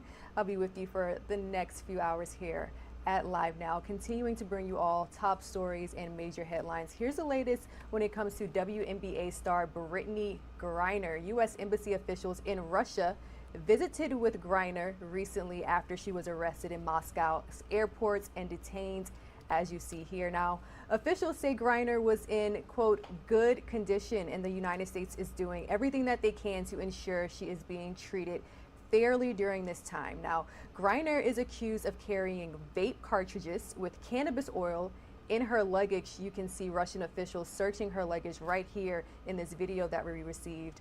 Now, in Russia, this charge actually carries a 10-year prison sentence. So a lot of folks here at home have questions about the possibility of Russia using Brittany as, quite frankly, collateral during the time of the Russian invasion into Ukraine. So let's go ahead and check in with Live Now from Fox's Daytona Everett, who caught up with a legal analyst on this subject. We're hearing from the State Department that a U.S. Embassy official has visited Griner, who remains detained near Moscow, to check on her condition. Remember, Griner was detained after arriving at a Moscow airport in mid-February after Russian authorities said a search of her luggage revealed vape cartridges that allegedly contained oil derived from cannabis, which could carry a maximum penalty of 10 years in prison. We'll get in to what she faces here, but this was a substantial visit from the State Department. I want to bring in legal analyst Katie Chakosky. Thank you so much for being with us, Katie. Finally getting to hear that Griner is in, quote, good condition. So good on that, Mark. Yeah, absolutely. It's great that she was granted this visit. Obviously, that has been something that's been requested many times by the State Department and has finally been granted to them to actually check on her as this investigation continues. And now we learned that her investigative date has been pushed out. The trial date would then be pushed out. So really, there hasn't been much progress from what we've been told in terms of the legal side of things, but it sounds like she is still doing well, and that's been confirmed by U.S. officials at this point. Up until this point, it's been somewhat crickets from her legal team, from her basketball team, from the Mercury, and kind of everything surrounding this has been pretty quiet. Is that a strategy from her legal team? Yes, absolutely. And, unfortunately, Brittany Griner and her entire team are in kind of the unenviable position of picking between two strategic decisions here, one of which is to be very quiet and try to work things out backdoor in this diplomatic sort of way and not kind of raise more alarms that cause the Russians to use her detention as some sort of pawn in this other issue that we're having, obviously, this war. So that would be the big concern in terms of drawing more attention to it, is that it somehow would worsen her situation. But on the flip side, if there's not pressure that's put on the Russians, then again, are we seeing progress and are things actually being moved along in her favor? That's the two strategic decisions they have to make, and they've chosen to be more quiet and see if things can play out more peacefully that way, and that will remain to be seen. Yeah, that's right. The State Department saying that they will do everything that they can to see that she is treated fairly throughout this ordeal. Because like you said, there is a war underway in Russia. U.S. not necessarily favored right now. And that 5 to 10 years, some say, could be spent in a labor camp because things look different in Russia here. If you were representing Griner, what would be your next steps with this tense situation? It's such a difficult situation as an American. In any foreign country, we are subject to the laws of that country. And as you can see, there's not an easy answer that it's guaranteed that the U.S. or any U.S. officials can even access you. So there's not a perfect solution. It's really a matter of more political strategy versus legal, because the Russian legal system is not comparable to the U.S. system. She's not entitled to anything specific as a U.S. citizen.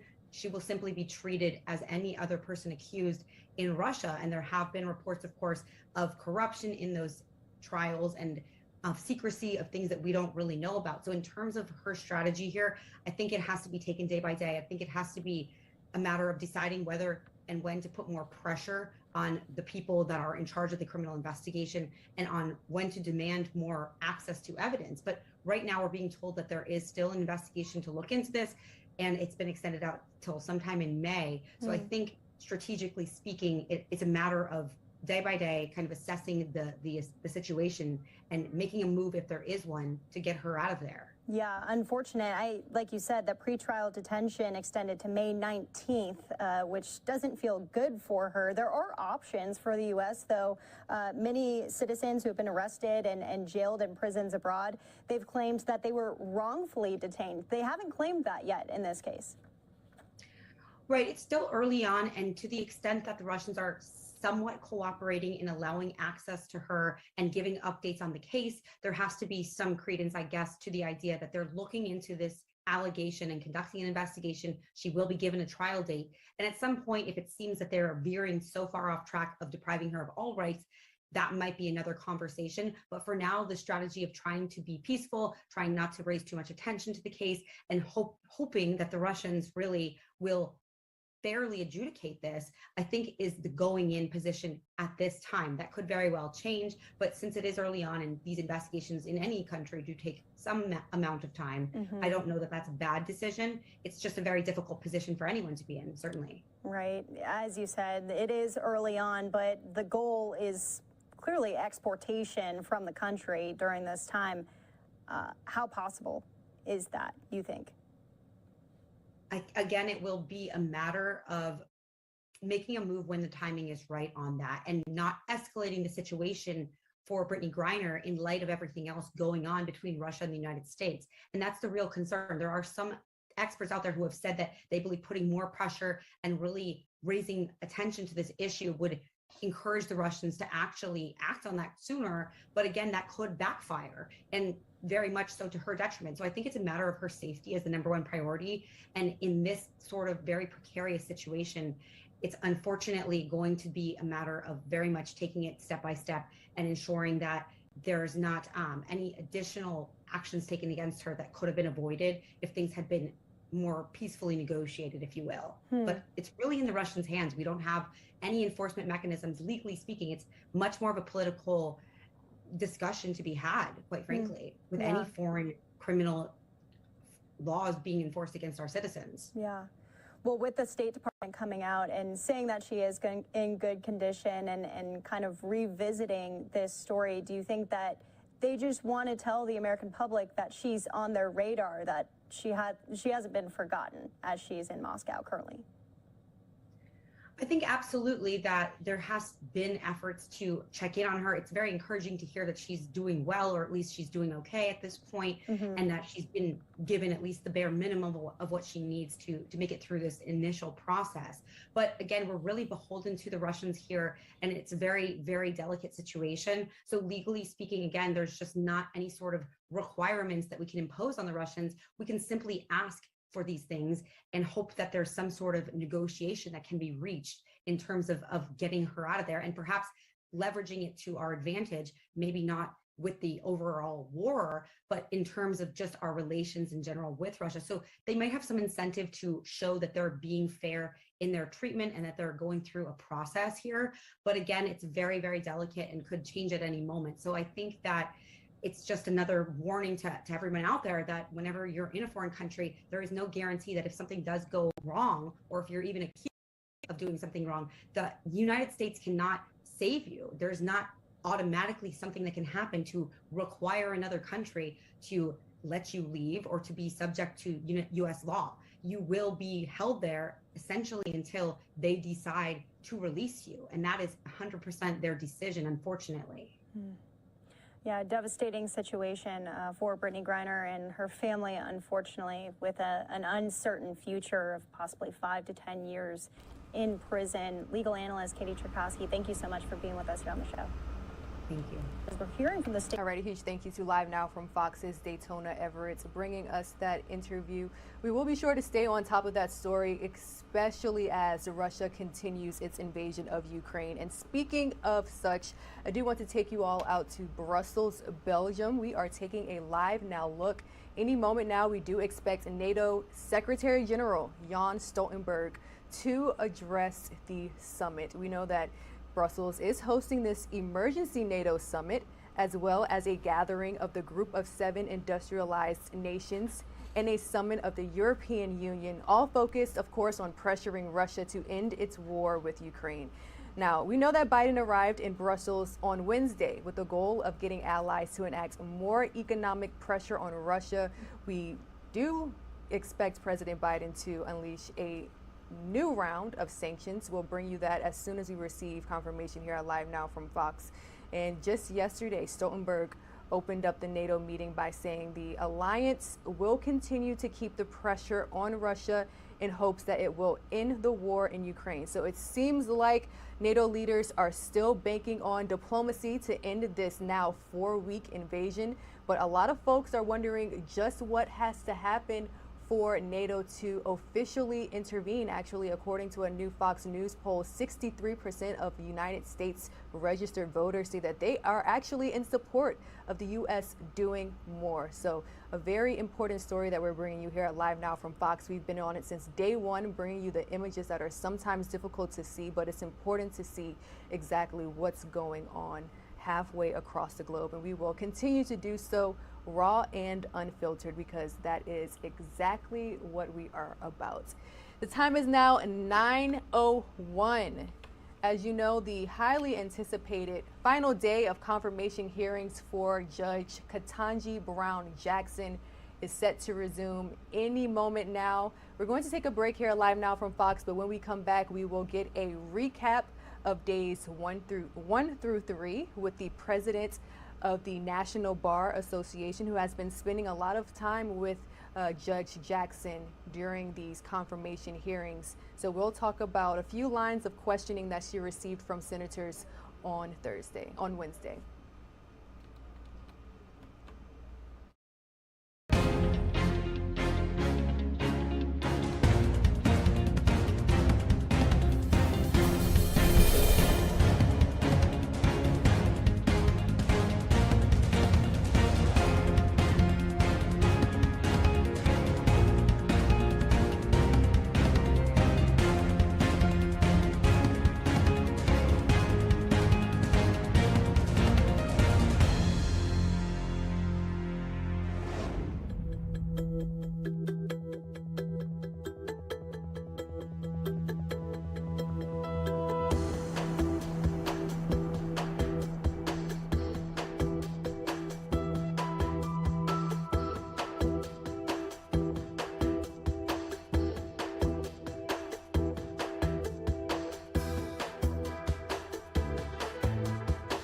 Welcome back to Live Now from Fox. The time is now 9:03 a.m. Happening right now is day 4 of SCOTUS's Senate confirmation hearings. We know that Judge Ketanji Brown Jackson has faced a really tough line of questioning in recent days. Joining us now live is the president of the National Bar Association, Judge Carlos Moore. Thank you again for joining us and offering your insights. So we just wrapped up day 3 less than 24 hours ago.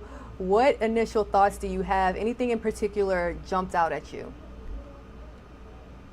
Yes, I continue to be surprised disturbed by the level of disrespect paid to Judge Ketanji Brown Jackson by several members of the Republican Party, particularly perturbed at the questioning by Senators Graham, Cruz, and Hawley. They have been very, very disrespectful, outright, just it's just been atrocious what they've done to Judge Brown Jackson, distorting her record, trying to paint her as a figure that she's not. She is not some left-wing radical nut. She is very much a mainstream judge. She is very deliberate, and she has described her methodology that she uses when she's deciding cases, and she deserves a seat on the U.S. Supreme Court. I applaud again President Biden for nominating her, and we are urging the U.S. senators to immediately confirm her.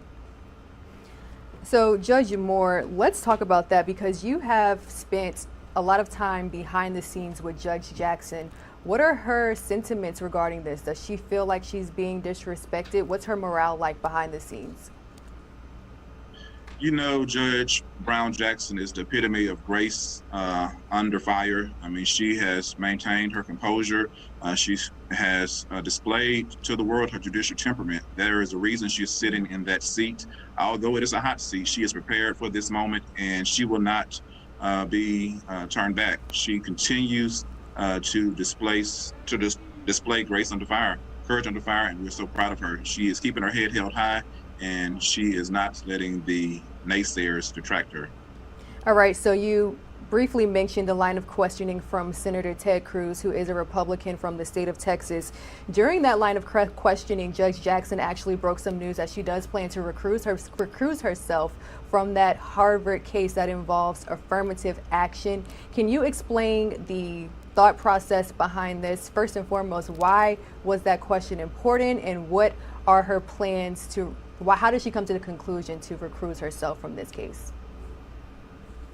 Well, she has explained her methodology time and time again, and she starts from a place of neutrality. If she does not believe she can be less than, if she believes that she cannot be impartial, fully impartial, she will recuse herself. And so we do know that she is both a Harvard undergrad and a Harvard Law School graduate. And so if she's announced that she's going to recuse herself from an affirmative action case involving Harvard, I believe she believes that she may not can be as fair and impartial as a judge should be. And so she's doing the right thing to recuse herself. So another question that honestly dominated much of Wednesday's hearing is, excuse me, I'm just looking at my notes, Judge Moore, but something else that struck my attention was the fact that Judge Jackson's decision to what's being called combine lesser jail time with additional sentencing measures, for example, limiting a convict's access to a normal use of a computer. What are your thoughts on Jackson's response to that question? I appreciated her response. Judges have discretion, and as you said so many times, the statute and the law requires her to use her discretion to give out sentences that will be just enough to punish the committer of the crime. And so each time she's given out her sentences, she's tried to send a message. She's tried to abide by the law and use her discretion that she's able to use. And sometimes she's had downward departures from the prison sentences, but in the case of child pornography offenders, she has had additional steps and measures they must take after they're released from prison. And she's trying to protect the innocent. She's also trying to do her due diligence to make sure she gets it right. And so I believe she's doing the right thing, and I applaud her because she sends them to prison and for a length of time, but she does not want to overdo it and she does not want to underdo it. And she has a tough job, and that's her choice and decision to make. And I think she does a great job. Judge Moore, I don't want to take up too much of your time because confirmation hearings are officially underway. We do want to show them live. But overall, you mentioned she has faced a pretty tough line of questionings. In fact, you actually called it disrespect. Do you think that she will receive any Republican support for this confirmation hearing, this confirmation? I believe it's possible, but not probable. Based on the level of disrespect that I've seen from the Republicans, I would be surprised if she received any Republican support. I'm hopeful that she will receive one or two of their votes. The senator from Maine, she may vote for maybe one other, but that remains to be seen. All right, and it looks like they are just now beginning. So again, the president of the National Bar Association, Judge Carlos Moore, thank you for your time and your insight. Let's head out live to Washington, D.C. Thank you.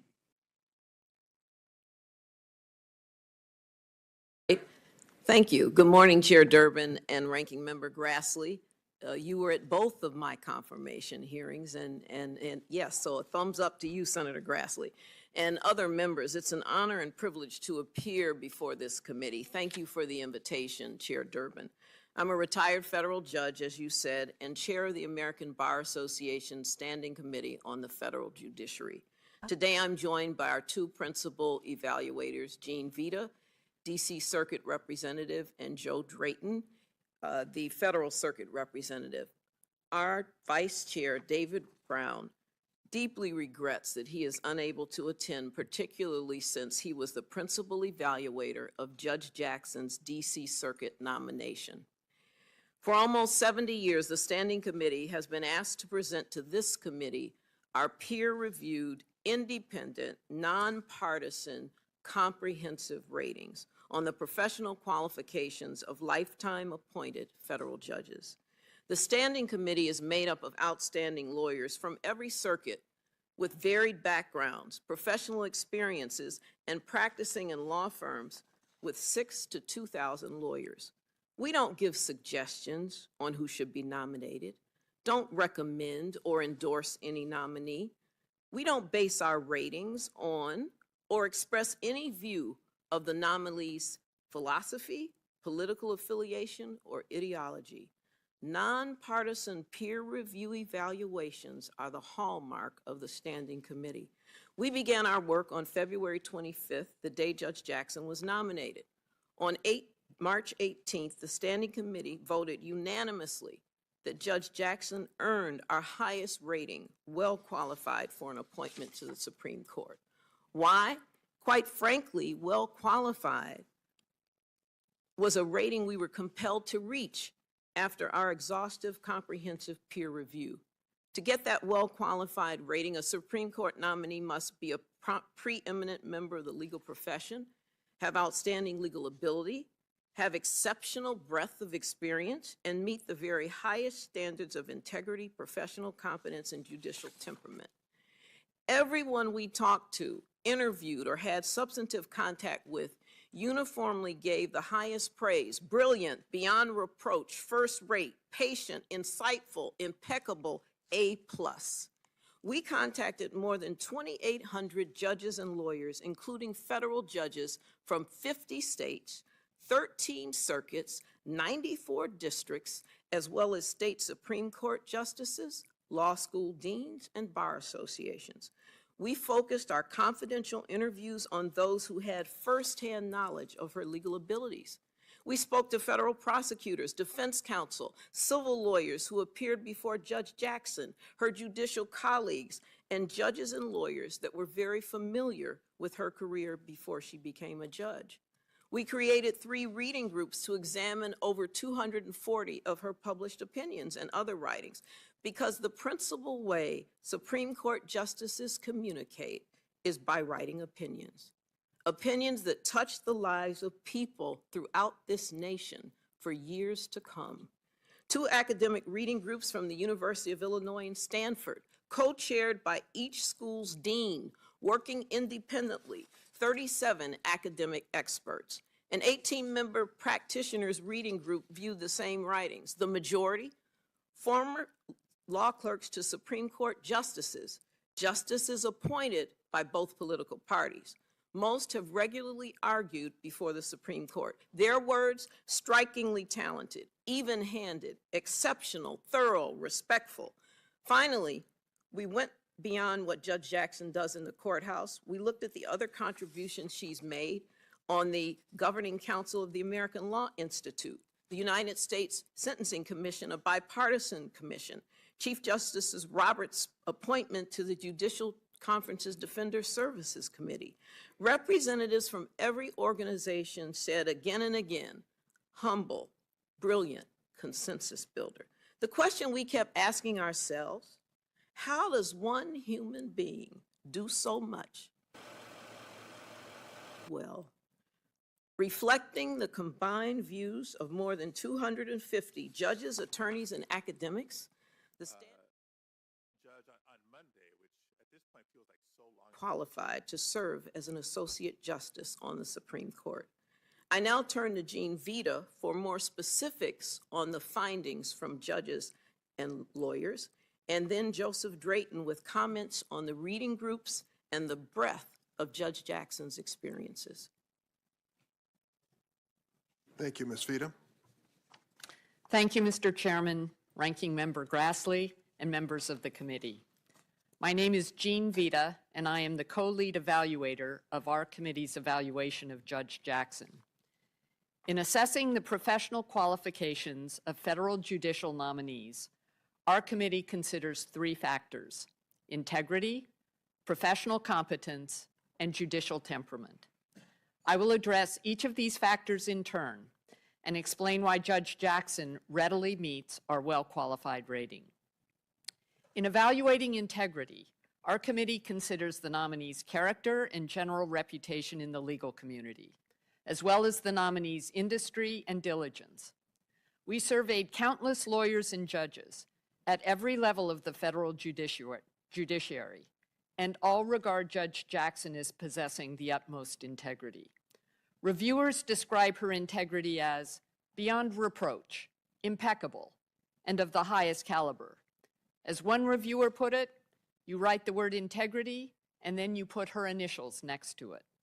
Another reviewer said, Judge Jackson has a well-deserved reputation for the highest level of ethics and integrity. Based on these and many other laudatory comments, the Standing Committee concluded that Judge Jackson plainly possesses the highest integrity deserving of a well-qualified rating. In evaluating a nominee's professional competence, our standards provide that a nominee for the Supreme Court must possess exceptional professional qualifications, including an especially high degree of legal scholarship, strong analytical and writing abilities, and overall excellence. Judge Jackson ably meets this heightened standard. As summarized by one judge, studying her opinions is like a master class in judicial writing. An appellate jurist stated that she, quote, does a fantastic job of making impenetrable issues understandable. And a litigant who lost a case before Judge Jackson stated, I've appeared before Judge Jackson many times, both in the district court and in the DC Circuit. In my opinion, Judge Jackson is one of the very best judges, or for that matter, justices, I have ever argued a case in front of. She is brilliant. Her intellect is simply formidable. And equally important, she possesses all of the other important attributes of a great jurist. She is practical and intuitive, and curious and courteous, and always impeccably well prepared. Given the uniform strength of these and many other comments, the Standing Committee readily concluded that Judge Jackson demonstrates the exceptional professional competence expected of a Supreme Court justice, and thus merits a well-qualified rating. Finally, in evaluating judicial temperament, the Standing Committee considers a nominee's compassion, decisiveness, open-mindedness, freedom from bias, and commitment to equal justice under the law. As part of our evaluation, we considered whether Judge Jackson demonstrated any bias that favored criminal defendants. Notably, no judge, defense counsel, or prosecutor expressed any concern in this regard, and they uniformly rejected any accusations of bias. For example, when asked about the allegation that Judge Jackson is soft on crime, one high-ranking attorney in the U.S. Attorney's Office responded, I vehemently disagree. Another prosecutor, who has appeared multiple times before Judge Jackson, responded by saying such an allegation, quote, absolutely was not borne out based on my experience with her. Instead, prosecutors, like the other lawyers we interviewed, praised Judge Jackson as a judge who considers all arguments before coming to a decision. One prosecutor stated that Judge Jackson was generally regarded by his office as, quote, a good draw, because, as he put it, she is a smart judge without any biases, which is all we're asking for. For these reasons, the Standing Committee found that Judge Jackson clearly meets the well-qualified rating for judicial temperament expected of Supreme Court justices. In sum, because Judge Jackson easily satisfies the highest standards of integrity, professional competence, and judicial temperament, it is the ABA Standing Committee's unanimous conclusion that Judge Jackson is well qualified to serve as an Associate Justice of the Supreme Court of the United States. Thank you. Thank you, Ms. Vita. Mr. Drayton, you're with the law firm of Cooley LLP and lead evaluator. Would you please report to the committee what you found? Thank you, Chair Durham. Ranking Member Grassley, esteemed senators, to supplement our discussion, I will share perspective relating to Judge Jackson's writings and her contributions to shaping the law. Various groups of highly credentialed judges, lawyers, administrators, and legal scholars confirm that Judge Jackson has the ability, as required by our standard for a Supreme Court nominee, to communicate clearly and persuasively in a manner to harmonize bodies of law and to give guidance to lower courts and the legal community.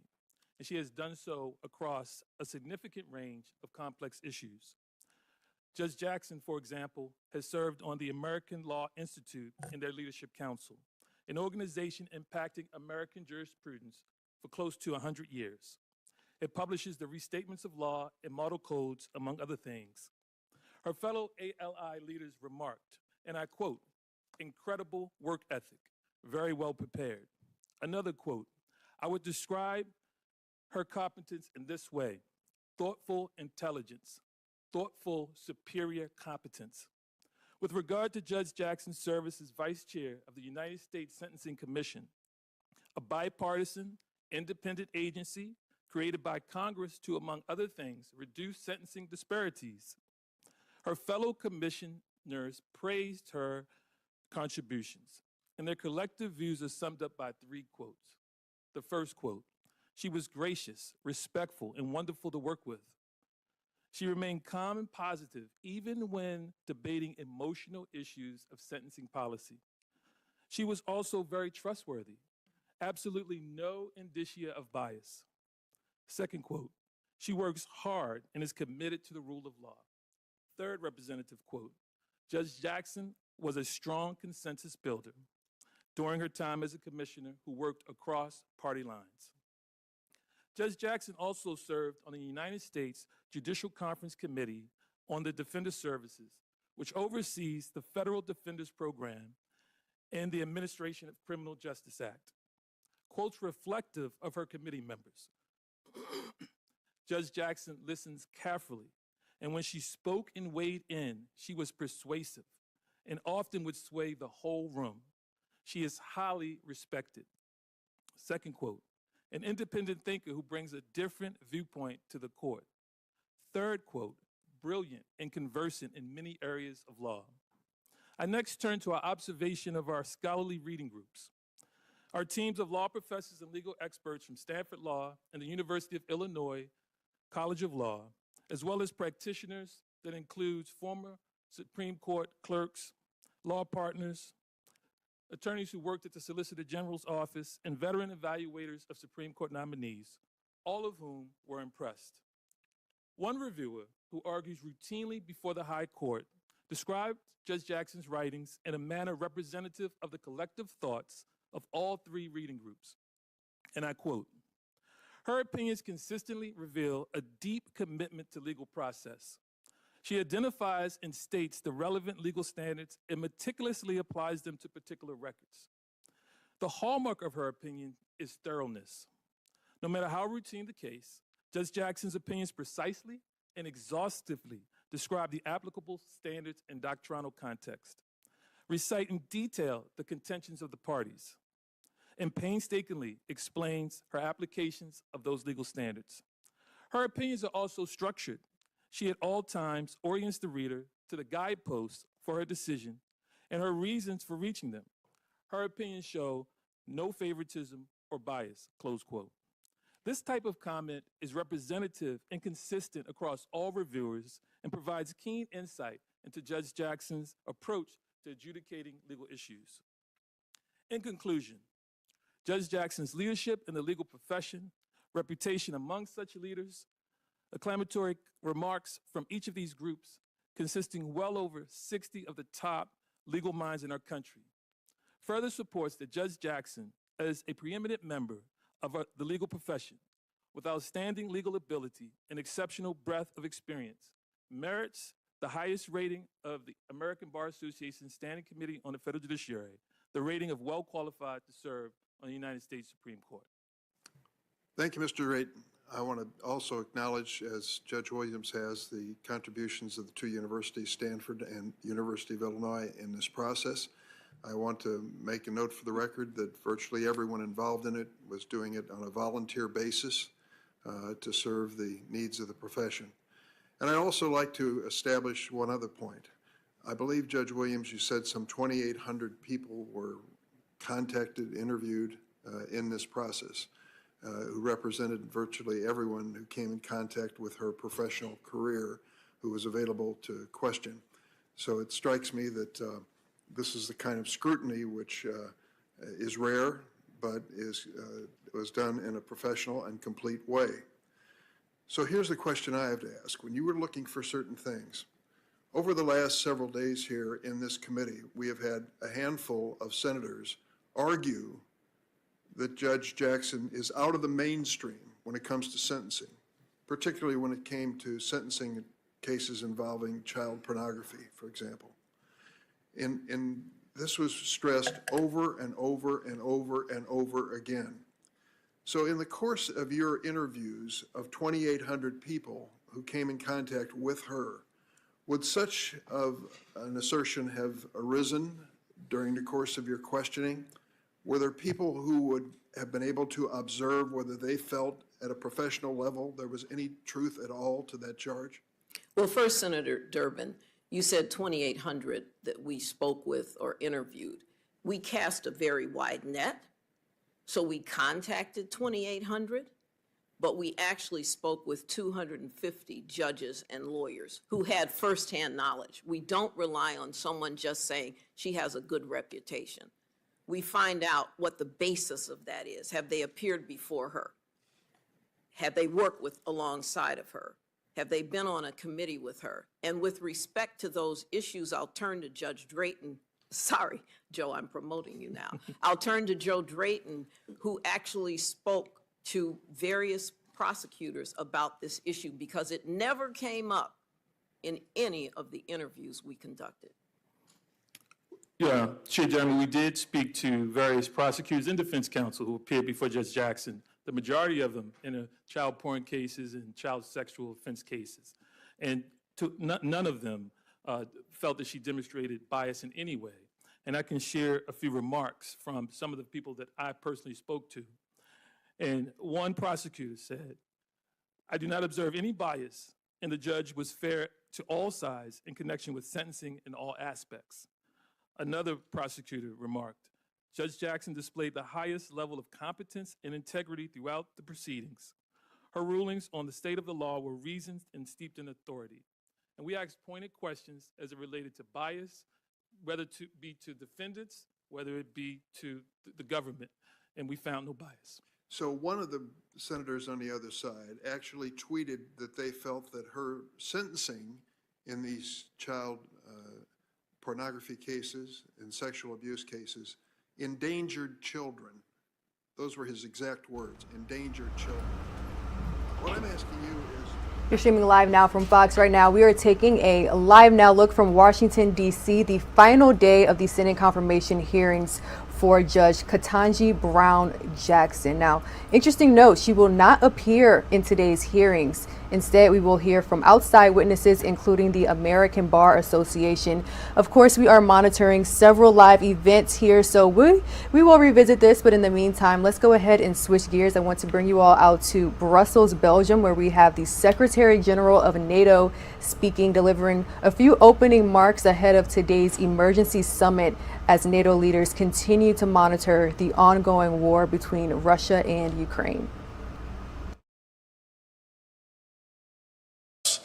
And of course, the accusations against Ukraine and NATO allies are absolutely false. Any use of chemical weapons will totally change the nature of the conflict. It will be a blatant violation of international law, and it will have widespread consequences and, of course, be extremely dangerous. It will affect the people in Ukraine, but there's also a risk that will have a direct effect on people living in NATO countries, because we can see contamination, we can see the spread of chemical agents or biological weapons into our countries. We also know that Russia has used chemical agents against its own opposition, and they have used it on NATO territory in Salisbury before. And we also know that Russia has facilitated, supported the Assad regime in Syria when they used chemical weapons against their own population. So this just highlights the importance of ending this war immediately, because this is a dangerous situation. And therefore we impose the sanctions, therefore we support Ukraine. Allies agreed to supply equipment to help Ukraine protect against chemical, biological, radiological and nuclear threats. This could include detection equipment, protection and medical support, as well as training for decontamination and crisis management. We are also enhancing allies' preparedness and readiness for chemical and biological and nuclear threats. Our top military commander, General Walters, has activated NATO's chemical, biological, radiological and nuclear defense elements, and allies are deploying additional chemical and biological and nuclear defenses to reinforce our existing and new battle groups. So we are taking measures both to support Ukraine and also to defend ourselves. Okay, we'll go to Al Jazeera. Secretary General James Bays from Al Jazeera. President Zelensky, when he addressed you, recalled the fact he first spoke to you a month ago, and he says he didn't get clear answers. So this time he asked you specifically for 1% of all your tanks, for 1% of all your aircraft, for multi-launch rocket systems, anti-ship weapons and means of air defense. A very specific list. What is your clear answer? We all listened very carefully to President Zelensky, and many of the leaders in the room have had contacts with him over these weeks. I also spoke with him, and the Ukrainian defense minister participated in our defense ministerial meeting last week. We listened carefully, and of course we took note of his very compassionate message to all NATO allies. NATO allies provide significant support to Ukraine. And we provide also lethal weapons, advanced systems, and also systems that help them to shoot down planes and attack battle tanks with anti-tank weapons, and many other types of systems, including drones. I will not go into the details of the exact type of systems we are deploying. There is close contact between NATO allies and Ukraine. But what I can say is that allies do what they can to support Ukraine with weapons so Ukraine can defend themselves. Self-defense is a right enshrined in the UN Charter.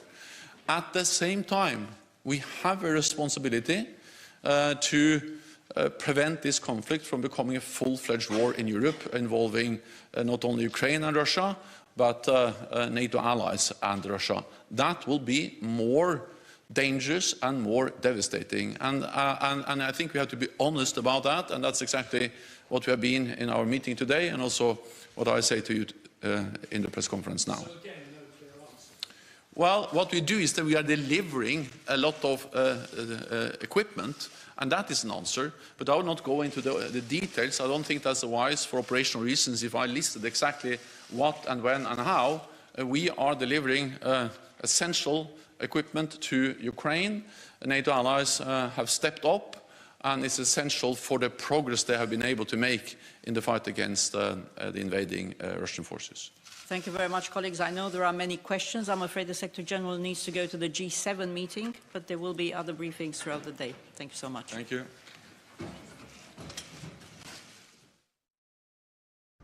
You're streaming live now from Fox, everybody. Regina Gonzalez with you here from Orlando, Florida. But we were just tuning in to the latest press briefing from NATO Secretary General Jens Stoltenberg as he attends a meeting with President Biden and other world leaders, an emergency meeting and about the Russian invasion into Ukraine. It's officially been going on for a month now. You heard him say that they are working on getting essential weapons and resources to the Ukrainian military. And he was also answering questions about the threat of Russia using chemical weapons, which has become a huge topic of concern. So we do want to head to a 2-minute commercial break, and when we return, we'll get you all up to speed on President Biden's trip, what this day is going to entail for him, the G7 and the European Union, and we'll bring you all up to speed on his visit to Poland tomorrow as well. And then we are also going to head out to Capitol Hill. That is where we've got day 4 of the Supreme Court confirmation nomination hearings for Judge Ketanji Brown Jackson. She will not be in attendance today, but we will be streaming for you a majority of this hearing on Live Now from Fox. Stay with us.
We felt were more important to review. We also consulted with our academic committees and our practitioners group, and they felt that those writings that were published would be most appropriate. Joe, did you have anything? Well, and Senator Grassley, on that point, as you know, published opinions within the legal community are those that are relied on for precedential value more so than unpublished opinions. So it was really those opinions she was putting out there for the legal community. I might have one question I'll submit to you for answer in writing. Thanks, Senator Grassley. Senator Whitehouse. Thanks, Chairman, and welcome to the members of the panel. I don't know any of you, and I don't know your backgrounds very well, so I don't know if any of you have ever been involved in a sentencing proceeding. I have Judge Williams, have you? Yeah, I have many times because I served As on a- the district as a court district for court 13 judge. years, yes. So when a federal sentencing proceeding is going on, the judge involved you, in the case of your own courtroom, gets recommendations as to what sentence should be imposed from several different sources during the sentencing proceeding. Is that correct? That's correct. One of those sources is the U.S. Attorney's Office. Yes. They're the prosecutors. Yes. And do they customarily ask for higher sentences? Well, let me go back. The others who offer recommendations to the court are the defense counsel. Yes. Defense counsel will offer a recommendation on behalf of the defendant, correct? Yes. And the court is also served by the... You're streaming live now from Fox on this Thursday, March 24th. You're hearing the voice of Regina Gonzalez with you from Orlando, Florida. But we're currently tuning in live as day 4 of the Supreme Court Senate confirmation hearings for Judge Ketanji Brown Jackson get underway. Now, we do want to mention that Judge Jackson actually won't be appearing in the hearings today. The committee will hear from outside witnesses and the American Bar Association, as you can see right before you.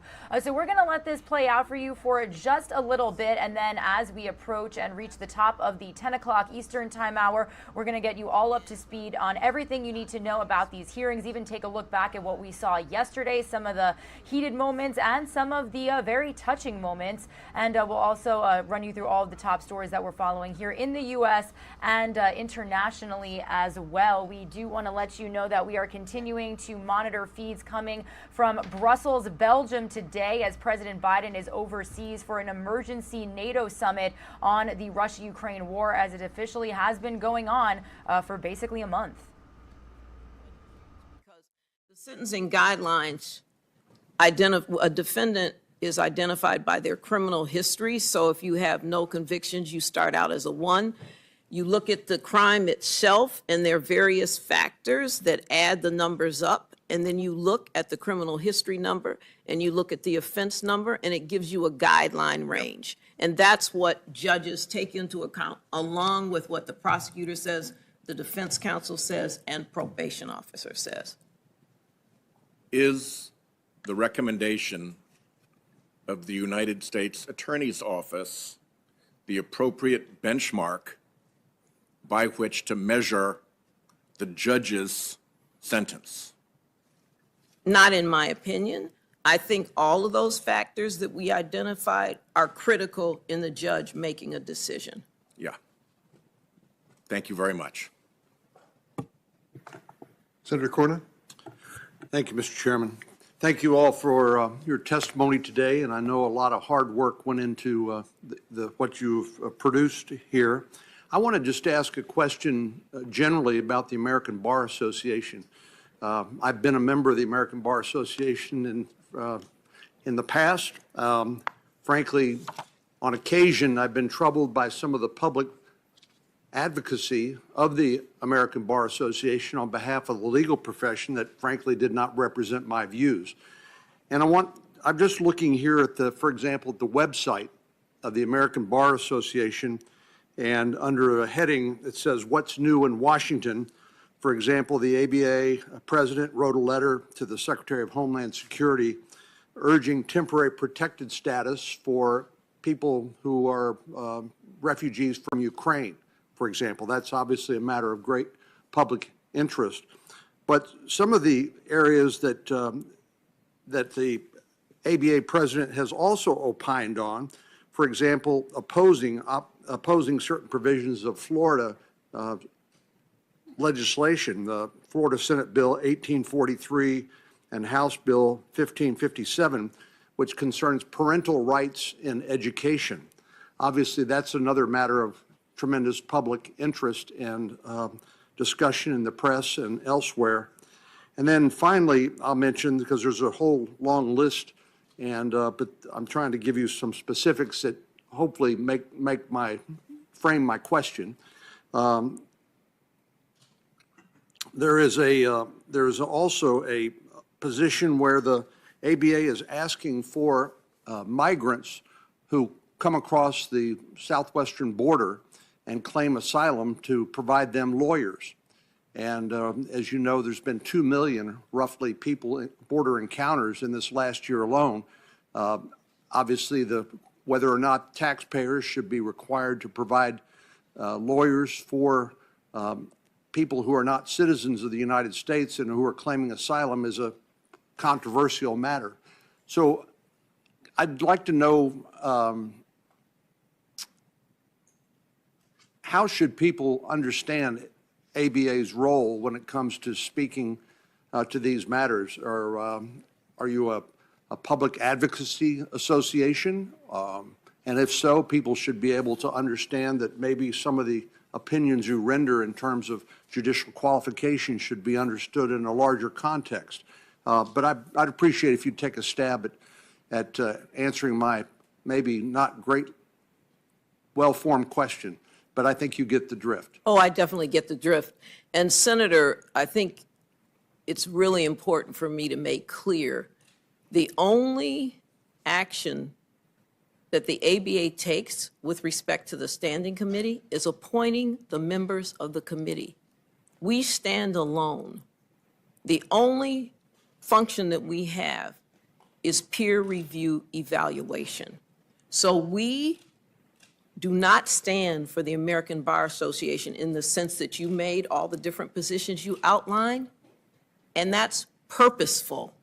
It's purposeful that we do our work in rating nominees and don't have anything to do with the policies of the American Bar Association. And as you can see to the left-hand side of your screen, we are continuing to listen in to the final day of the Supreme Court confirmation hearings for Judge Ketanji Brown Jackson. But we're also monitoring international feeds coming in from Brussels, Belgium today. As you can see to the right-hand side of your screen, we've got G7 leaders posing for a photo op as they attend an emergency summit to talk international and global security. Vladimir Putin, chemical weapons when it comes to Russian troops attacking civilians and cities across the country of Ukraine. So we are going to continue to keep that feed up for you. If we do get any remarks, any comments from these leaders, we'll cut right to it. But in the meantime, we're going to continue listening in as the final day of the Supreme Court nomination hearings for Ketanji Brown Jackson are underway. The ABA has appeared to be frankly, a partisan during some of the judicial confirmation proceedings that I participated in the past, and that's a cause for concern. I'm not suggesting that's happening here today, and I take your testimony at face value. I know you've done a lot of hard work, and I appreciate that. That's important. Your voice is important, but I think one of the things that Senator Grassley perhaps alluded to in the past, some Supreme Court nomination proceedings, it's appeared that the American Bar Association has taken sides, so to speak, in controversial nominations. And I'm not suggesting that that's the case today, but I'm just saying that that causes concern about whether we should take the testimony of the Standing Committee at face value or whether you're a combatant in the political battles that rage here in Washington sometimes over judicial nominations. Senator, just let me say there's been no communication of our committee with the ABA about any of our work. It is designed so that we can do it separately. Joe? And Senator, what I will follow up just to say that we're trained to be independent. We basically take an oath amongst our committee members to be independent, and we focus on the 3 criteria: integrity, judicial competence, and judicial temperament. And so in that regard, we focus on the record of the nominee, we focus on the writings of the nominee, and we focus on the feedback we get from the lawyers and judges that practice with the nominee, against the nominee, and administer justice alongside the nominee. Well, Mr. Drayton, I know part of the questioning of the judge had to do with, for example, sentencing that Senator Durbin and others brought up. Did the ABA itself review Judge Jackson's sentencing memoranda as part of your investigation? We reviewed the publicly available records for a sampling of her sentencing, including the child pornography cases and the sex offense cases.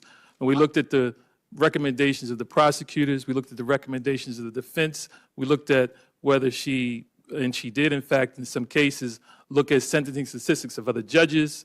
And so we looked at the record and how she came out, and it didn't appear as though she favored the prosecutor nor the defense in such cases. Well, you made an important qualification. You said publicly available. In other words, and I've heard the chairman talk about his concerns about public distribution of some of the sentencing memoranda. And so you did not review all of Judge Jackson's sentencing memoranda, only a portion. Is that correct? So perhaps I could clarify. The pre-sentence report is highly confidential. Only the judge. You did not review that? No, because it's highly confidential because of the rights of the individual defendant. We could not review the pre-sentence report. Secondly, there were not transcripts of all the hearings. You know, if we had a transcript of the hearing, we could review that. But there are memos filed. Those are public. What the position the prosecution takes, the position the defense takes, that is available in a public record, and the dockets are there. So we did as much as we could. I understand, Judge. The only point I was trying to make is you did not have access to everything in her record, but you did have access to what was public. Is that correct? Yes, and we thought that that was sufficient. Substantial amount of the record. Well, you had me until you said you thought that was sufficient. How do you know if you didn't get access to the rest of the record? Well, in many cases, we spoke to the prosecutors and the defense attorneys. Right. And they gave us their thoughts and opinions. And they walked away and said she calls balls and strikes, she's fair. We would be happy to go before her again in cases.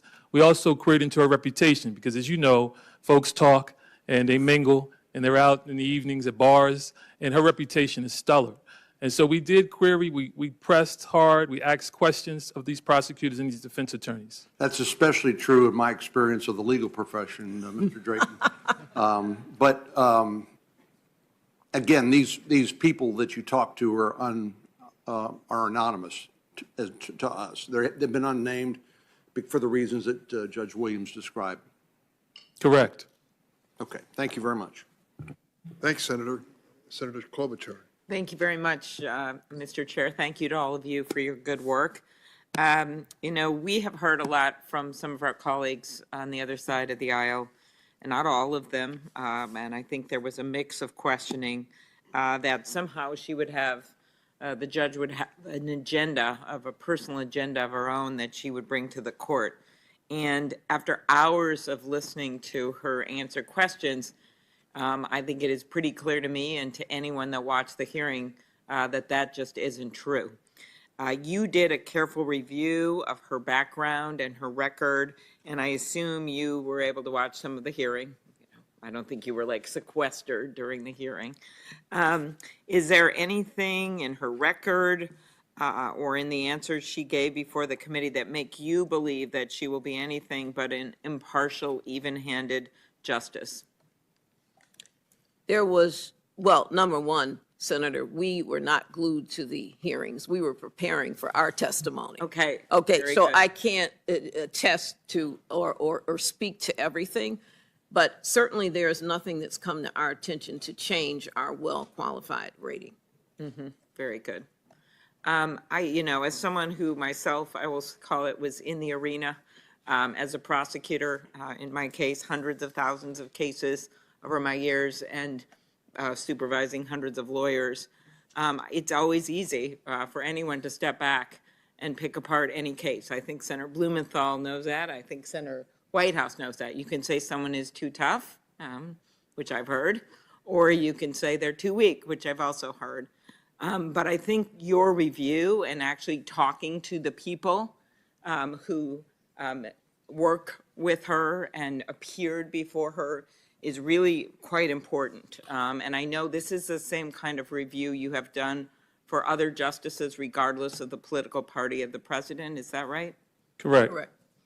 One of the things that I brought up with her yesterday, and this, whatever that discussion you wouldn't have had to see, was that of her over 500 opinions, I think nearly 600 opinions, she only had a 3% reversal rate. And in one case that she and I discussed involving Guam, she actually wrote an opinion. The D.C. Circuit reversed her, but then the U.S. Supreme Court reversed the D.C. Circuit and sided with her unanimously, and Clarence Thomas wrote the opinion. I just think it's an interesting twist on if people have an agenda, and also about a judge that is calling things as they are. And just in general, when it comes to reversal rates, is that something you look at? Would you be alarmed if she had a very high reversal rate as opposed to what we see here? Well, we certainly look at reversal rates, and I think Mr. Drayton can comment on the reaction of our reading groups who looked at specifically those cases as well and what their conclusions were. Well, first, Senator, the conclusions were that in cases in which she was reversed, she was analyzing unquestioned legal questions, unsettled legal questions, and thus they were questions of first impression.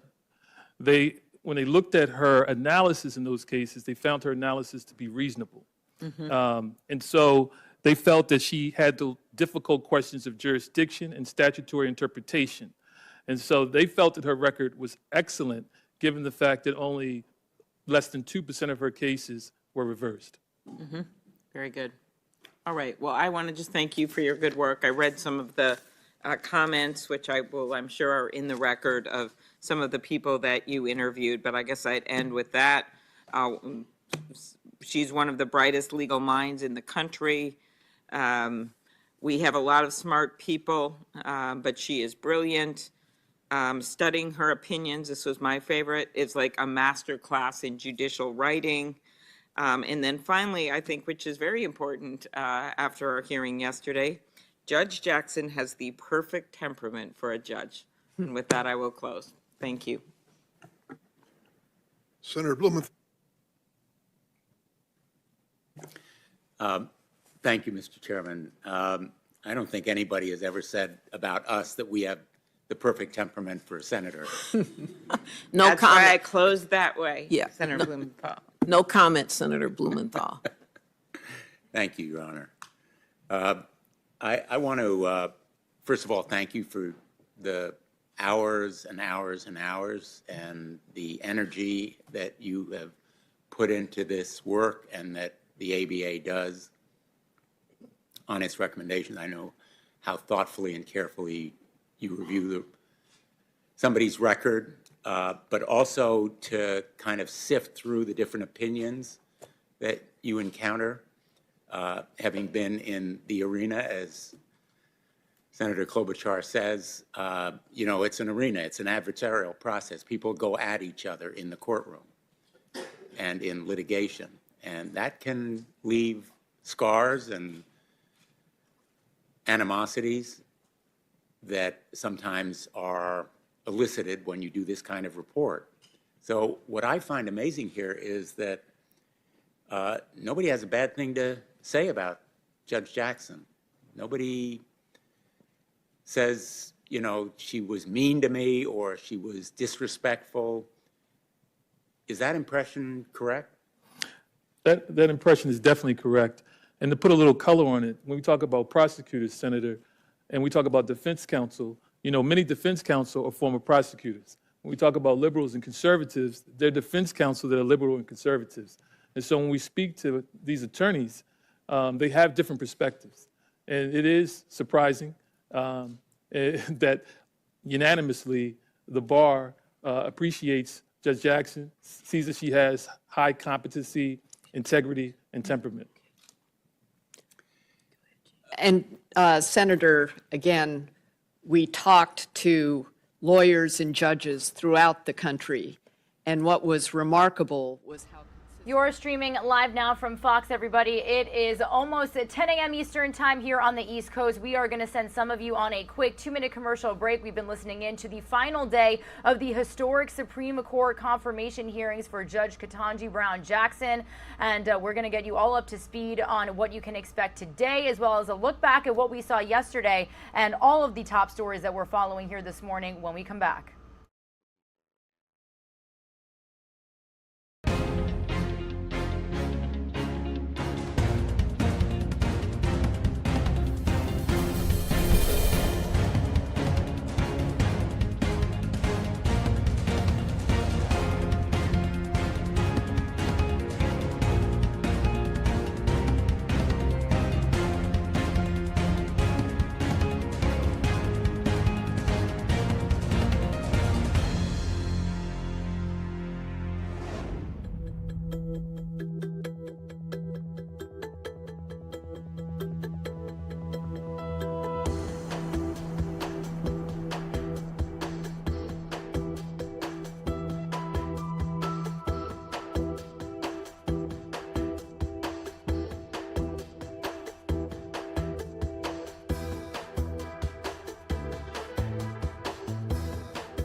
Good morning, everybody. My name is Regina Gonzalez with you here on Live Now from Fox from our East Coast hub in Orlando, Florida. I'll be with you for about another hour before we toss things off to our Phoenix host. We have been listening in to the final day of the Supreme Court nomination hearings for Judge Ketanji Brown Jackson. They are currently happening as we speak right now there on Capitol Hill. Now, this is happening after Jackson spent yesterday taking questions from the Senate Judiciary Committee on her record, her history of sentencing, and a number of other issues, including race, abortion, and child sex offender sentencing.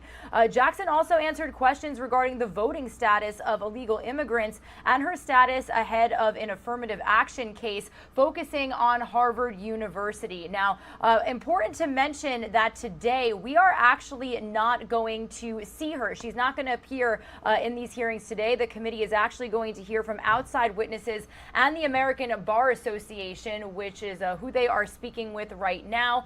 So we will likely be dipping in and out of these hearings here on Live Now from Fox throughout the day as we continue to bring you more top stories. But for a moment, as we take a look at this final day of the hearings, we want to bring you back to some of those moments that I just mentioned here that happened yesterday. Things got a little bit heated, and then they got a little bit positive and got a little more emotional with an exchange from a senator out of the state of New Jersey, really commending Jackson for sitting up there, taking all this heat from Republicans, and just talking about the plight of Black Americans and how he was so honored to be in the same room with her. He said that you are a great American. You deserve to sit in that chair. You have earned this spot. You are worthy. So let's take a listen here on Live Now from Fox.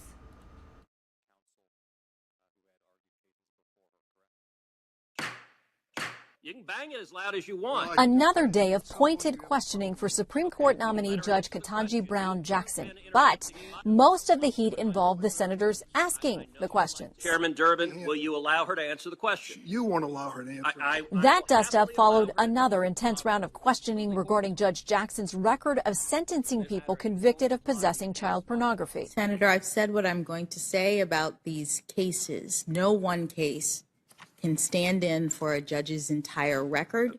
The issue dominated much of Wednesday's hearing, including Senator Lindsey Graham's question about Judge Jackson's decision to combine lesser jail time with additional sentencing measures, like limiting a convict's access to normal use of a computer. I think the best way to deter people from getting on a computer and viewing thousands and hundreds and over time, maybe millions, the population as a whole, of children being exploited and abused every time somebody clicks on is to put their ass in jail, not supervise their computer usage. And a dispute over documents about the judge's record that started late Tuesday night also spilled over into Wednesday's hearing. Somehow it appears that the White House obtained this information. It was leaked in pieces to media outlets in order to cast doubt on legitimate members' questions, and then it was provided to only Democratic members of this committee without any of the underlying documentation. Committee Chairman Dick Durbin says the documents came via the White House and that Republicans got them not long after Democrats did. This information was not requested before. It's never been requested by this committee. And I think we ought to think long and hard about whether or not we even consider going into pre-sentence reports. Judge Jackson made a bit of news today when she was asked whether, if she's confirmed, she will recuse herself from hearing a case on Harvard University and affirmative action. The court is going to hear that later this year. She, of course, graduated undergrad and law school from Harvard and sits on the board of overseers. So about that recusal, she says, that's my plan. In Washington, Shannon Bream, Fox News. All right, thank you for that report, Shannon Bream, taking a look back as she faced a second day of questioning yesterday, Judge Jackson, that is. And we do have the fourth day of those hearings underway as we speak, and we'll bring you back out live to them in just a little bit. But I do want to continue on with some more top stories that we are following this morning. We are going live and worldwide right now. This is a Live Now look in Brussels, Belgium, as President Biden is in Europe this morning to meet with NATO allies.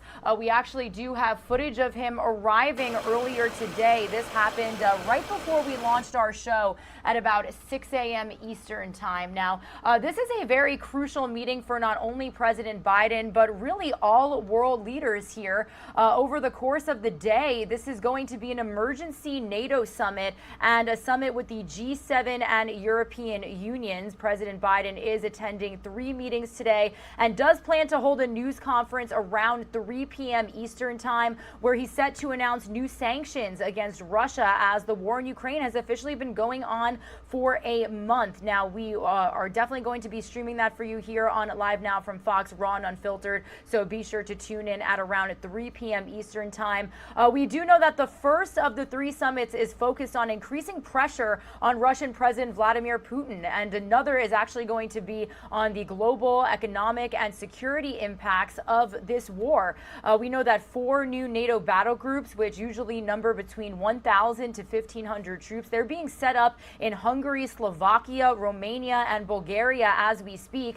Meanwhile, NATO is also now estimating that Russia has lost anywhere between 7,000 and 15,000 troops since the invasion started. Now, we have gotten word that Ukrainian President Volodymyr Zelensky is expected to address the summit by video, that he's going to say that he wants the alliance to declare that it will fully assist Ukraine to win this war by supplying any weapons necessary.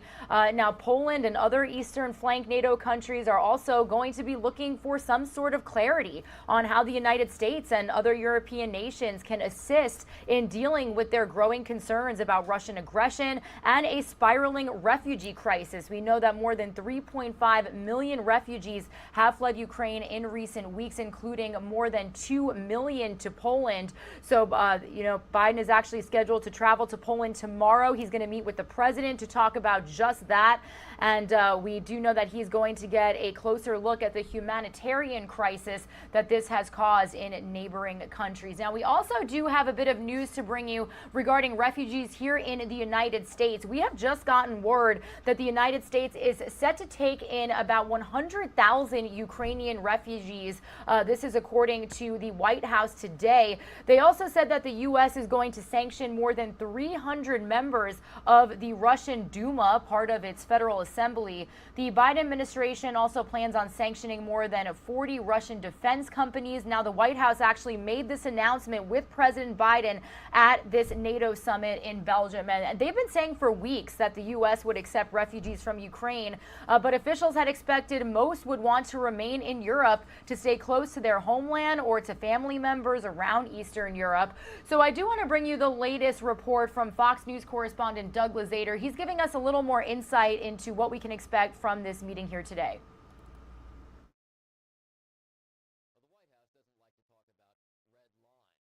We'll have to decide how far Russia can go before it triggers a response. Italian Red Cross workers help evacuate Ukrainians hoping to escape the violence. This is an international effort, and President Biden travels to Brussels today for an emergency NATO meeting where he's expected to announce a new wave of Russian sanctions. He will join our partners in imposing further sanctions on Russia and tightening the existing sanctions to crack down on evasion and to ensure robust enforcement. Russian forces have gained some ground and lost some as Ukrainians continue their heavy resistance. Russian President Vladimir Putin appears willing to level the country to win it over. We have a concept of domestic security. Putin's press secretary said nuclear weapons would only be used if Russia faces an existential threat. But how is that defined? And what would NATO do in response? What is the atrocity threshold inside Ukraine that would provoke a more aggressive response from NATO? Is it chemical weapons? Is it Putin using one of his quote-unquote tactical smaller nuclear weapons? These Russian forces were seen pulling up to a gas station and then looting it. A reminder that without supplies, even tanks have their limits. If it doesn't have fuel, if it doesn't have ammunition, and if the crew doesn't have water and food, guess what? That tank can't fight. And that's what we're beginning to see all across Ukraine, is this utter breakdown of the Russian ability to supply its troops. But in the cities under siege, Ukrainians too are running out of food, water, and supplies as the war drags on. In Washington, Doug Lazater, Fox News. And here is a live now look of the establishment where this meeting is taking place. Now, to give you a little more context into President Biden's schedule, he is meeting with NATO right now, but in just a little bit at around 10:45 Eastern time, he is expected to depart NATO and route to the European Union. And he's going to be greeted by the European Council President Charles Michel in the Europa building. That's expected to happen at around the 11:30-ish hour. He's going to hold a bilateral meeting with the European Council, and then he is going to join and deliver remarks at a European Council summit to discuss the shared concern about Ukraine, including the transatlantic efforts to impose economic costs on Russia. So we will likely be getting feeds of that meeting happening at noon Eastern time. And then at 3 p.m. Eastern time, President Biden is expected to hold his own press conference from the NATO headquarters here right in front of you in Brussels, Belgium, about the conversations that he had, and he is expected, as you heard Doug Lazater say, to announce more sanctions on Russia. So it's going to be a big day out there internationally for President Biden, and you can stick with us for all of the live, raw, unfiltered feeds and remarks coming from not just him, but other leaders as well. Meanwhile, as we continue to follow how the world is responding to the Russian invasion of Ukraine, we're continuing to get more video from down there on the ground. Він був сілий. Я його особисто вчора бачив. Я навіть можу показати фотку там, де ми розвертали. So this is actually video of the mayor of Chernihiv showing the damage to the besieged city during a drive 1 month after the Russian invasion of Ukraine. The video shows widespread destruction, as you can see, of civilian infrastructures, including homes and even retail buildings. The mayor drove down one of Chernihiv's major roads, explaining the damage and pointing out that Russian forces were ahead before turning around the car. Now, Chernihiv is a strategic city in northern Ukraine, north of Kyiv and near the Belarusian and Russian borders, and city officials say that the supply of water was low in this area, and they accuse Russia of holding the city's remaining population of 150,000 people hostage. So again, more video coming from the ground out there, just really putting into perspective the humanitarian crisis that this has caused. We're also getting some more military related footage this morning. We actually have this coming from the Russian Ministry of Defense showing a strike hitting what is said to be a Ukrainian military asset in northern Kyiv. The release came as NATO officials estimated, again, heavy losses among Russian forces over the last month, and Ukraine said it was pushing back on several fronts, including near Kyiv. Now, this footage was actually shot by a drone, as you can see, and it shows a vehicle that the Russian Ministry of Defense said was part of an anti-aircraft missile system as it pulled into a cluster of buildings in northern Kyiv. The video cuts away to a shot zoomed further out, still trained on the same location, which shows an explosion near where the vehicle was seen. So we have not confirmed if the vehicle was completely destroyed, but just wanted to bring you more video from our Live Now from Fox desk. Meanwhile, as this war is raging on, and it's been a huge topic of conversation this morning already, it's the threat of a nuclear disaster or attack in Ukraine from Russian forces. Well, actually, as Ukrainians become more fearful of that, they're panic buying radiation blocking drugs across Europe. Fox News correspondent Aisha Hasni actually has this story for us. From Belgium to the Czech Republic, pharmacies are reportedly selling out of potassium iodide, a chemical that protects the thyroid gland from radioactive contamination. Quite honestly, I would feel a little uncomfortable not having it if something happened. It's selling out amid fears of an accident or an attack at one of Ukraine's nuclear power plants. And on Tuesday, Vladimir Putin's spokesman said Russia would not rule out using its nuclear capabilities if the nation faced a, quote, existential threat. In Poland, doctors are trying to calm the public. Please do not panic. Those pills will be available again. And the European Commission has reportedly told EU member states to start stockpiling the chemical as the war in Ukraine rages on, and the United States is taking steps too. We are always prepared, even as we aren't making predictions at this point in time. President Biden has said Americans should not be concerned about nuclear warfare as the whole world watches for Putin's next move. In case of such an emergency, hopefully we'll know in advance, and hopefully it will never happen.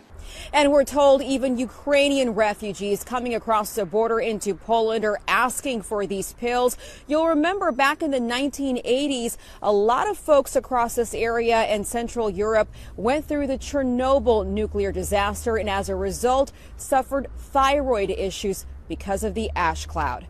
In Poland, I'm Aisha Hasni, Fox News.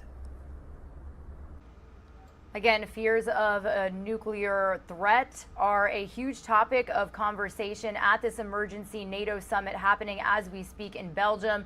And it is likely that when world leaders make some live remarks, they are going to touch on it. We did just hear NATO Secretary General Jens Stoltenberg answer some questions for reporters on it. So we'll continue to bring you any developments on what they have to say about that. Meanwhile, as we continue our coverage of this war in Ukraine, we wanted to bring you some of the lighter moments and actually really touching moments that have happened out there on the ground. So this is actually some video of Ukraine's emergency service members getting married. They are marrying their partners in Kyiv as fighting is continuing to rage on in the Ukrainian capital.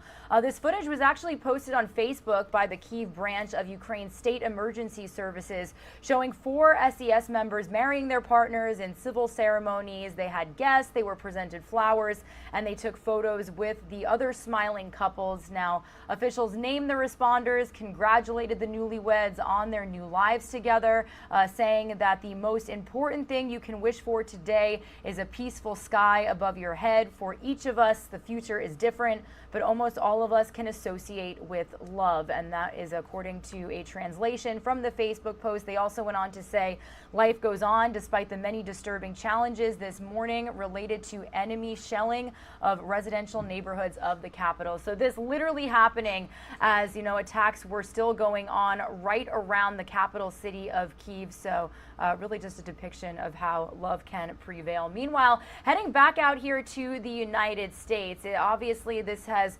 caused such a crisis, a humanitarian crisis for, at this point, 3.5 million refugees that have fled and millions more who decided to stay in Ukraine and are being displaced. Well, actually, a New York-based group called Pause of War is overseas right now to help refugees and their pets. Our Fox 5 New York team was able to speak with this organization, so I do want to bring you this story here on Live Now from Fox. Families fleeing Ukraine can only bring with them what they can carry, and hundreds each day continue to cross the border with their beloved pets, even though their future is uncertain. It is so heartbreaking to see a girl with a fishbowl walking. You know, we have pet rodents, we have bunnies. Animals described as dazed and confused are met by volunteers with Pause of War. The nonprofit organization based on Long Island set up shop at 2 locations along the border in Romania and Poland, where a dozen volunteers are working around the clock to provide refugees with hugs, hope, and basic necessities for their pets. We are giving them cat carriers, dog carriers, leashes, collars, coats for their dogs, calming treats, vaccines. Some refugees are asking Pause of War to foster their pets temporarily, while others are left with no choice but to part ways. The organization is making arrangements to fly some of the animals here to be put up for adoption. I think it's our responsibility to help them. Some of the people are asking us, I don't know where I'm going. I don't know what my life is going to bring. Please find a great home for my cat or my dog. Pause of War is looking for monetary donations. Volunteers explain shipping supplies takes a lot of time and becomes costly. 100% of the proceeds goes directly towards supplies they need the most. Those animals need those essential supplies that we are offering, right down to food and water. And with no signs of the evacuation slowing down anytime soon, volunteers plan to continue putting their lives on the line to help countless families and pets in need. Jody Goldberg, Fox 5 News.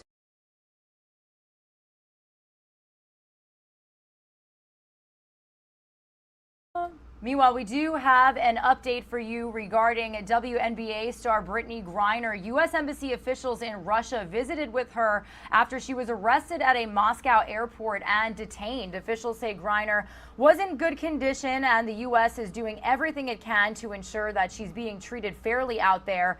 Griner is accused of carrying vape cartridges with cannabis oil in her luggage in mid-February. In Russia, the charge carries a 10-year prison sentence. So this is a situation that we've been following very closely since we first broke it to you. So wanted to bring you that quick update. Stay with us, everybody. Some of you are going to see a we have a job to do commercial break. to defend when we America. Return, we are going to show you how people are continuing to pour in tributes for Madeleine Albright, the first woman to serve as the U.S. Secretary of State. She unfortunately passed away yesterday at the age of 84. We're going to have the latest from Fox News correspondent Jillian Turner. And then we are also going to continue bringing you some more developments on the absolutely devastating tornado that ripped through the New Orleans area, really in the community of Arabi is where they saw the most extensive damage. So we'll bring you the latest on the cleanup efforts happening out there. And we are also going to hear from the driver of this truck. This video going viral after tornadoes touched down in northern Texas on Tuesday. You could see this car being whipped around and then turned back up on its wheels. And he just drives away. Well, he is actually 16 years old and was coming back from a job interview, and he spoke with our Fox 7 Austin station. So don't go away. We'll have that story for you after this break as well.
You're streaming live now from Fox, everybody. My name is Regina Gonzalez with you from Orlando, Florida, continuing to touch base on all of the top stories that we are following here today. Taking a look back at the life and legacy of Madeleine Albright. She was the first woman to serve as the United States Secretary of State. Well, she unfortunately passed away at the age of 84 just yesterday. And our Fox News correspondent Jillian Turner is taking a closer look at everything she did for America. To defend American interest. She was the first woman to serve as Secretary of State. I, Madeleine Corbell Albright. Her guiding belief, America is a unique force for good in the world. Madeleine Albright has the strength and wisdom to help ensure that America remains the indispensable nation.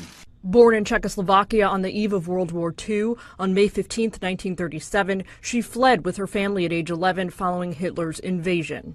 Her father, Joseph Corbell, was a Czech diplomat who became a leader of the government in exile. She credits him for her core values, that peace, freedom, and democracy are human nature. And in 1993, President Clinton named her U.S. ambassador to the UN. She quickly became known for her charm, also her fierceness. She convinced Clinton to launch NATO airstrikes in Bosnia in 1995, pushed UN Secretary General Boutros Boutros-Ghali from office, sanctioned Saddam Hussein's regime, and weighed in after Cuba's military shot down 2 civilian aircraft. Frankly, this is not cojones. This is cowardice. In 1997, she became Secretary of State, the highest-ranking woman in the U.S. government. The American people will benefit from her leadership and her ability to speak to them about the importance of our being strong abroad in order to have a strong, good life here at home. As secretary, she visited nearly 100 countries, meeting with counterparts, all male. She never relinquished her feminine flair. Usually Madeleine does the talking. Once in a while, she lets her jewelry do the talking. A poem appeared in the Iraqi newspaper that called me an unparalleled serpent. And since I had a snake pin already, I thought I'd wear it whenever we talked about Iraq. One of her last acts as Secretary of State, traveling to North Korea in 2000 to negotiate with Kim Jong-il. Her groundbreaking accomplishments earned her the Presidential Medal of Freedom in 2012. She had a famous adage, there's a special place in hell for women who refuse to help each other, and she lived by that, championing dozens of women in the field of U.S. foreign policy. In Washington, Jillian Turner, Fox News. Certainly one to remember for sure. Meanwhile, we are going to turn our focus to some weather-related news here on this Thursday, March 24th. That system that has wreaked havoc, spawned tornadoes across the south, well, it is officially making its way over the northern parts of Florida right now. Actually, we here in Orlando, Florida, our Fox 35 team is on a storm alert day with this cold front driving chances for rain over North Florida and also some chilly temperatures. We know that areas behind the front are expected to see cooler temperatures throughout the day, some in the 60s, also some in the 80s along the Space Coast. So it really just depends where you are living, but there is possible threat for a few strong to locally severe storms. So definitely be weather aware. Isolated damaging wind gusts could be expected. Small hail and lightning strikes will remain the primary issue in the stronger storm watched regions. The bulk of the action arrives around 11 a.m. with the storm intensity rising through 12 p.m. And then the skies are expected to remain pretty active into the afternoon hours with coverage easing up after 5 p.m. And showers are going to remain possible into the late night hours, and much of the rain will be out of the viewing area here that you're seeing by early tomorrow morning. So if you're joining us from this area, definitely be careful. It is expected to get really wet really soon. So definitely just be careful on those roads and whatnot. So wanted to bring you that here. But we are continuing to just bring you more news and developments out of New Orleans, Louisiana, and everywhere that was impacted by these devastating tornadoes. This is actually drone footage. Just look at all of that debris all over these lawns. We know that this was actually a multi-vortex tornado. So yesterday we knew that the National Weather Service was sending out teams to evaluate evaluate what type of tornado touched down. Now, this drone footage again showing some of the devastation it caused in the community of Arabi, which is just east of New Orleans. The National Weather Service ended up declaring that the tornado was an EF3. It was of EF3 strength, and the EF scale is 0 to 5. The higher the number, the stronger the tornado. So this was pretty strong, and look at what it caused. In addition to property damage and power outages, one person in Arabi was unfortunately killed. And we do have some more video coming in from the ground here, just showing you all of these homes. You can see just debris again all over these people's lawns, roofs completely torn off from homes. We saw cars flipped upside down.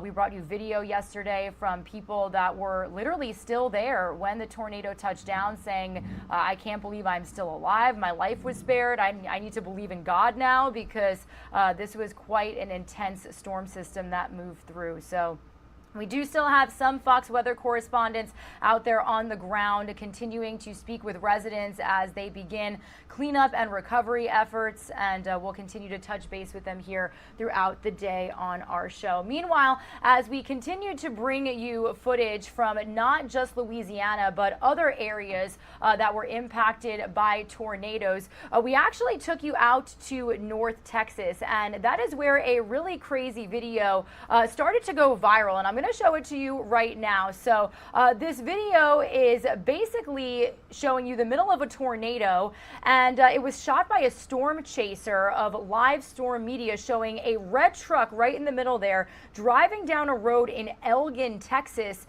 as it gets blown over on its side and spun around before flipping upright on its wheels, and then the driver is amazingly able to drive away. I'm just going to let this sit for you here again so you can see it kind of spinning clockwise rotation, and then plop, it goes right back on its wheels, and the driver starts to take back off. Well, right now, we're actually going to hear from that driver. He is 16 years old and actually spoke with our Fox 7 Austin team, saying that this was an absolute miracle. Let's listen in here.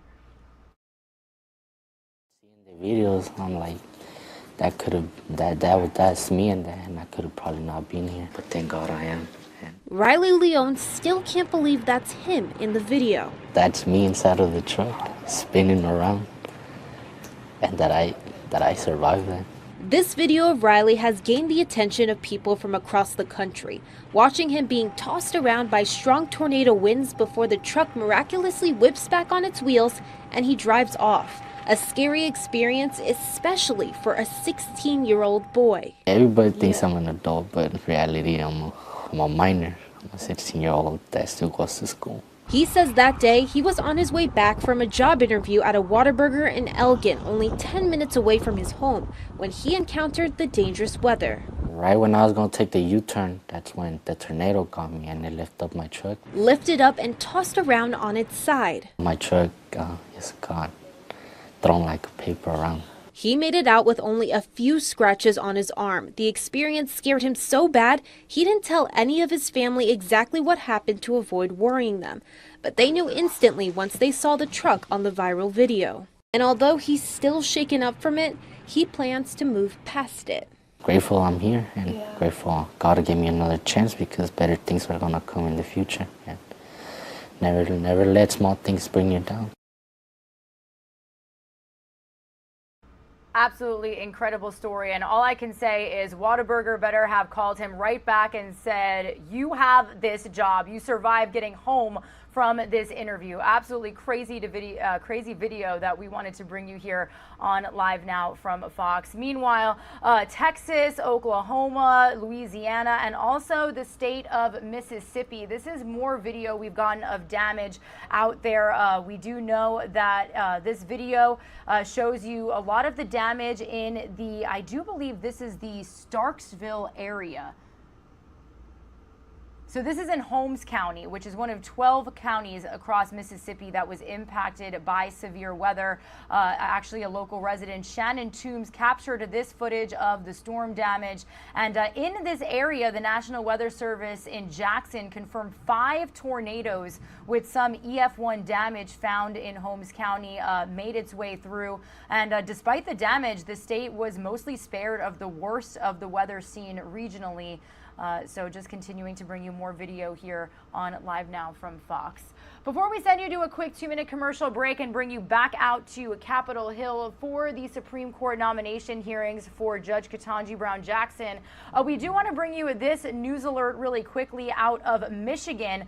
The monthly hearing where a judge considers whether or not Ethan Crumley should remain in Oakland County Jail or be moved to a juvenile detention center is actually happening this morning. Now, in accordance with the law that requires minors being held in adult facilities be evaluated each month, the accused Oxford High School shooter will appear in court Thursday to await decision from the judge. Now, the 15-year-old has been incarcerated since the shooting incident where he allegedly murdered 4 teens and injured several others in a rampage through his school. He faces 24 charges, including terrorism. And his attorney previously argued his isolation at the jail could worsen his mental state. However, the teen was said to be eating normally, reading books, playing video games, and talking to others like his counselor. And we are going to continue to monitor any information coming out of this courtroom. We do believe that this hearing is happening virtually, but we'll keep a close eye on it for any developments. Some of you are going to see a quick 2-minute commercial break. When you return, we will bring you back out to Capitol Hill. That is where day 4 of the Supreme Court confirmation hearings for Judge Ketanji Brown Jackson are underway. She will not be making an appearance today, but we are going to hear from other witnesses as well as the American Bar Association. That's who senators are questioning right now. So we'll listen in live on Unfiltered when we come back.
will continue to do her part to keep the sacred promise of our courts and our country.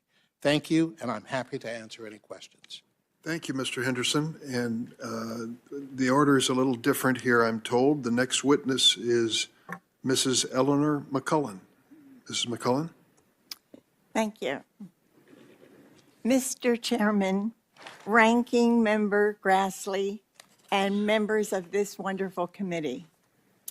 My name is Eleanor McCullen, and I am honored to be with you today as you consider the nomination of Judge Jackson to the Supreme Court. I also would like to say I am grateful for all of your service to our country. I have dedicated my life in service to empowering women as a sidewalk counselor. I was also the lead plaintiff in an important free speech case, McCullen versus Coakley. Today, I would like to touch on two topics that are very near and dear to my heart. The first, the importance of empowering and supporting pregnant women who feel alone and without options. Two, the importance of confirming judges committed to preserving one of Americans' most cherished freedoms, the freedom of speech. For over 20 years, I have served as a sidewalk counselor, and I offer hope, help, and love to the Boston women and their families. So many women I've met believe that their only choice is to end the life of their baby.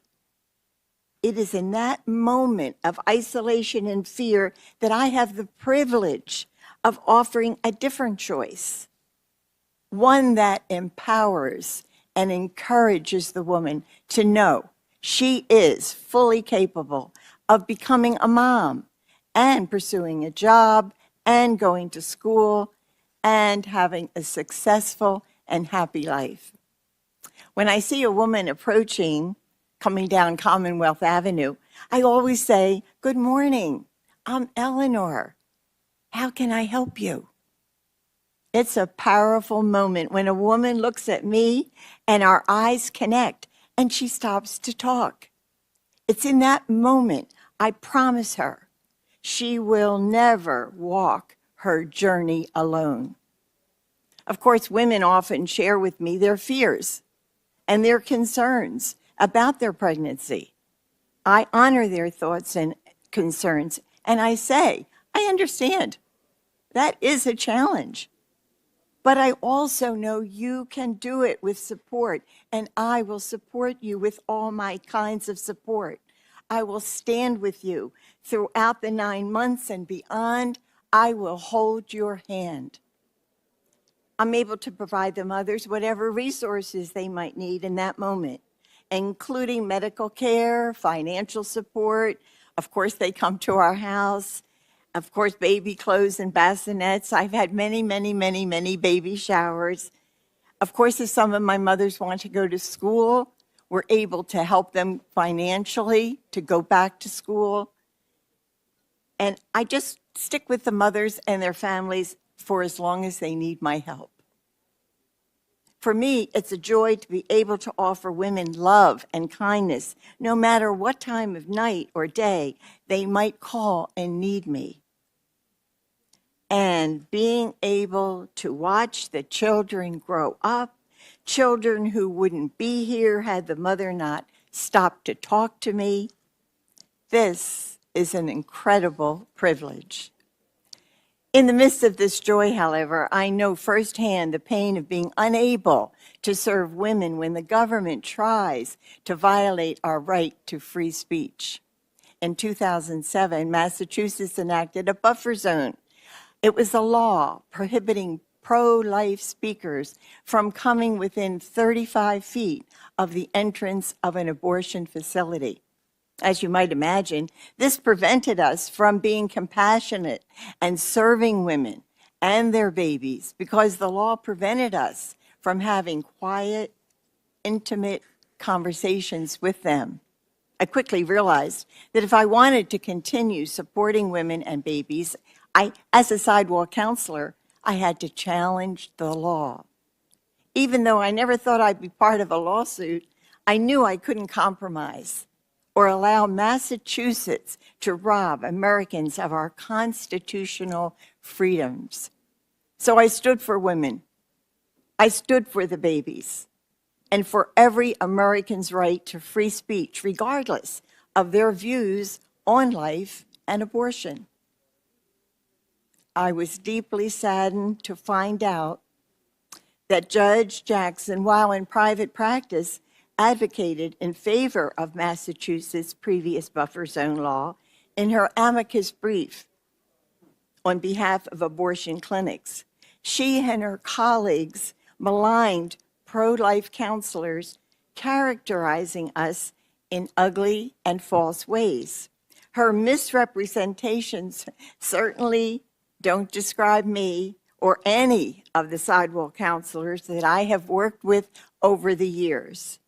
Indeed, the entire reason I challenged the buffer zone law was because I did not want to shout from a distance or come across as a woman with no compassion. Thankfully, in 2014, all 9 justices of the Supreme Court ruled that Massachusetts' buffer zone did violate the First Amendment. When a woman is alone, sidewalk counselors walk with her in that moment. When a child is just minutes from losing his or her life, sidewalk counselors serve as their voice. The unborn have no voice. As Americans, we will disagree on many important issues, but that's the beauty of why our Constitution protects free speech and allows each of us to speak truth with love. My hope is that this precious freedom, which preserves our nation from tyranny and violence, will remain respected and upheld. I would ask Judge Jackson that if she is confirmed to the Supreme Court, that she will choose to uphold all Americans' First Amendment freedoms. And I would like to end with a story. It just happened this week. I was home and the telephone rang. And the woman said, "Eleanor?" I said, "Yes." She said, "Oh, I'm so glad to talk with you." She said, "I was just looking through my baby book of my little 3-month-old little girl. And underneath the picture of the baby was my card that I give out, Hope, Help, and Love." And she had pasted that in the album underneath the baby picture. There was my card and my number. And she called me and she said, "I have to tell you." She said, "Rose is now 18. She's graduating from high school. She's on her way to college. And I want to thank you for being there that day in January. And you talked to me. And I have to tell you, Rose is the joy of our life." So in conclusion, you might ask, why am I so passionate about supporting mothers and free speech? Well, it's called love. And love, you can't argue with that. And thank you so much for listening. Thank you, Ms. McCullough, for being here today. We really appreciate that. You're welcome. Our next witness is Mr. Richard Rosenthal. Mr. Chairman, Ranking Member, members of the Judiciary Committee, thank you for the distinct honor of appearing before you today. Just a few weeks from now, I will marry my beloved fiancée, Anna. And today, I get to testify in support of the nomination of my lifelong friend, Judge Ketanji Brown Jackson, to be on the Supreme Court. So I feel especially blessed these days. And get well soon, Dad. I love you. Senators, I have known Ketanji Brown Jackson for nearly 38 years. We first met in 1984 as students in our public junior high school in Miami, Florida. I was 12 years old back then, and Ketanji was 14.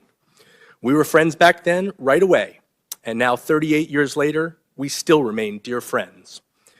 From the very first day I met Ketanji, I knew she was special. In my entire life, I have never met anyone like her. In junior high, and then again at our large public high school, Ketanji was seemingly everywhere and everything. The president of the student body, the upbeat voice delivering the morning announcements over the school's public address system, the graduating senior voted most likely to succeed. And in our speech and debate program, she was literally the national champion in her event. Through it all, she was the one student who stood out as universally loved and admired by everyone, her fellow students, teachers, and administrators alike. Ketanji's incandescent brilliance was obvious to all of us from day one. But even more importantly, she has always been one of the kindest, warmest, most humble and down-to-earth people I have ever met. All this while still possessing boundless charisma, drive, maturity, and grace. For all these remarkable characteristics to somehow reside in the same one person, well, I suppose you can understand why everyone who knows Ketanji believed she was destined for greatness. I could go on describing Ketanji's amazing qualities, but instead, let me relate two stories from our high school days. First, Ketanji wasn't just a supernova national champion from our debate squad, though of course she was. She was also the unofficial leader of our tight-knit debate family, acting basically as a student coach and mentor for all the younger students. Outside in the grassy area between the school's hallways, we would sit cross-legged on the ground, all of us in rapt attention, while Ketanji would stand and explain to us the keys to success, in particular, the need for preparation, poise, discipline, and above all, hard work. She was a born leader. No matter how high she would climb, she always threw ladders down to the rest of us and encouraged us and helped us on our upward climb to the best of our abilities. In 1998, for just a few weeks, Ketanji's path and my path overlapped again, as we both served as law clerks for judges on the same court, the U.S. Court of Appeals for the First Circuit. She was finishing up her one-year appellate clerkship, and I was just beginning mine. For those few weeks, I confess that I felt a surge of excitement and satisfaction because I had actually accomplished something that Ketanji had accomplished. But for her part, Ketanji has never been about comparing herself to anybody else's accomplishments. She simply sets her own goals and then works tirelessly to achieve them. In the nearly 40 years that I've known Ketanji, I can't remember ever hearing her say an unkind word to anybody, or even an unkind word about anybody. That's just not her nature, and it's not how her amazing parents, Mr. Brown and Mrs. Brown, raised her. That leads me to my second story about high school. It was the fall of 1987. I was a sophomore and Ketanji was a senior. In our Latin American history class, I sat in the seat next to hers, but on this particular day, her chair was empty. But just then, the school principal came on the PA system and announced that a handful of our senior class had been accepted to Harvard College that day, a huge achievement for our large and often underfunded public high school. As fate would have it, at that very moment that the principal announced Ketanji's name, Ketanji happened to open the door and walk in the classroom. The entire classroom immediately leapt to its feet, exploded in applause, and ran over to Ketanji to embrace her. It was one of the most genuine, heartwarming moments I have ever seen. Every student was so happy for Ketanji and so proud of her accomplishment. Nobody was jealous, nobody was resentful, and nobody was at all surprised because she was Ketanji. And now, some 4 decades later, the President of the United States has nominated Ketanji to be a Supreme Court Justice. It seems fitting. After all, this is what great Americans are supposed to do. They're supposed to achieve great things. And Ketanji Brown Jackson is a great American. Personally, I feel blessed to have been born in a country that can produce such an extraordinary person. My parents of blessed memory were Jews who escaped persecution in Nazi Germany. And they, along with my dear parents, always reiterated to me and my siblings what an amazing country this is, because in America, anybody can succeed, no matter who they are, what they look like, or where they come from. My grandparents and my parents were right. In America, a great person like the Honorable Ketanji Brown Jackson can indeed succeed and can ascend to positions of great trust and great responsibility. Members of the Senate, by confirming this extraordinary woman to a seat on the Supreme Court, you will honor everything that is good and right about America. For the good of our country and for the good in our country, I hope that you will. Thank you. Thank you, Mr. Rosenthal. Ms. Keisha Russell. Good morning, and thank you for the opportunity to testify. I am a constitutional lawyer at First Liberty Institute. First Liberty is a national legal organization with a mission to defend and restore religious liberty for all Americans. In addition to being a lawyer, I'm also the daughter of Jamaican-born parents, and I'm a former elementary school teacher in Atlanta Public Schools. I'm here to explain how critical race theory may impact a judge's judicial philosophy, including the fulfillment of her oath to uphold the Constitution, as well as to remain impartial and uphold the integrity and independence of the judiciary. Critical race theory, or CRT, is a subset of critical theory that began with Immanuel Kant in the 1790s. Critical theory rejected the principles of the Enlightenment and the Age of Reason on which the American Republic was founded. Critical theory teaches that all human relationships are relationships of power between the oppressors and the oppressed. The oppressor-oppressed lens of critical theory helped establish totalitarian ideologies such as Marxism and Nazism. CRT's key assertion is that racism is not the result of individual conscious prejudices, actions, or thoughts, but rather that racism is a systemic and structural force. CRT teaches that racism is embedded in America's legal systems, institutions, and capitalist economy, and it demands whiteness as a societal norm. I will address 3 of CRT's erroneous assumptions and the possible impact on judicial philosophy. Number 1, believing that America was founded on racist ideals is wrong and incompatible with a judge's oath to uphold the Constitution. CRT proponents claim that America was founded and the Constitution was drafted to promote racism and slavery. Historians have debunked this claim as false. The truth is that America's founders were divided on this issue of slavery, and many of the founders were abolitionists. America's core ideals of freedom and equality, expressed in the Declaration of Independence and the Constitution, sparked the movements that led to the eventual elimination of both slavery and Jim Crow. CRT is sometimes erroneously analogized to the civil rights movement, and some CRT proponents even assert that Dr. King was a critical race theorist, but he was not. Now, King would argue that Bull Connor, the head of the Birmingham, Alabama police, and the Southern racists were violating the principles of the American founding, but critical race theory would argue the opposite, that Connor was the fulfillment of the American founding, because America was founded to perpetuate this white supremacy. Ultimately, we cannot expect someone who subscribes to critical race theory to defend and protect the Constitution, because CRT asserts that the Constitution is not worth defending. Such a view completely contradicts the oath every judge takes. Number 2, a judge who embraces critical race theory perspective that America must address racism by encouraging racism cannot be an impartial judge. Contrary to CRT's assertion that racism is socially created, racism is the result of individual feelings of superiority and prejudice. There's no doubt that bad laws will further erase a society, but such racism must first be alive in the individual before it can become alive in society.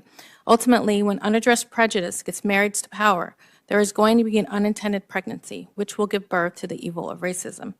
Since personal prejudices advance a racist society, we cannot address racism by encouraging racist behaviors. Mr. Kendi, one of CRT's advocates, brazenly declares that the only remedy to prevent discrimination is future discrimination. In essence, CRT proposes that the oppressed group must be granted advantages in society to the detriment of the oppressor group in order to address past injustices. Adherence to CRT removes the principle of equality before the law that is necessary for just decision-making. Consider, for example, how CRT philosophy could influence a judge's view in criminal sentencing. If a judge believes that the only way to correct racism is to provide advantages to blacks and disadvantages to whites, this would create dire injustices in that judge's practices. A judge who embraces CRT's views may engage in favoritism and partiality, contrary to the judicial canons. Number 3, a judge must uphold the integrity and independence of the judiciary, and she cannot do so if she considers systemic racism in her decision-making. While racism is alive in the hearts of many people in our country, it does not determine the outcome of any minority's educational, professional, or economic accomplishments. My own testimony is a reflection. You're streaming live now from Fox, everybody. We are currently listening in live as day 4 of the Supreme Court confirmation hearings for Judge Ketanji Brown Jackson are underway. She will not be in this hearing today. As you can see, we are hearing from other witnesses, people who know her, and as well as other representatives from the American Bar Association. Also, to the bottom right-hand side of your screen, you could see that any moment now we are expecting a live press conference conference from NATO leaders, likely Secretary General Jens Stoltenberg again. Not exactly sure about that. There are multiple podiums, but President Biden did attend this meeting. He's in Europe this morning, meeting with our allies, talking about the Russia-Ukraine war, and we do know that we're expected to hear from him today at around 3 p.m. Eastern time, where he's set to announce new sanctions against Russia as this war has officially been going on for about a month. Now, I do know that the first of the 3 summits focused on increasing pressure on Russian President Vladimir Putin, and then another one taking place was about the global economic and security impacts of this war. We do know that Ukrainian President Volodymyr Zelensky is expected to address the NATO summit by video as well, so we'll wait for these live remarks to bring you here in their entirety as we continue to monitor President Biden's trip to Europe. Some of you are going to see a quick 2-minute commercial break. We'll be right back.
And welcome everyone here to Live Now from Fox. It is a new hour as we continue to wait for President Biden for the big news conference that is slated to happen pretty soon here. About 4 hours away. We'll bring it to you, of course, right here on Live Now from Fox. Everybody, that's one of the great things that we do here. When we have the big events, we bring it to you always live and direct right here on Live Now from Fox. I'm your host, Mike Page. Always great to be here with you. Here's what we have coming up here in just moments. It looks like we are going to have the French President Macron. He is going to be speaking to the media here in just a little bit. So we'll take that for you right here on Live Now from Fox. Obviously, a very high-stakes emergency meeting happening with G7 partners and the NATO as they continue to talk about the Russian aggressions and what would happen if Russia decides to use nuclear weapons. That is one of the big takeaways coming from this summit. They want to shore up all of their partners to find out a plan in place to see how the response would be if Russia does go down that path and use nuclear weapons against Ukraine or other NATO countries. So we will wait for that right here on Live Now from Fox. I want to go out to this news conference that happened earlier. We're going to play it for you in full. We didn't get to do that earlier, but we want to play it for you now in full right here on Live Now from Fox. This is the NATO General Secretary speaking. Let's bring it to you here on Live Now from Fox. Summit of NATO leaders to address the biggest threat to our security in a generation, President Putin's war against Ukraine. The people of Ukraine are resisting with courage and determination, fighting for their freedom and for their future. We stand with them. President Zelensky addressed us with an impassioned message, thanking NATO allies for the significant support we are providing and stressing the vital importance of even more military assistance. Today, NATO leaders agreed that we must and will provide further support to Ukraine. We will continue to impose unprecedented costs on Russia, and we will reinforce allied deterrence and defense. Leaders approved our 4 new battle groups in Bulgaria, Hungary, Romania, and Slovakia. These are in addition to the 4 already in the Baltic countries and Poland. So we have 8 multinational NATO battle groups now, from the Baltic Sea to the Black Sea. Across Europe, there are 100,000 US troops supporting NATO efforts. And European allies and Canada have also stepped up. We have 40,000 forces under direct NATO command, mostly in the eastern part of the alliance, backed by major air and naval power, including an unprecedented 5 carrier strike groups from the high north to the Mediterranean. Today, and we got you covered right here on Live Now from Fox, everybody. As we continue to wait for that, we want to continue our coverage right here on Live Now from Fox. NATO leaders agreed to reset our deterrence and defense for the longer term, to face a new security reality. On land, we will have substantially more forces in the eastern part of the alliance at higher readiness, with more pre-positioned equipment and supplies. In the air, we will deploy more jets and strengthen our integrated air and missile defense. At sea, we will have carrier strike groups, submarines, and significant numbers of combat ships on a persistent basis. We will also strengthen our cyber defenses and enhance our exercises, focusing on collective defense and interoperability. I expect we will decide on the details at our next summit in Madrid in June. Today, Allied leaders also agreed to provide further support to Ukraine, helping to uphold their fundamental right to self-defense. Allies are also equipping Ukraine with significant military supplies, including anti-tank and air defense systems and drones, which are proving highly effective, as well as substantial financial and humanitarian aid.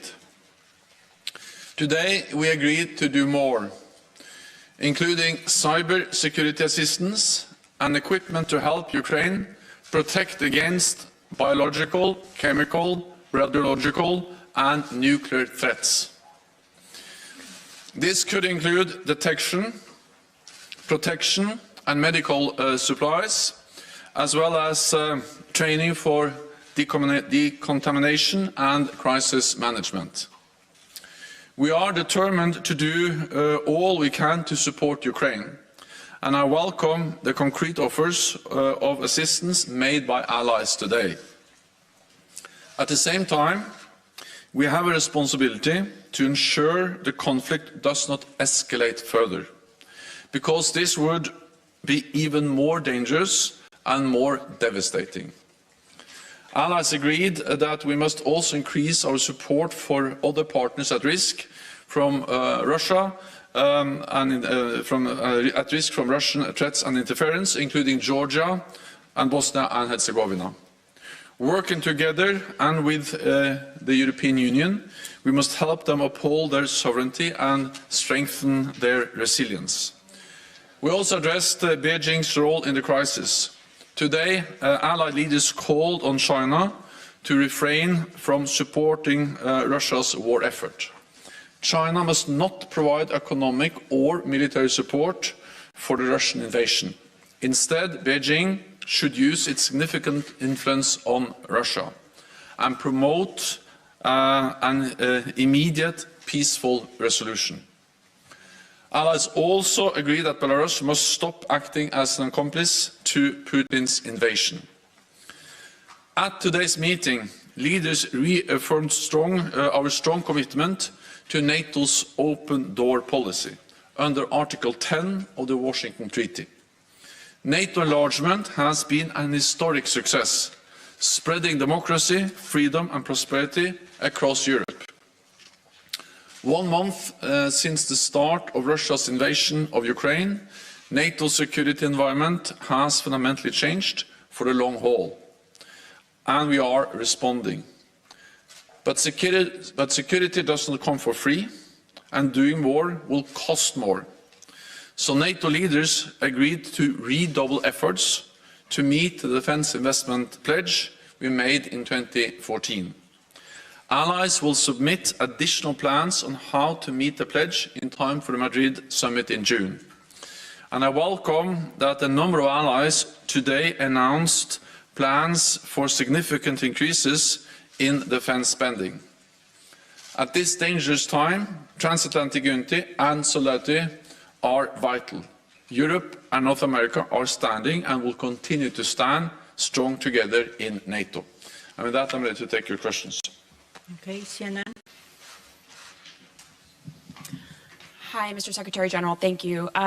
President Zelensky, in his address to NATO, accused Russia of deploying phosphorus munitions. I'm wondering whether NATO has seen evidence of that and what your response is or would be. And then I'm wondering, did you discuss during this meeting a permanent basing of forces in any of these countries, such as the Baltics, and abandoning the NATO-Russia Founding Act?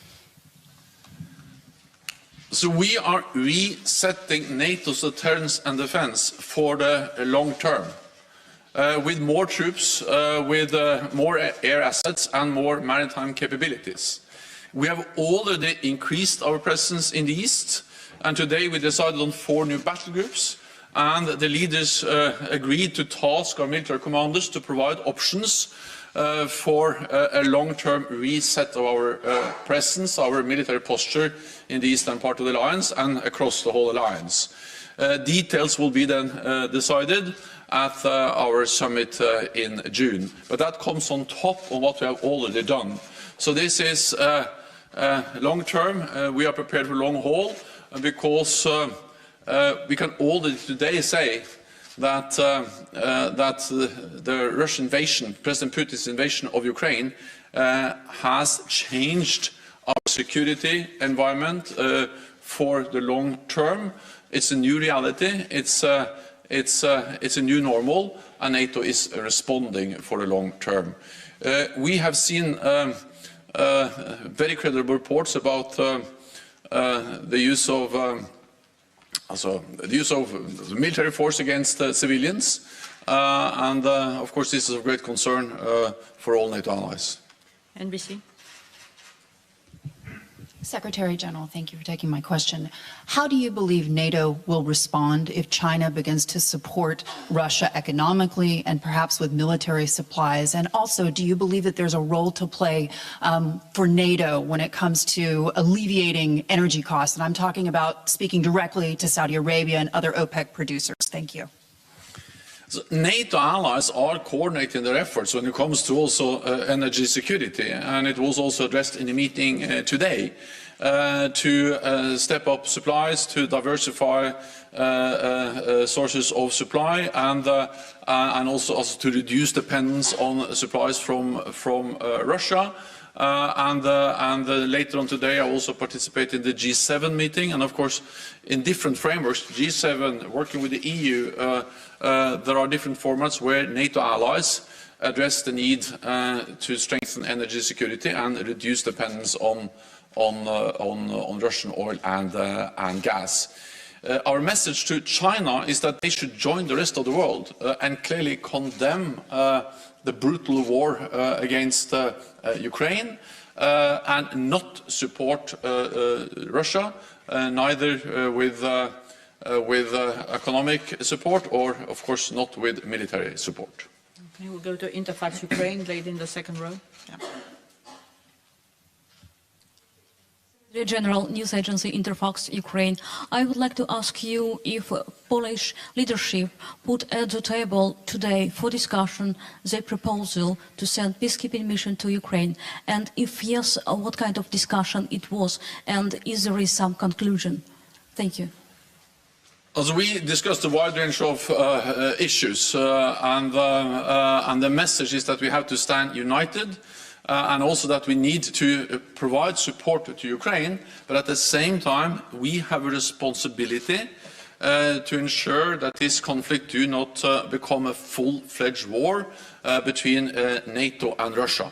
And that's also the reason why allies have made it clear that we will not deploy troops on the ground in Ukraine, because the only way to do that is to be prepared to engage in full conflict with Russian troops.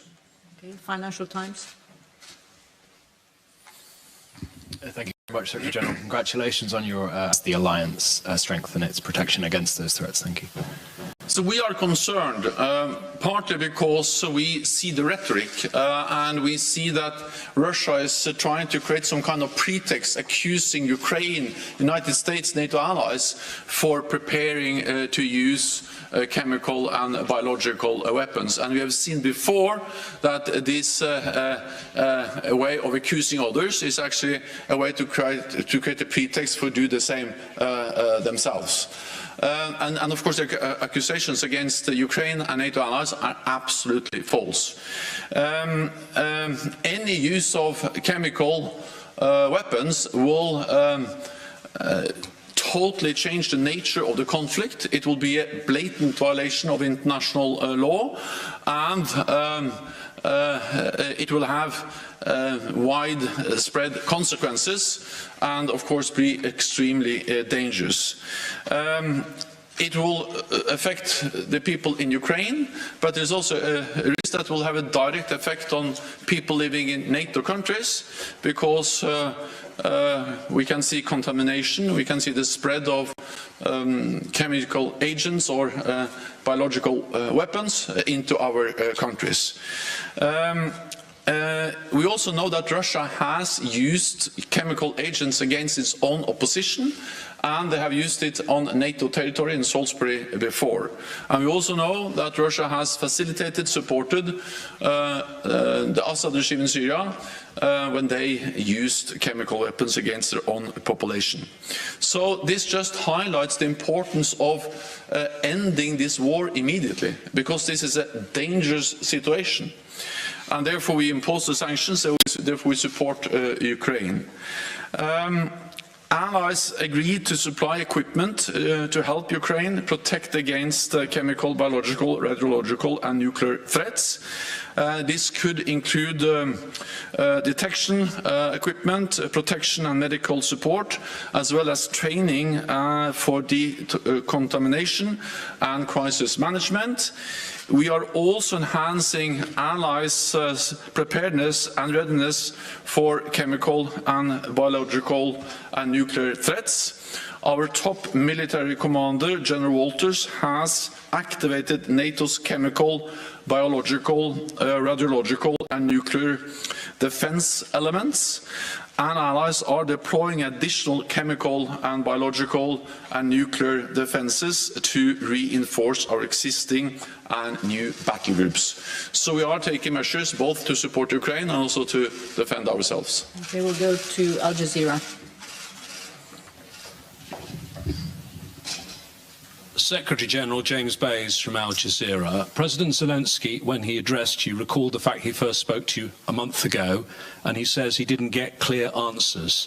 So this time he asked you specifically for 1% of all your tanks, for 1% of all your aircraft, for multi-launch rocket systems, anti-ship weapons, and means of air defence. A very specific list. What is your clear answer? We all listened very carefully to President Zelensky, and many of the leaders in the room have had contacts with him over these weeks. I also spoke with him, and the Ukrainian defense minister participated in our defense ministerial meeting last week. We listened carefully, and of course we took note of his very compassionate message to all NATO allies. NATO allies provide significant support to Ukraine.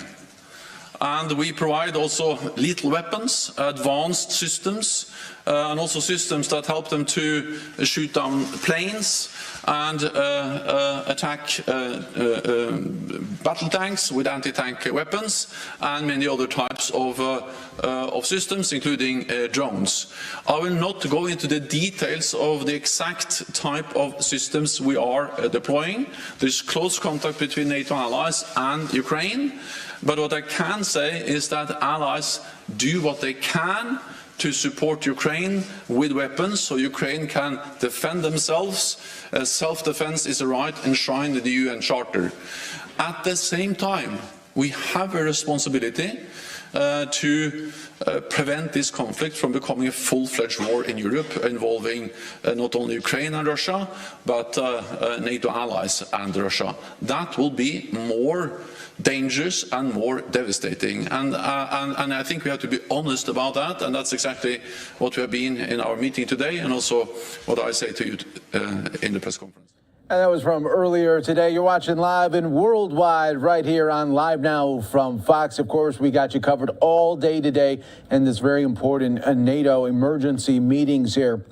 Once again, about 3 p.m. Eastern, we will have President Biden at the podium there to speak to reporters following the conclusion here of this meeting here. We are waiting for French President Macron to come up pretty soon here. We'll be waiting on that. Let's take a quick 2-minute break here, everyone. When we come back, if we don't have Macron, we will go out to a live Senate hearing going on right now with Armed Services talking about U.S. Central Command.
And we are back here for you on Live Now from Fox, setting up to be one of the most in-demand couple of hours here on Live Now from Fox. I'm your host, Mike Page. Thanks so much for joining us here today. It's going to be a busy afternoon as we continue to get rolling here. Here's what we have coming up any moment here. The French president coming out of some NATO meetings with President Biden and other NATO members talking about what would happen if Russia is to use nuclear weapons against Ukraine. What is the NATO response going to be? And that is what we will be hearing from in these news conferences coming up in just a little bit here. So we'll keep an eye on that. I want to go out to a live Senate hearing going on right now, talking all about U.S. Central Command, the posture around the world with worldwide threats, including Russia right now. To quickly analyze, process, and deliver data to decision makers at the speed of relevance. By doing so, we will increase senior leader decision space and enable decision superiority over our competitors. Finally, today's our problems are global in all domain, and they demand globally integrated strategies, plans, and actions. These principles are vital elements of our ability to execute a layered defense and integrated deterrence, and they are critical to our nation's ability to deter in competition, de-escalate in crisis, and if necessary, defeat in conflict. I'll end by thanking the committee for all you've done to support our soldiers, sailors, airmen, Marines, Guardians. The FY22 NDAA and the recent passage of the FY22 Appropriations Omnibus continue to advance our national defense priorities and the missions of U.S. Northern Command and NORAD. Today's strategic environment calls for sustained, sufficient, and predictable funding in order to prevail. Persistently operating under continuing resolutions over the last decade has contributed to the erosion of our nation's competitive advantage. I join my fellow commanders, the service chiefs, and the Secretary in expressing my appreciation for the resources provided in the FY22 Omnibus and in urging the on-time passage of both the NDAA and a full-year appropriations bill for FY22. Or 23, excuse me. Again, thank you for the opportunity to appear today, and I look forward to your questions. Thank you, sir. General Richardson, please, your testimony.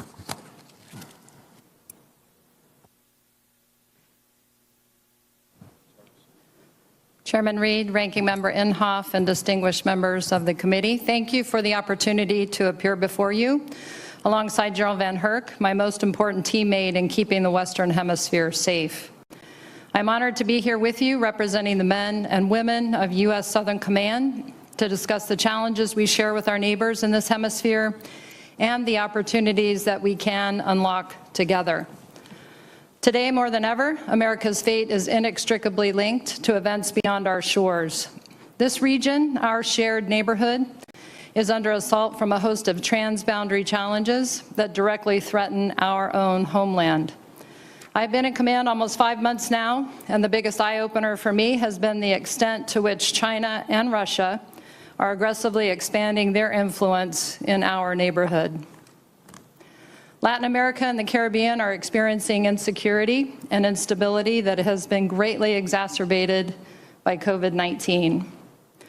The People's Republic of China, our long-term strategic competitor, continues its relentless march to expand economic, diplomatic, technological, informational, and military influence in Latin America and the Caribbean, and challenges U.S. influence in all these domains. Without U.S. leadership and modest investment, negative PRC influence in this region could soon resemble the self-serving predatory influence it now holds in Africa. Let's be clear, the PRC doesn't invest, they extract. Meanwhile, Russia, a more immediate threat, is increasing its engagements in the hemisphere as Putin looks to keep his options open and maintain relationships in our near abroad. In January, the Russian deputy foreign minister said he could neither affirm or exclude that Russia would send military assets to Cuba and Venezuela. Just days before the Russian unprovoked invasion of Ukraine, the Russian deputy prime minister visited Nicaragua, Cuba, and Venezuela, countries that maintain close ties with Russia and offer Putin a foothold in our hemisphere. Finally, recent visits between the presidents of Brazil and Argentina with Putin in Russia demonstrate a concerning potentially broadening of Russia ties in the region. In this hemisphere, transnational criminal organizations operate nearly uncontested and blaze a trail of corruption and violence that creates a wedge and allows the PRC and Russia to exploit these countries. They threaten citizen security, undermine public confidence in government institutions, and drive irregular migration to our homeland. These TCOs traffic opioids, cocaine, and other deadly drugs into the U.S., fueling both drug overdoses and drug-related violence. In my initial travels to Latin America and the Caribbean, it's become obvious to me that our partners are our best defense as we work together to counter our shared threats.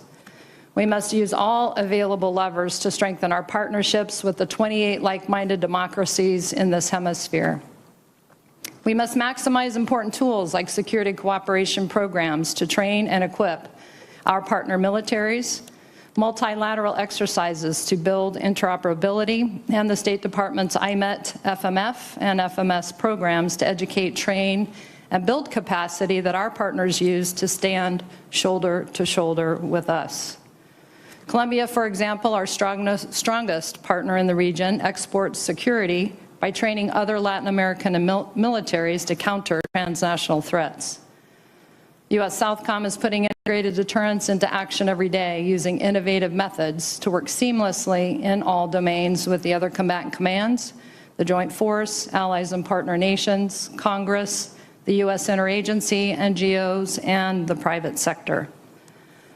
Now more than ever, the U.S. must lead in this hemisphere, and that requires consistent focus and a sustained investment to help build a shared neighborhood that is free, secure, and prosperous for our generation and generations to come.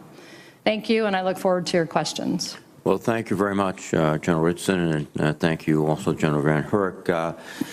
General Van Herk, the North Korean missile activity is quite disturbing. Indeed, hours ago, they launched a missile which, from analysis of the flight path, suggests could hit the United States. Given this behavior, what are your thoughts about the current 44 ground-based interceptors and their current capability? Chairman, I'm comfortable with where we are today based on the intelligence I have with the current capabilities and capacity of North Korea. Going forward, I do believe that they could exceed my capacity and capabilities. That's why it's crucial to keep Next Generation Interceptor on time or early. In my discussions with Admiral Hill, he's confident right now that they're on that path. As far as the total number of 44 interceptors, that's a policy decision. I look forward to seeing the Missile Defense Review and the policy that it provides and guidance to me to get after the capacity and challenges that you allude to, sir.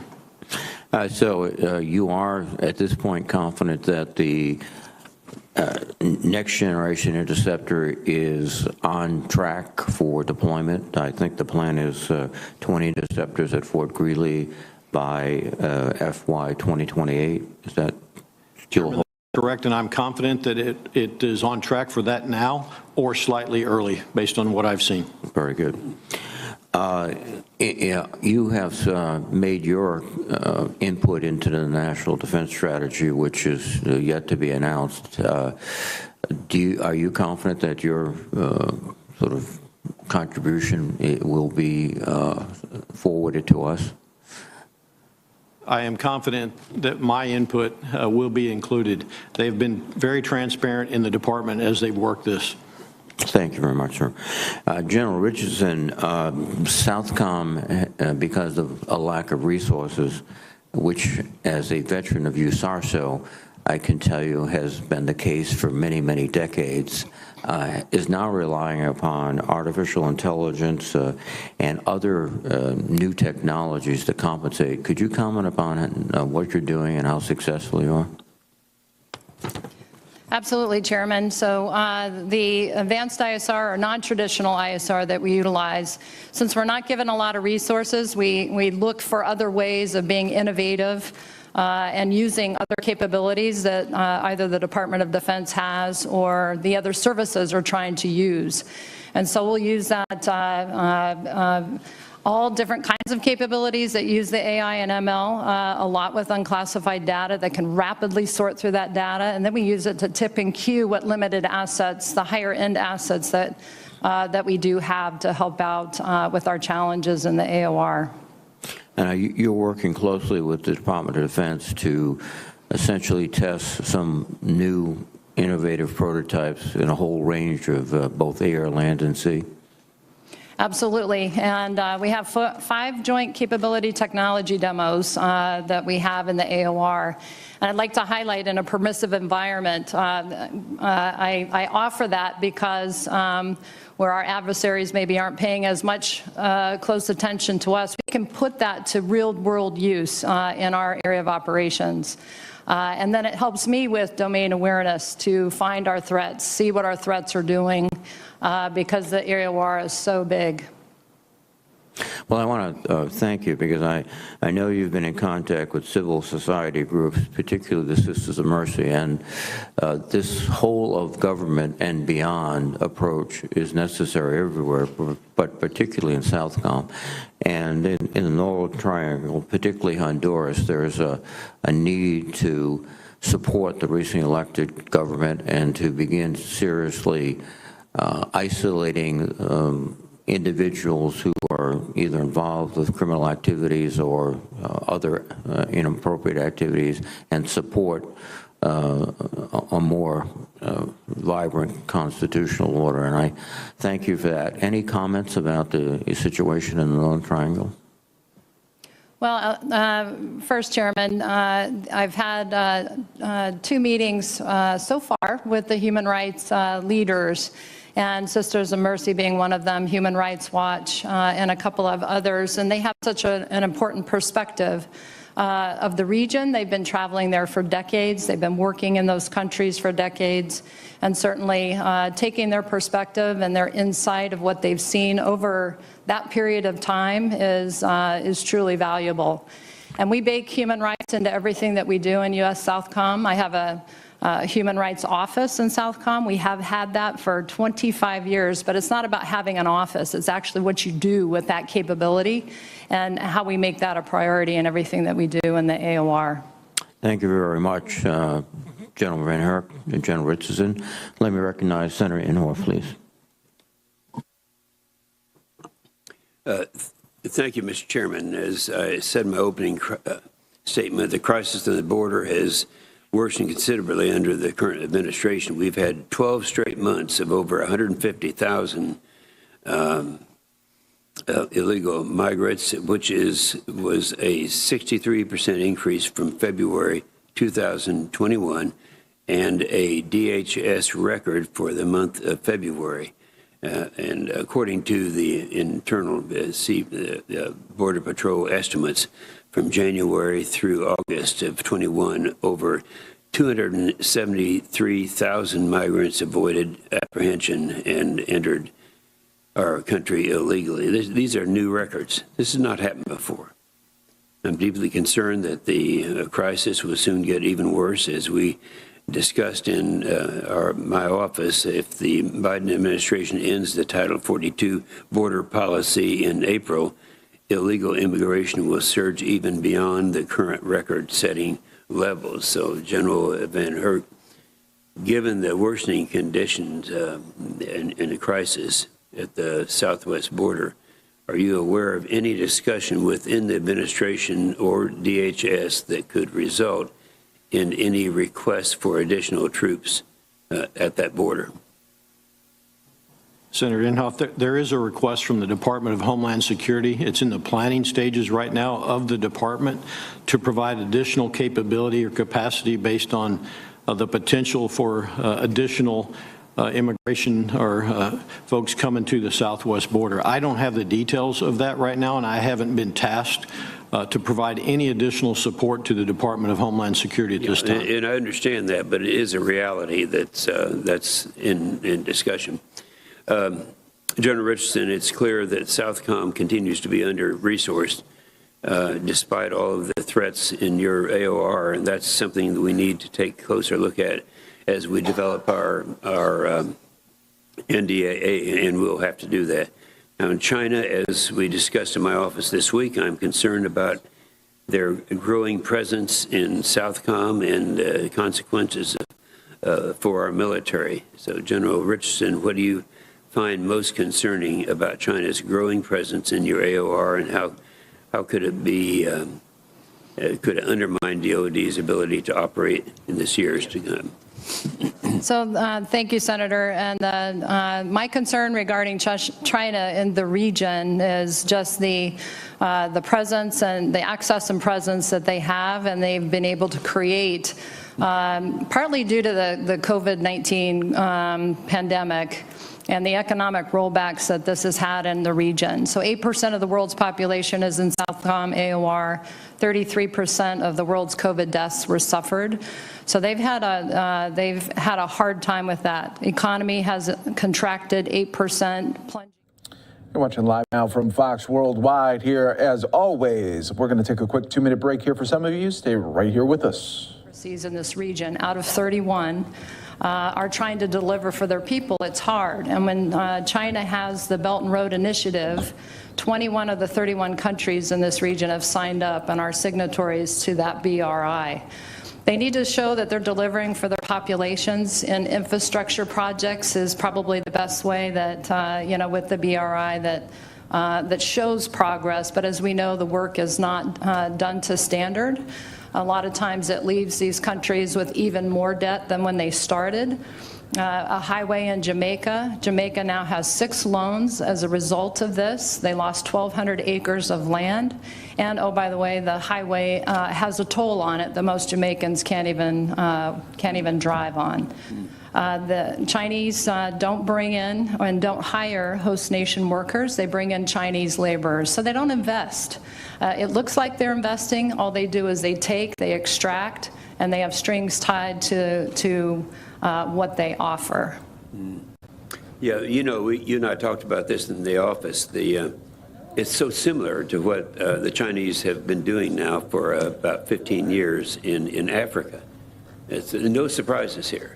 But I think it's important we get into the record what is happening now, because it's happening in your AOR, something that you didn't anticipate. I didn't, none of us anticipated the gravity of that situation. I'm glad you're there at the helm. Thank you. Senator, what I would like to mention are my 2 greatest concerns strategically, and that's with the Panama Canal. The projects that the Chinese have around the Panama Canal, which is a strategic line of communication that we want to keep free and open for the global economy, but also for our global war plans. Also the Straits of Magellan, down around the tip of the southern cone from Argentina, and the presence of China and projects and things like that. And so that's what bothers me most, are those 2 strategic global lines of communication areas that the Chinese have projects in and around those areas. With everything that's going on now, I think it's important that we, and you particularly, need to keep reminding us of that, because that's something that people are just not aware of. But thank you, Mr. Chairman. Thank you very much, Senator Inhofe. Let me recognize Senator Gillibrand, please. Thank you, Mr. Chairman.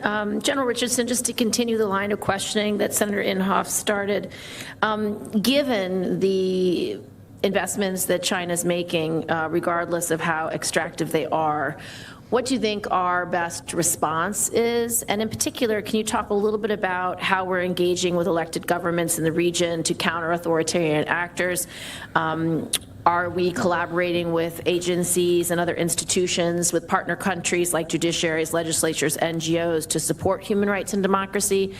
And further, I do want to get a sense of China's also adopted a partner force training model that is of some concern to me, and I'd like you to assess how effective is China's partner force training in those countries that participate, and how do we ensure these relationships are not enduring? I sense a smooth the way I sailing day look for at us. it, Senator, is in terms of our partnerships, the U.S. has partners. China has clients. They don't have the partners, and our partner nations in the Southcom AOR want to partner with us.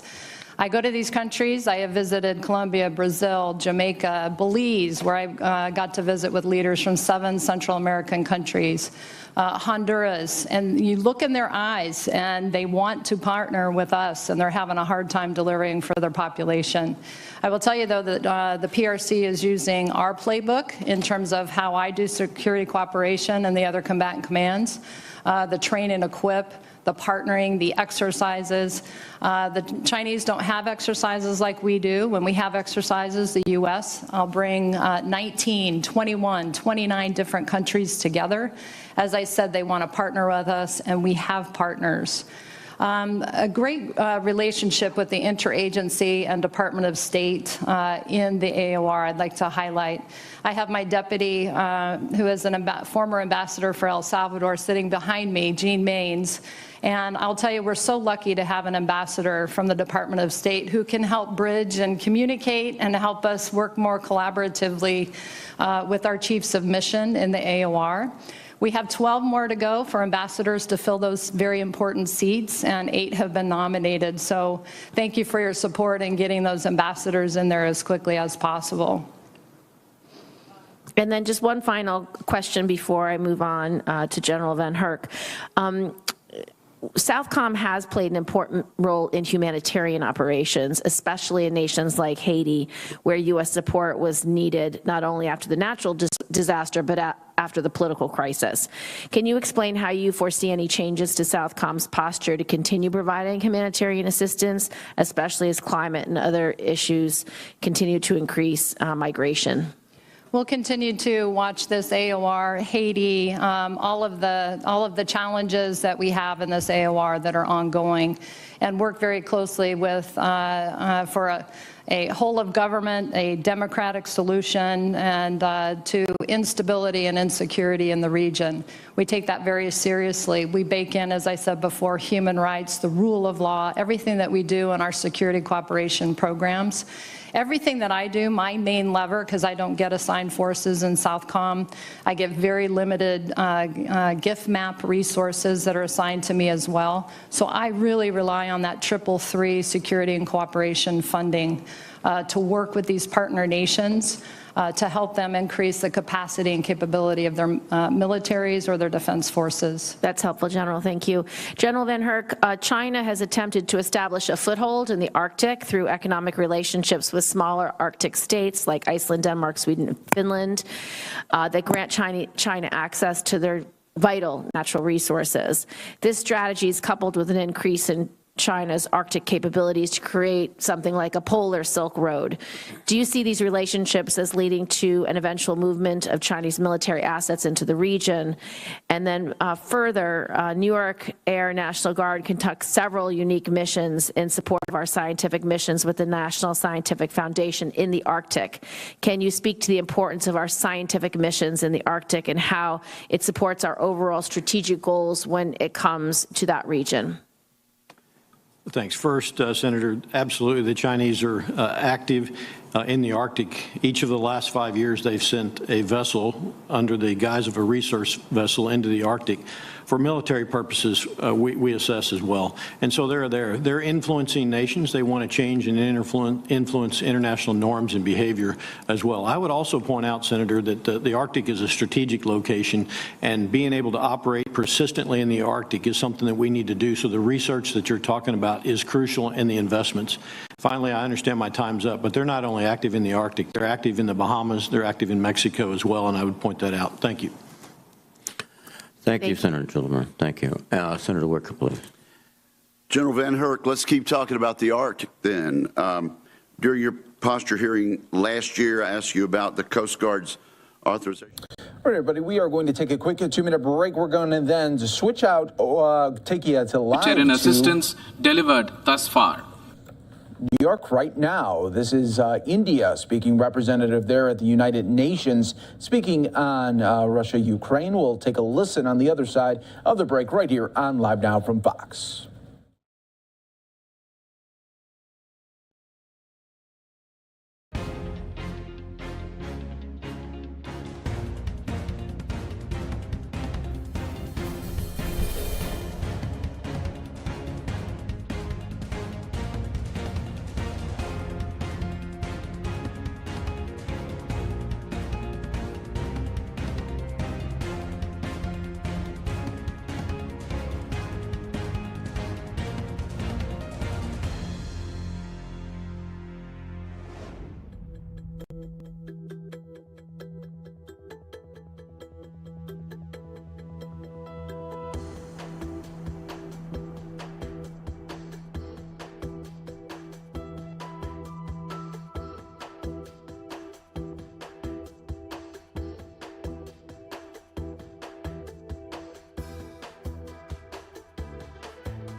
Welcome back, everyone, here to Live Now from Fox. We're going to go out to the United Nations a little bit later here, just because everything that's happening in Brussels right now, obviously, big moment there because NATO members are currently meeting and now doing some news conferences as well. Just as expected, we are expecting President Biden about 3 p.m. Eastern to speak to the media following his briefings there with NATO members. So we'll be bringing that to you, of course, right here on Live Now from Fox. But we want to hear from others.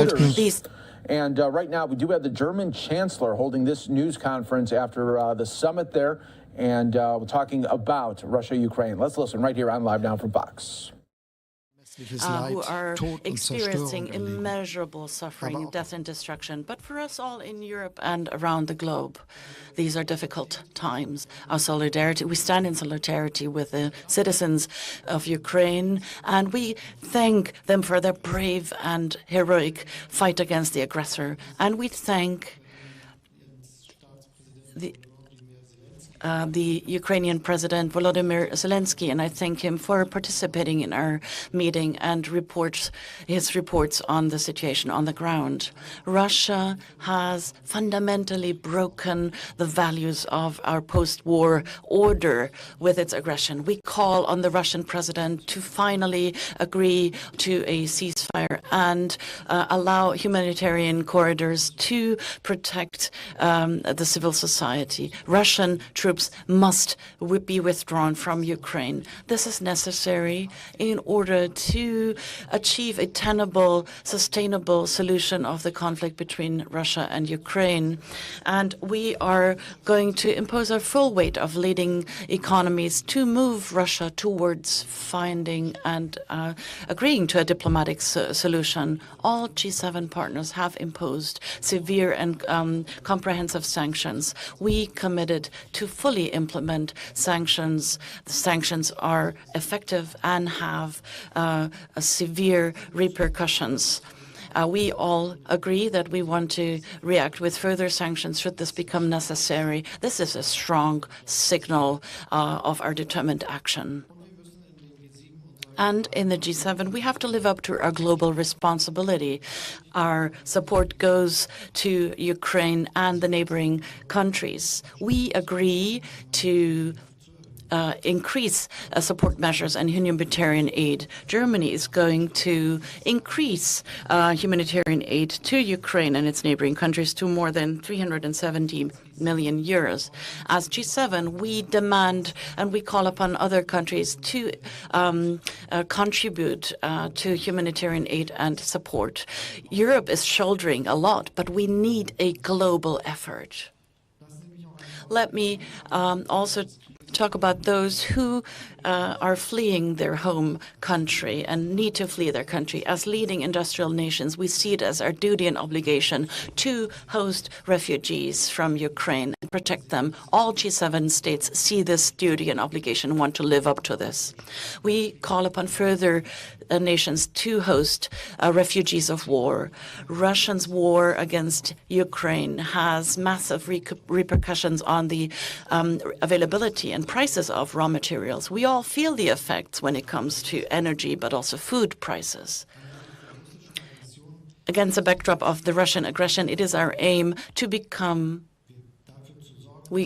make sure that we become less dependent on Russia when it comes to our energy supply. And we've been working on this intensively for a long time.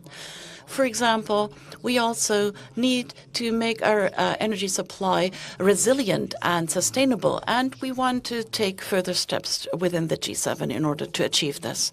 Russia's war has also dramatic repercussions and consequences for the global food supply, way beyond Ukraine. And this is why we need to do everything, and the G7 see this as their obligation. We need to do everything in our power to prevent a famine. The federal government is taking resolute measures, and we provide further additional funds in our fight against hunger and famine. A large share is directed at the World Food Program of the United Nations. The G7 is part of a range of meetings that illustrate the solidarity with Ukraine and show that we stand united. We, as G7, bear responsibility for development in this world. We are willing to live up to this responsibility. I witnessed the G7 as a unity on all pressing and urgent questions and challenges that we need to tackle together. And we're going to continue our work at the summit of the heads of state and government and end of June in Elmau in Germany, and we will gather in this format. And of course, as we did today, should this become necessary, we will meet earlier. Thank you very much. Markus Preis, ARD, has a question. My question pertains to the meeting of NATO. The Ukrainian president had very tangible demands for weapons supply. He demanded tanks and anti-ship weapons. Did you discuss this, and are you going to supply other weapons as well and not just the same ones? Thank you for your question. Indeed, a lot has happened. Let me reiterate this. Many countries among the G7, but not just among the G7, have taken decisions and revised their decisions that they've taken for decades, and they decided to supply arms to a war zone. Germany has taken this decision as well, and this is why it is part and parcel to make Ukraine resilient, and its resilience depends on a continued supply of weapons and ammunition that it needs to resist. All countries have their own categories. There is no unified line, if you will, or a common line, but it is indeed that highly effective defensive weapons have been sent, and the sheer amount of weapons is going to be sent and will lend a contribution to its resilience and resistance. We're talking about air defense and weapons and grenades, rocket-propelled grenades, and of course everyone is reviewing, and I think everyone is reviewing their decisions against the backdrop of the situation. And Michael Fischer of the DPA.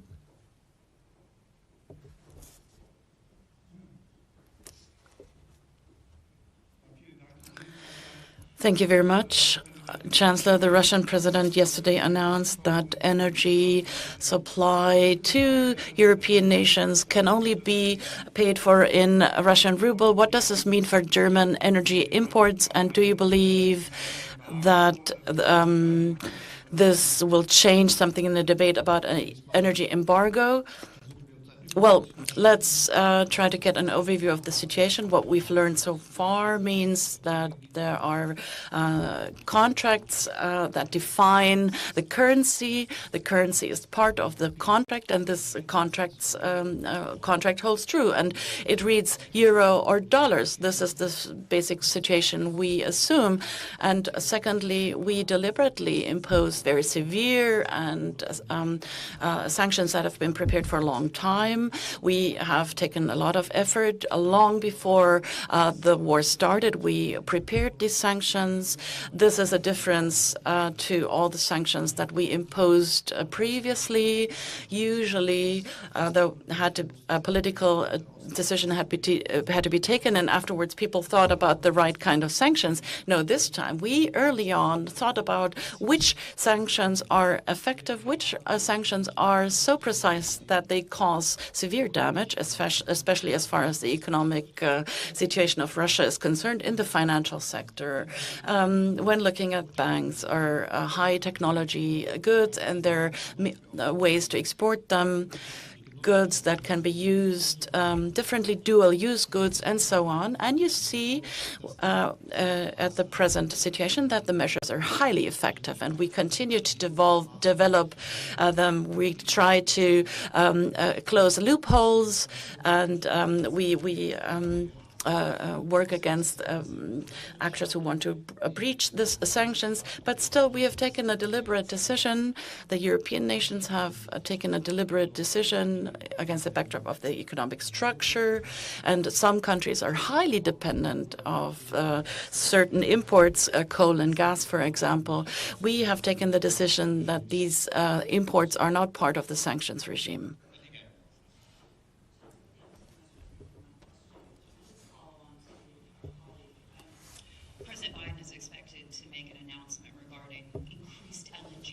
to Europe. Have you heard anything from the U.S. president about those energy supplies that would convince you then to potentially sanction Russia's energy? And also, is there ever a scenario that you can see where you would be prepared to pay Russian rubles for Russian energy? So, to the second question, I already answered it and said that due to the knowledge we have, most agreements and most treaties are absolutely precise about the currency in which the payment has to be done, and so this is what we know, and this is how it is today, and we will follow the situation and the development, but it looks like that this is absolutely clear in most cases, as far as we understand. And the question on LNG. You should know that, especially me,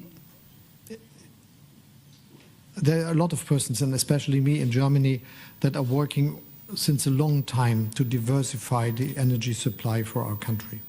And this is due to the fact that in a former task I had been the mayor of the city of Hamburg, and since that time I worked on getting LNG terminals to the northern shore of Germany because of seafaring, but also because of getting more independent supply chains for Germany and for what we can use if there are difficult situations. But the outcome of the activities I followed and I cooperated with is that we already have a lot of relatively far developed plans for LNG ports in northern Germany, which I think is a good circumstance because now we have not to start for duty planning, we can start with starting the action. And this is what is going on now, especially 2 terminals are relatively likely that the building process will start this year.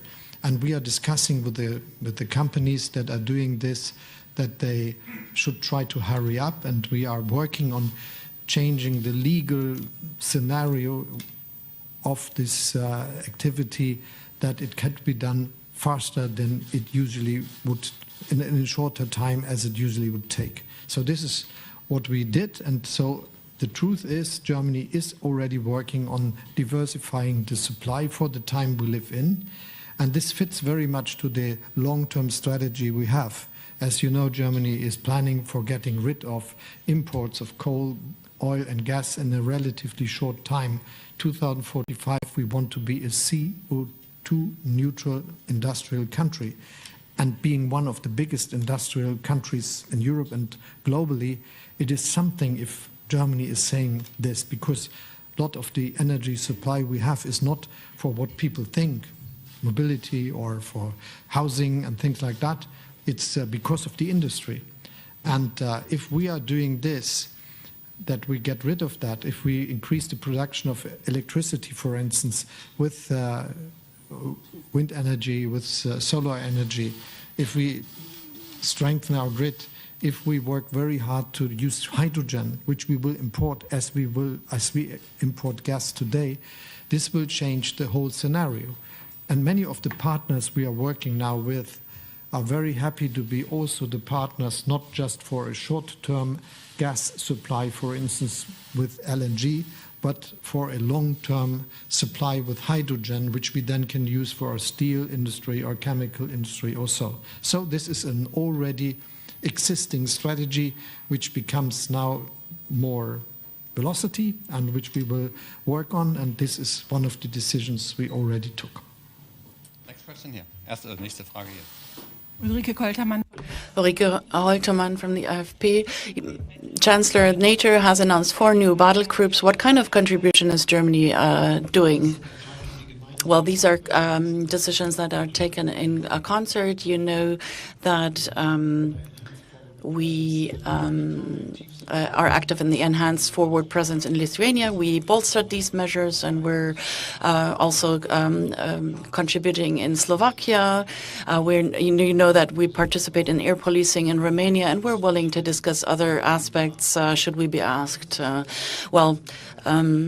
In any case, the decision that we've taken to provide more financial means to the Bundeswehr Of course, this entails that we are going to be able to fulfill those tasks that Germany can do faced against the backdrop of its geographical situation. We can defend the country and actually have the necessary force in order to do so. Markus Becker from the Spiegel magazine. Mr. Chancellor, in the summit declaration, a mention was made of China. It called on China to stop doing anything that could help Russia. Did the American president threaten China? Would Germany agree to sanctions or impose sanctions on China should China support Russia? The position of the G7 can be read in the declaration that you just quoted, and we agreed on this joint declaration. It's no coincidence that the wording is like that. I can report that I also talked to the Chinese president on this question, together with the French president. We very much committed ourselves and encouraged China to condemn the Russian aggression. Thomas Kutschke, FAZ. Mr. Chancellor, NATO has heightened the alarm on the ABC defensive forces. In your assessment, is there a concrete danger that such weapons, biological, chemical, or nuclear weapons, could be used in Ukraine? Well, we all know the same, and since we talk about this publicly, you all know it as well. Indeed, Russia is talking increasingly about Ukraine having and developing biological and chemical weapons, or others would be doing that, which is not the truth, and it doesn't hold true. But you have to take note of the fact what Russia is saying. So should there be preparations for a false flag action where those who point out to this actually use such weapons, indeed, then this would breach all international rules and agreements and conventions that exist. And this is why it is in our interest to not just point out to this, but also in the talks that we have to discourage Russia from doing that. Last question. Mr. Chancellor, Robert Beider from the Wall Street Journal. Let me follow up on the question pertaining to the weapons. I'd be interested. Germany has sent older weapons systems to the Ukraine, some dating back to the former GDR. The question is to you now, is the federal government planning to send more modern equipment that is produced now, so that Ukraine can actually fight back? Well, your question is based on false facts. We have, on special request, sent weapons that have a special tradition in Ukraine because they were available, but we also sent brand new material the federal armed forces use themselves, and we provided this modern equipment. And of course, there are also other supply chains that exist, so your information is wrong and false. Thank you. And with that, all questions have been answered that you asked. We thank you for your attention and your interest, and we will have another press conference tomorrow. The German Chancellor wraps up here. You're watching Live Now from Fox as Germany is urging Russia to have their troops leave Ukraine immediately. You're watching Live Now from Fox, awaiting the French President Macron coming up here in a little bit as well. Let's take another quick 2-minute break while we have it right here on Live Now from Fox. Oh, I'm not going to take that break. We got Macron coming up to the stage right here on Live Now from Fox. Bonjour mesdames, messieurs. Heureux de vous retrouver. Bien, j'ai souhaité, avant que le Conseil européen ne se tienne, dans quelques instants, peut-être rendre compte European Council are meant to report to you on our NATO summit and G7 summit. that just took place here, together with all of my colleagues. And I also meant to take stock with you. As a matter of fact, 1 month down the road, further to the triggering of the war of Russia against Ukraine, where do we stand? The Ukrainian people, led by its president, has been resisting, notwithstanding Russia's calculation of a fast military victory. Together with our allies and European partners, we've been responding with firmness, reactivity and unity. Here again, against the Russians' calculation of a weak and divided response. So we're standing by the Ukrainian people with military, economic and humanitarian support, and Europe has been deploying welcoming capacity, which is unprecedented, with more than 3.6 million refugees already in Europe. And we've adopted unprecedented packages of sanctions. This is totally unprecedented, and we've been doing that unanimously.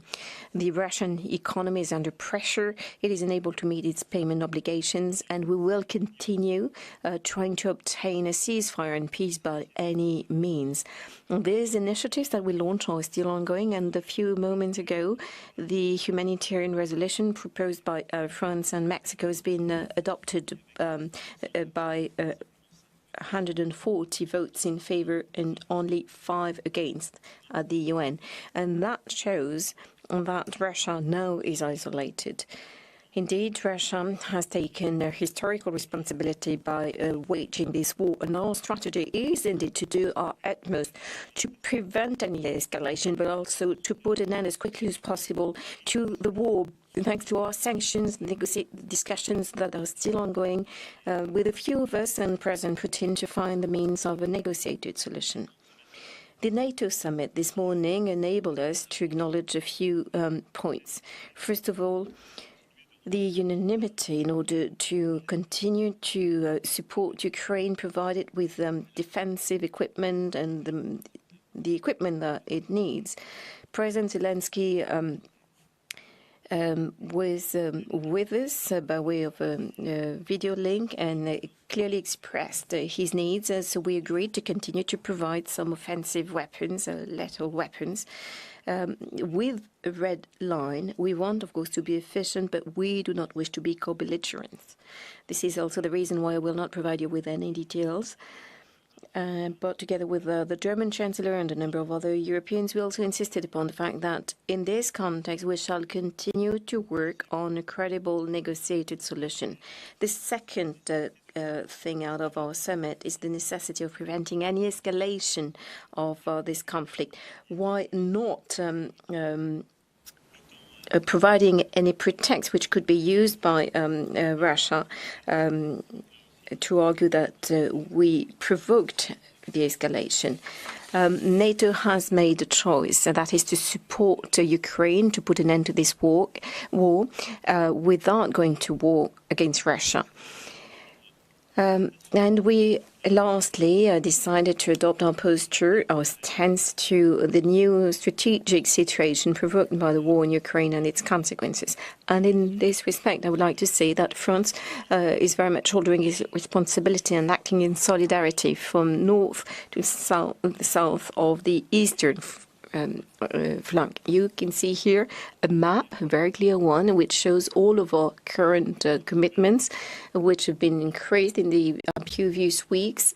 In Norway, that was meant to be.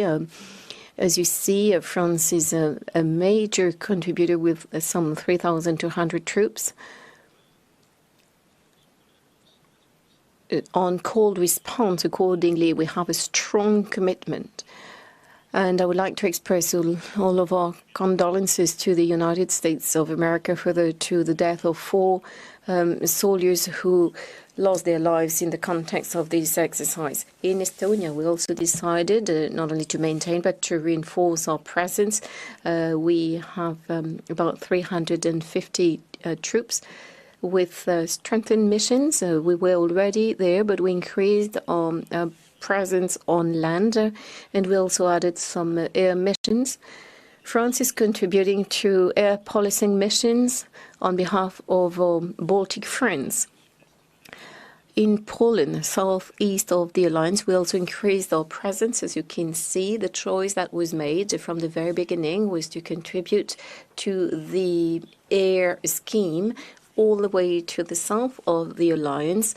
Through our missions, we are contributing to monitoring a vigilance air scheme, and we also are using our carrier strike group and adding our capacities to Romania and Bulgaria. And we're also monitoring Bosnia, thanks to our carrier strike group. And I would like to say even more so that the choice that I made and announced in front of the European Parliament is that we very much want to commit within the context of the NATO response force 550 French soldiers with the contribution of a number of other member states. And accordingly, France is part of this operation in Romania, which is likely to be increased thanks to the presence of Belgium and the Netherlands. So as you can see, from the north to the south, France is currently a concrete contributor to our alliance and to the strategic European rearmament, for which I launched an appeal before the European Parliament. So we very much are in favor of a Europe that is shouldering its responsibilities. And also it shows that this defense Europe is part of NATO. It is not something to replace it or to compete with it. And over the past few weeks, I think this has only given more credibility to our message of the complementarity of these two missions. Over the past few weeks, we also worked, and we will continue to work as Europeans on the strategic compass that will then enable us to prepare for a joint position that will be come to conclusion at the Madrid summit. And this is something that we launched at the end of 2019, when I said it was at the time important for us to reorganize our strategic efforts and to reorganize our strategy within the alliance. All of that is now mature, and we're, as in particular at a time when we are very much being tested. And I believe that we are bringing about the right response to the war in Ukraine. The G7 summit added to this response on different matters. First of all, regarding the sanctions, with a very close cooperation, like I said, we responded and very quickly so with a series of sanctions, of 4 packages that have been very well coordinated on the second day of the conflict to begin with. And we constantly responded as Europeans, as allies, and the G7 has been a very important way to coordinate. And these 4 packages of sanctions were fully coordinated. And we've decided within the G7, we agreed upon a mechanism to monitor the sanctions, to make sure that we have transparency, a proper implementation of the sanctions adopted, to make sure that there are no differences between the various members, because that would only weaken the coherence of the group, and also to assess these mechanisms to make sure that our finance and justice ministers work together in order to implement these sanctions, and also in order to prepare future decisions if these ones were required. And we stand absolutely ready to increase these sanctions every time that is necessary.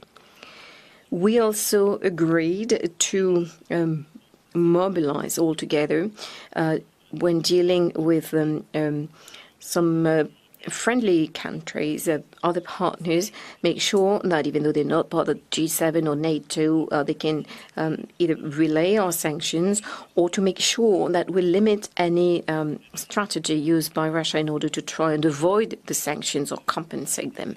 Of course, these sanctions are having an impact. I was referring earlier to the economic impact on in Russia, and we shall continue to have this deterrence effect.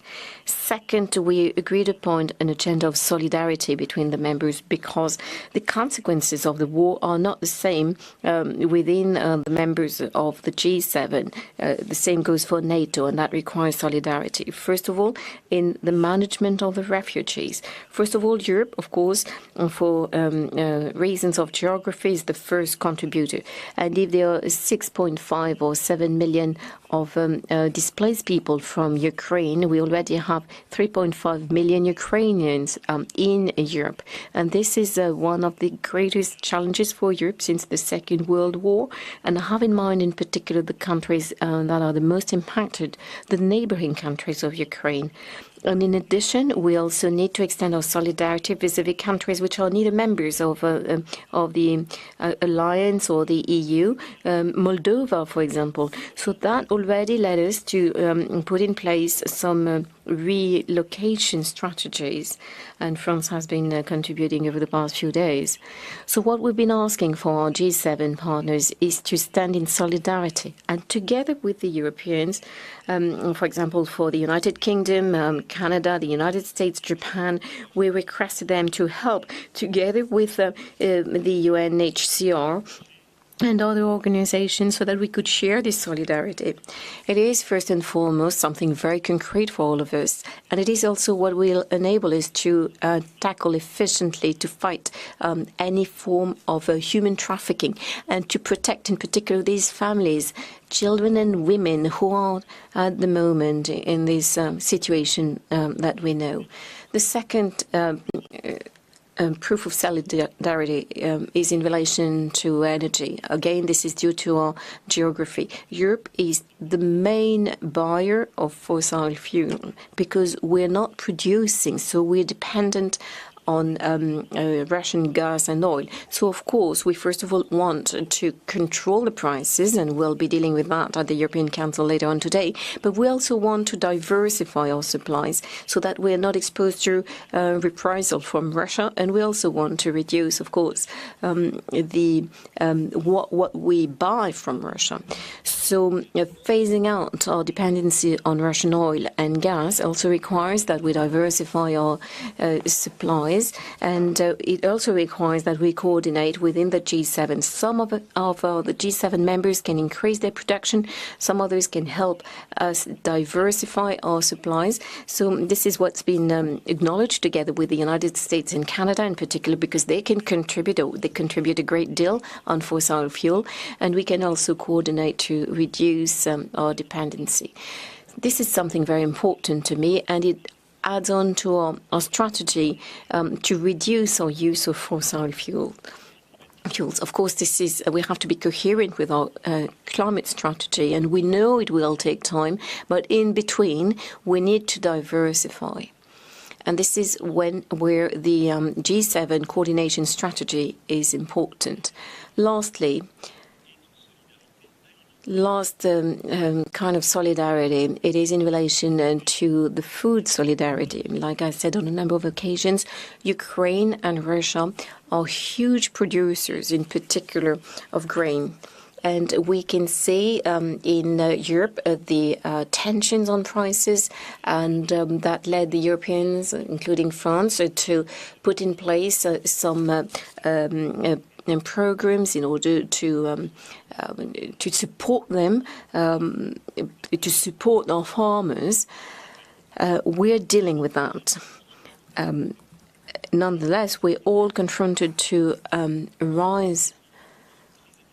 price increase. And also, nonetheless, we are getting closer to a food crisis because some other countries in the Middle East, in the North Africa, they're so dependent to feed their populations on what is being produced in Ukraine and in Russia. So the war in Ukraine and the choices made by Russia, irresponsible and very serious choices made by Russia, and these are Russian choices, are impacting Maghreb, Africa, the Near and Middle East, and these countries, as a result, are having difficulties to buy wheat and other cereals, and some depend 80% dependent on Russia, and the war in Ukraine is preventing Ukraine from preparing for the next harvest. So this is likely to generate a humanitarian crisis in many countries and will have massive consequences in many of the countries I referred to. So against all of that, we cannot stay put. We need to react, take action, and in the discussions I'm having with President Putin. And as you know, I'm always calling for an immediate ceasefire, and I'm also insisting, and let me tell Russia once again very formally, that we want all restrictions on food supply exports to be lifted. We want to make sure as well that Ukraine can sow seeds. And it is important that Russia shows that it is acting responsibly and does not bear responsibility for a looming famine, which will otherwise happen inevitably. So we need to build a future. We need to mobilize all of our partners, all of the international partners, and the entire agricultural industry. And as the head of the European Council during this semester, and in coordination with the African Union, and I just spoke to Macky Sall, we want to launch an initiative, something comparable to Act A that was put in place for COVID-19 vaccines.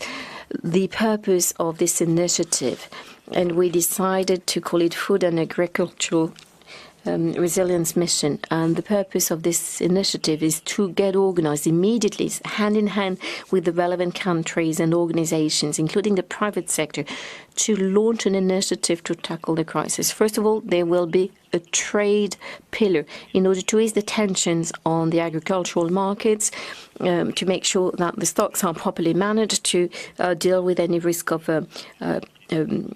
price increase. And we need to make sure that the stocks can be released as quickly as possible. Second, we want to make sure that there's an international commitment not to put any restrictions on exportations. This is very much very similar to what we've seen on medical equipment and projects 2 years ago with COVID. And we want to make sure that there are no restrictions, and that we can rely on information on agricultural markets. That's something that was put in place during the French presidency of the G20. Of course, all of that will be dealt with in close coordination with the WTO, and we've been working with its Director General to that effect. Next, we want to this summer work together with the producing countries to increase production where it is possible without compromising on sustainability goals. We want to allocate the volumes to make sure that the most vulnerable in particular have access to sufficient quantities at a reasonable price. Here again, it is a mechanism that's very much similar to the Act A initiative taken in answer to COVID-19. So very concretely, it means that for us, the Europeans, we acknowledge that we will be producing more while complying with our rules, but while being extremely vigilant regarding biodiversity and environmental goals, but at the same time while contributing to this solidarity effort. And there, lastly, will be a third pillar in terms of solidarity, by investing in resilient agricultural supply chains and by intensifying our operations to make sure that the most dependent countries dependent on Russia and Ukraine, in order to enable them to produce on their land. So this is very much in line with what was launched in 2021, the Great Green Wall Initiative, as well as the protein European initiative on protein. And it is to cover the entire region from the Gulf of Guinea to the Horn of Africa to make sure that these countries can produce more on their land. Such is the initiative that I presented at the G7 and meant to present to you. All of the G7 countries are major producers, and I believe we should be outstanding. We should set the example, and we will, of course, discuss it at the European Council later on today, and we will open up at the G20 hand in hand with the African Union and all of the countries that are most impacted. So this is what I meant to say by way of a summary of our work at the G7 and the NATO summit, and the announcement I meant to make this French initiative in favor of food security. So we now have time for a few questions. Camille Collin from TF1. Mr. President, I have a question about French companies that are based in Russia. We were able to see that Renault has suspended its business there.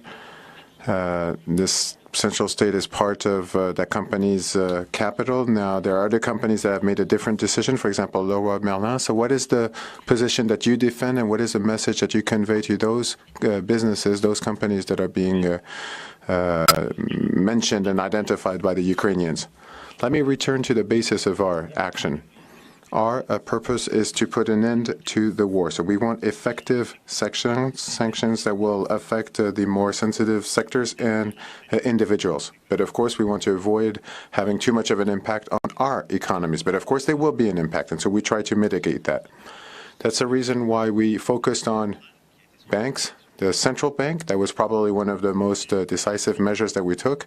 We focused on that and on the oligarchs. But there are other types of sanctions that we could consider in other strategic sectors, which are very important for other European partners. We're thinking, for instance, of coal, oil, and gas. But for the moment, we haven't taken any decisions in those sectors.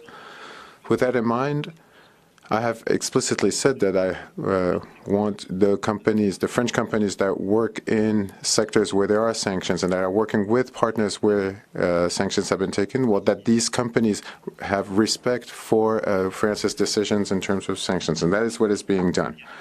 Now, alongside that, there are pressures, there are risks in terms of the reputation of those businesses that are operating in Russia. And my view is to let those companies decide what they want to do. It is up to the leaders of those companies to assess the situation, look at the pros and the cons, look at their business and business model to see what decision they want to make. And you have seen the decision that Renault has made.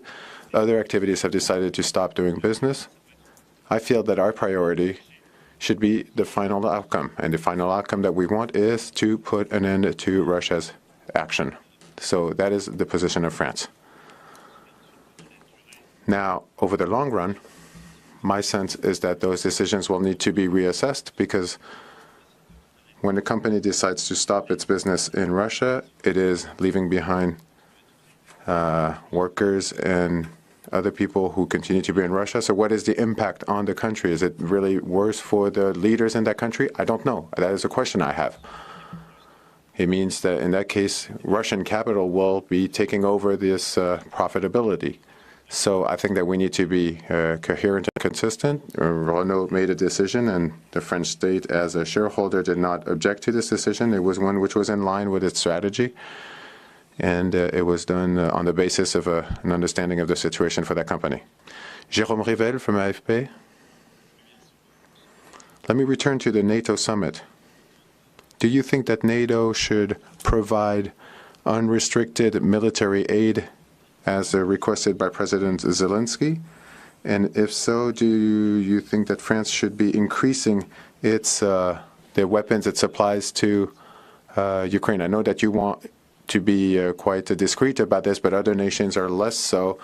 And in the summit, have you agreed on red lines in terms of the use of chemical weapons? Well, about your first question, there is a limit, which is that we don't want to become a warring party. This is a limit which is shared by all. So supplying more equipment such as planes or tanks, well, that would be characterized as us becoming a warring party. However, when it comes to some weapons, they have been delivered since the beginning of the war, and that will continue to be the case. Others are continuing to implement contracts which were signed before the beginning of the war, and as such are continuing to help Ukraine. So we have said that we would continue this kind of effort. We would have the same consistency and the same limitations. And I think that that is what makes it possible for this approach to be sustainable over the long run. Now, turning to your second question, I want to be very cautious about that. Firstly, because as far as I'm concerned, any time I had to define red lines, I wanted to be perfectly sure that defining these red lines would have a deterrent effect, and that the fact that these red lines not being respected would lead to consequences. I think that that is the way France's word will be respected. That is what we did in April 2018 with the Hamilton operation. Now, I think that in this situation, strategic ambiguity and discretion are more effective. So I will stick to that. We are working, we are preparing things, but I will not be more explicit about any kind of red lines on this matter. Are there other questions? Rama Rajdi from USPA. Sorry. Je voulais poser une question. I had a question about negotiation and peace, even though we are in a more military venue here. So yesterday, President Zelensky, when he spoke to, or before the French Parliament, talked about the Normandy format as a peace table, and that it had provided some kind of breathing room for a few years. And he was saying that now he was in need of something more than just that. Now, bearing in mind that President Putin has now ripped the Minsk agreements to shreds, and I hope I'll be able to express my idea adequately here, says the speaker, but President Zelensky had said that he had hoped that the U.S. would be party to the Normandy format before the war began. But do you think that now the time has come to include the United States because of the de facto situation with the meeting between Joe Biden and President Putin last June, as well as the conference that took place last year? Was all of this in the pipeline? Is this something which was being considered? Could you perhaps shed a bit of light on that? Well, let me distinguish two different frameworks. First of all, there is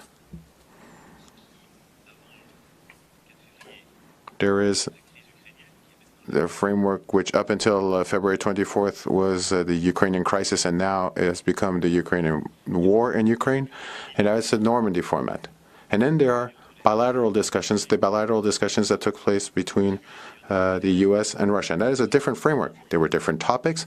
Back in June in Geneva, the talks were about security, were about bilateral relations, and were about arms control. But then there are other discussions, and France has always been in favor of those, and I will continue to be in favor of those.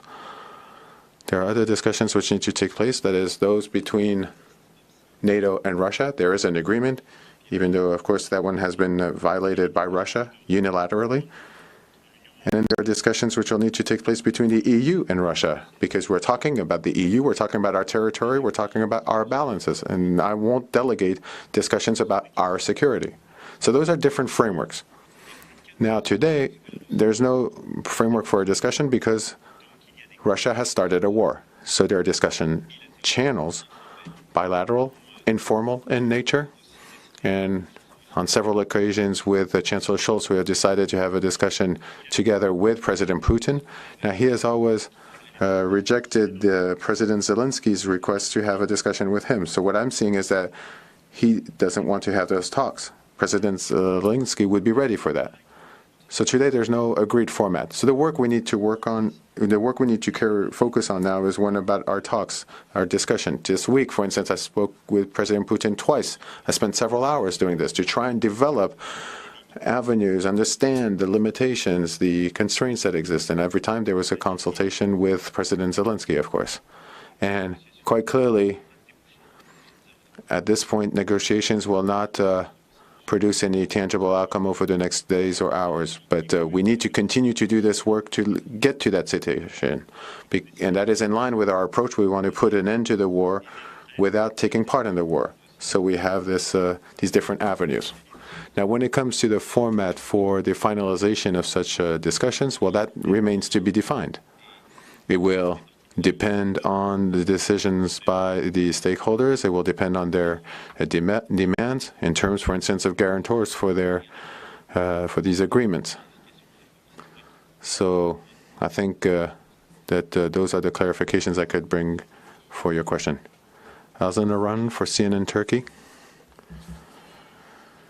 Mr. President, you had a discussion today with the Turkish President, Mr. Erdogan, and you have a point in common, which is that you have open discussions with President Zelensky and President Putin, both of you. So what can we draw from this discussion? And is there some kind of hope in terms of reopening negotiations and having a joint initiative for both nations? Well, first of all, you're quite right that President Erdogan is also talking to President Putin. And to go back to the previous question, there is constant coordination with all of those who engage with President Putin, be they part of the EU or not. So it was extremely important that we be able to share our vision, our understanding of the conflict, and that we understand the possibilities in terms of negotiation. I think that we all agree that the prospects are relatively remote for the time being. So we will continue to work side by side to try to get to a ceasefire and then to an agreement which will make it possible to put together the various conditions which would be conducive to sustainable peace. So coordination and a will to work together. Secondly, we have decided to work on joint humanitarian operations, in particular with regards to Mariupol. So our ministers and our staffs will be working together in order to be able to carry out such a joint humanitarian initiative over the upcoming days. We might be able to do this with other European partners that would want to join us, and this would be about Mariupol, which is, of course, an absolute tragedy. And then we talked about the international outlook. And I think that the situation that we're experiencing today is also an opportunity to come up with a strategic clarification. This is something which I have requested from Turkey in our relationship, be it with regards to Libya or the Near East, to be able to continue to work or start working with these partners once again. And I think that the discussion that I had with President Erdogan showed that it was possible to make headway, following up on the discussion we had in Baghdad in the fall last year. Opportunities to make headway on a number of issues where in the past we may have been a bit farther apart. So that is something which is quite positive indeed. Adley Gamble from CNBC. Thank you, Mr. President, and forgive me for speaking in English. Okay. My question to you would be, how should NATO respond if China finances and militarily gives aid to Russia, plus Total Energies is still operating in Russia? What is your message to them? Should they stop? Alors, je vais vous dire comment je vois les choses. Let me tell you how I see things. I'm quite down to earth. And so, if I'm not mistaken, we are in an organization which is focusing on the North Atlantic region. And with my down-to-earth approach, I don't see China being part of that geographic realm. So I don't think that China is a NATO matter. It is part of the P5, so is France. We are part of the Security Council. It is a strategic matter for the U.S., for France, for the EU. Yes, that's true. But I think that NATO has just undergone a big shock. I mean, not too long ago, I was talking about being brain dead. Well, now there's this shock therapy, and we see that there is a new situation with the launch of a war by Russia, not against one of our members, but against one of our neighbors. And so I would focus on the map I was showing you.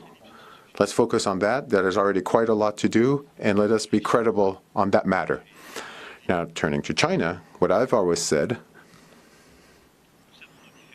is that we know that there are differences. We know that there are areas where we can cooperate, and we know that there are areas where we are rivals.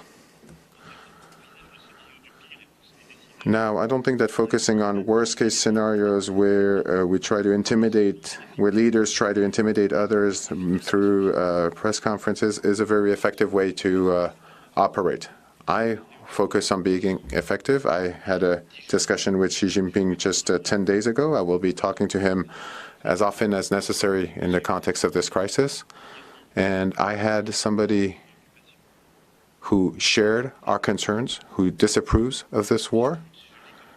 Now, I read and hear what China is saying, including when there's criticism against it. And China is always defending the sovereignty of people, their right to deciding on their future, and how important all of these concepts are. So it makes perfect sense that China would not be in a position to support Russia as it attacks a neighbor and undermines its territorial sovereignty. And I know that we can count on President Xi Jinping and count on him being consistent here. And then when we had a discussion with Chancellor Scholz, Xi Jinping supported us when we said that we wanted to ask for a ceasefire. So I think that there is a form of coherence there. And I believe that China, as a member of the UN Security Council and as a major power, has no choice but to be a power that is going to bring about moderation and mediation. And so it will help us in terms of getting Russia to stop doing this war. It is in its interest to see to it that nuclear powers, all of them, return to reason and visibility. I know that that's something which is important for China in the context of international relations. So I'll continue to talk to President Xi Jinping in this spirit. I want to believe that China will be consistent in terms of its vision and its understanding of territorial sovereignty, so it will try to put an end to the war, and it is my belief that China will not contribute to any form of escalation. That is how I want to look at things. Would you be ready to take another question or two? Okay. Well, let's see how much time we have. I think we have time for two more. So Paul from TV Romania. Lescu from ProTV Romania. Mr. President, France will be lead nation in the new battle group that will be formed in Romania. You have already sent troops in the last weeks to Romania for reinforcement. Besides the troops you have already sent in this context, should we expect an increased military presence on Romanian territory from France? And if so, also, will France maintain its maritime presence in the Mediterranean for as long as it takes, or maybe even increase it in the Mediterranean and in the Black Sea in order to deter any possible threats by air or by sea? Thank you very much. Merci beaucoup. On peut remettre... Thank you very much. Could we have that map once again? Thank you very much. So I think we deployed 550 of our best people, the chasseurs alpins. So they are there. The mountain infantry is present, and alongside Belgian and Dutch units, and perhaps others will be joining this effort. But the idea really is to have a mission which can be scaled up. This is in the context of EFP, and I don't think that we need to change doctrines. I think that we can stick to the doctrine that we've been applying up until now. And as you can see, since February, we've been supporting the scheme in the air domain for your country as well as for Bulgaria. And there are means that are made available at sea in order to be able to use our planes, as well as to continue our monitoring and surveillance activities in the maritime domain. So we're being pragmatic. Anytime we need to boost our effort, we will. And I think that we need to continue to take the same approach as the one we've taken over the past few years, for instance, with our friends in the Baltic region, with temporary measures. We don't want to change logics, approaches. The idea of a rotation seems to be a good one to us. That being said, something I want to underscore is that we are deeply attached to interoperability. So if we want these missions to be effective, what is important is that these different armed forces develop a joint culture and ability to work together. Now, on this map, you're seeing France's efforts, but there are also other allies who are contributing, of course, and all of that needs to mesh together nicely. And that is the purpose of interoperability. And so instead of increasing, or instead of turning something into a permanent presence, we want to be as responsive as possible. And we showed that our responsive approach is credible. We've shown that over the past few weeks. So we want our presence to be temporary, but we also want more interoperability for the alliance and for our armed forces. And I think that Romania knows that it can count on France. Let's have one last question before the President goes to the European Council. President, 2 weeks ago, a Soviet-made rocket fell on Zagreb, hit Zagreb, capital city of a NATO member state. Croatian government claims that it was bombed, that it was carrying a bomb. So I was wondering, what's your take on that issue? Was it an incident? How do you see it? What kind of message is NATO sending if such a rocket was able to fly through 3 NATO member states and their airspace, Romania, Hungary and Croatia? And will France increase its presence, air presence in the region, not only in Bosnia, but possibly also in Croatia? Thank you. D'abord, merci, monsieur, pour votre... Well, thank you very much for that question. I was in Croatia just a few weeks ago, and in fact, we stepped up our strategic partnership, and we did that in particular in the air domain. There is cooperation between our armed forces, as well as a program, as you know, which includes France's Rafales. So that shows France's commitment to security, including the security of your country. And again, this is a matter of consistency. Here we have a demonstration, an example of what I've been telling you about for several years now. We're part of NATO, interoperability. We're there when our presence is necessary. We step up such a presence, but alongside that, over the past few months, we've had an agreement with Croatia, we've had an agreement with Greece, with regards to military cooperation and armaments programs. So we stand alongside Croatia, and our presence will be a long-standing one. Now, with regards what took place, and it took place during the extraordinary summit that we had in Versailles just a few weeks ago. And Prime Minister Plenković informed me of this right away, and I expressed the support and solidarity of France, and this translated into several flights, surveillance flights and intimidation flights that we are not ashamed of.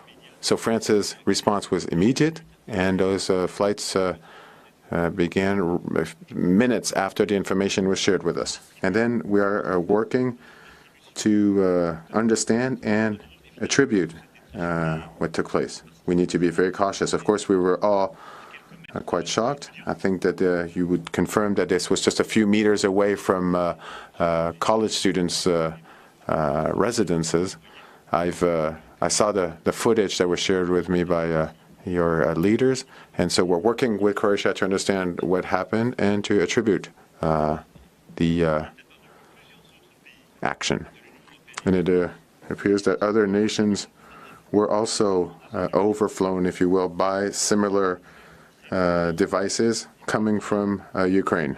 So at this point, I think that we need to be extremely cautious. We cannot draw any final conclusions. Was it loss of control? Was it hijacking? Was it mistakes? Or was it something that was done deliberately? At any rate, in terms of solidarity, the rules are well known, and that is what would be activated if necessary. And France is a friend, is a power that will engage when its allies and friends are attacked. But with regards to that specific situation you raised, those are the clarifications I wanted to share with you. Thank you. This concludes our press conference. Thank you very much for your time. That was the French president there, Emmanuel Macron, and wrapping up there, a very lengthy news conference there, going more than 40 minutes. We're hoping that President Biden will have maybe the same or even longer here. So that is what we are hoping for right here on Live Now from Fox. When we come back, we'll hear from the Turkish president. That's happening live right here on Live Now from Fox.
And we're back here for you on Live Now from Fox. Now listening to the Turkish president just coming out of a NATO meeting here live on Live Now from Fox.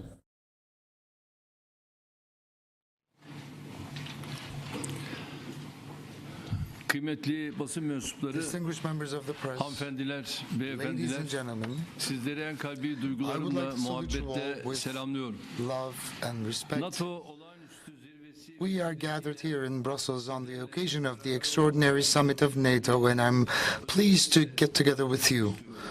And I would like to underline the fact that it gives me great pleasure to be able to address you tonight. Secretary General has gathered this meeting in a pioneering fashion during dire circumstances, and I would like to thank him on behalf of myself and on behalf of my nation for his leadership. And I would like to congratulate Stoltenberg for his resolute leadership under these dire circumstances, and we strongly appreciate the extension of his tenure as Secretary General of NATO, which has been widely accepted this afternoon. I would like to congratulate him.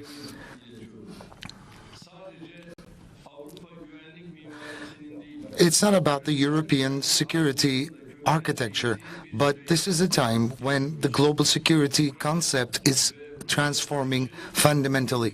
The Russian-Ukrainian war is on the brink of completing 1 month in the making as we speak today.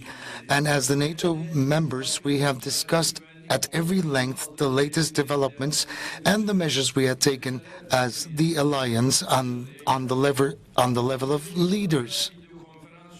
On February the 25th, we had organized a summit on an online basis, and it is very meaningful for the alliance to get together today to convey a strong message of unity and solidarity. Everybody should know the fact that Turkey has been supporting the territorial integrity of Ukraine since the annexation of Crimea back in the year 2014. And we have never acknowledged the annexation of Crimea in the year 2014, and we are still maintaining our stance. And today we have once again very strongly talked about how we feel.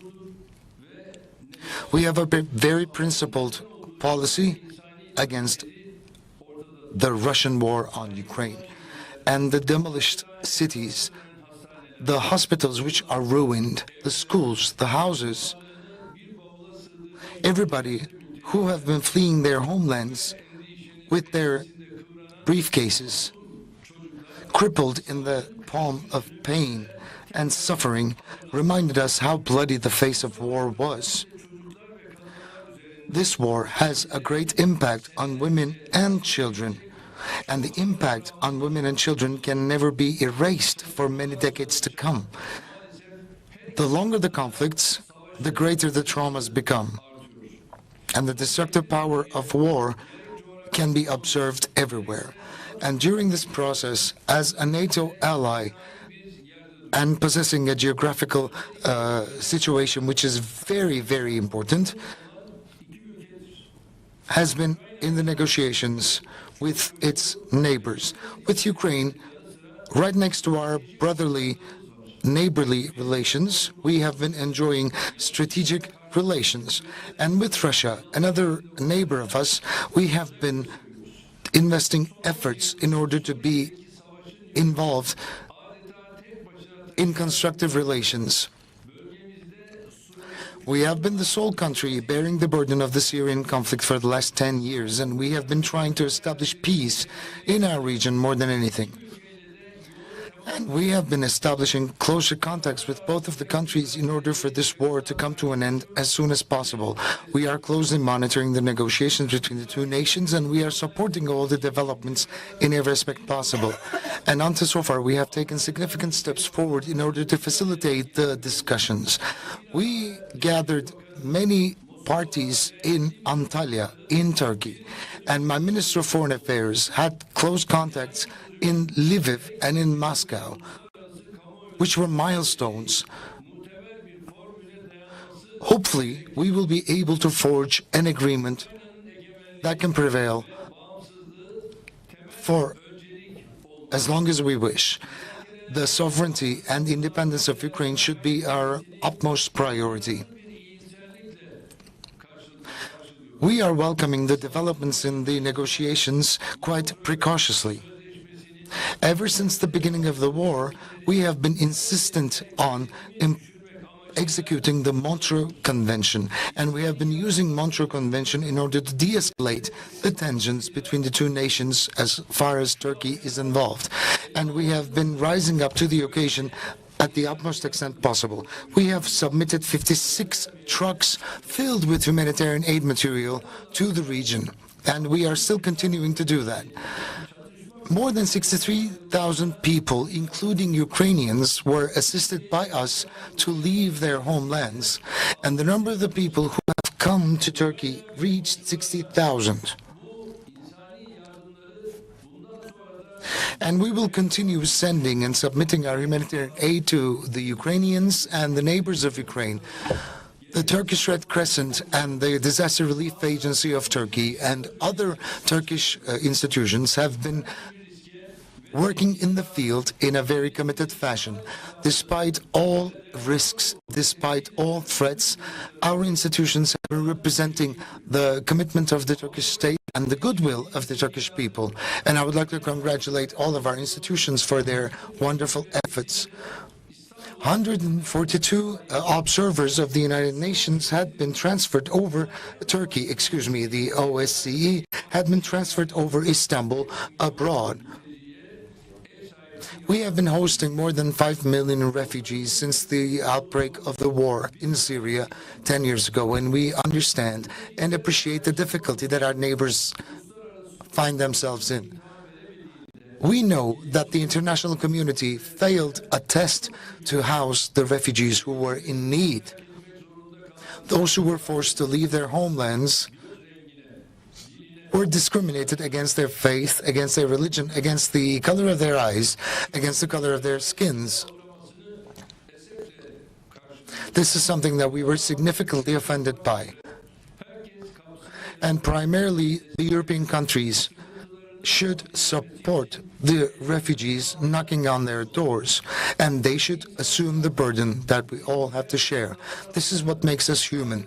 This is what distinguishes us from the rest of the living beings. We have to be sensitive towards not only our suffering, but suffering of the others as well. So we call this empathy, and empathy makes us different.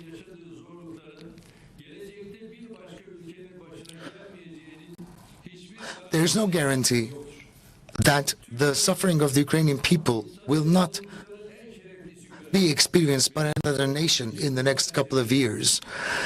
We have a civilization that upholds humans more than anything. So with this mentality, we will keep on being on the side of those who are in dire need. Ladies and gentlemen, we have been pursuing a very active and a principled policy, and we have been executing quite proactive initiatives, and I have shared our expectations and our endeavors for the future with our neighbors and with all of our allies. We will continue our practical support to Ukraine, and we will be moving with a very realistic and a practical policy. The decisions we have made during this summit had to do with strengthening the solidarity and unification and deterrence of NATO.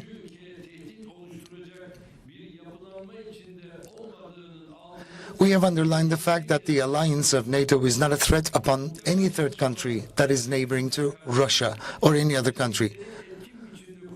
The allies should be protected in a very effective fashion, and we should take the necessary measures in order to ensure that. And we have also significantly underlined the fact that the unity of NATO should be preserved more than anything else. Deterrence and security will be our utmost national priorities, and our sensitivities have been shared with our allies in the clearest fashion.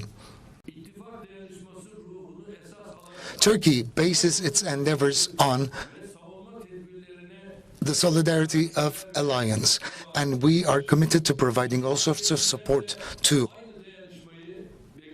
whatever our allies have been engaging in.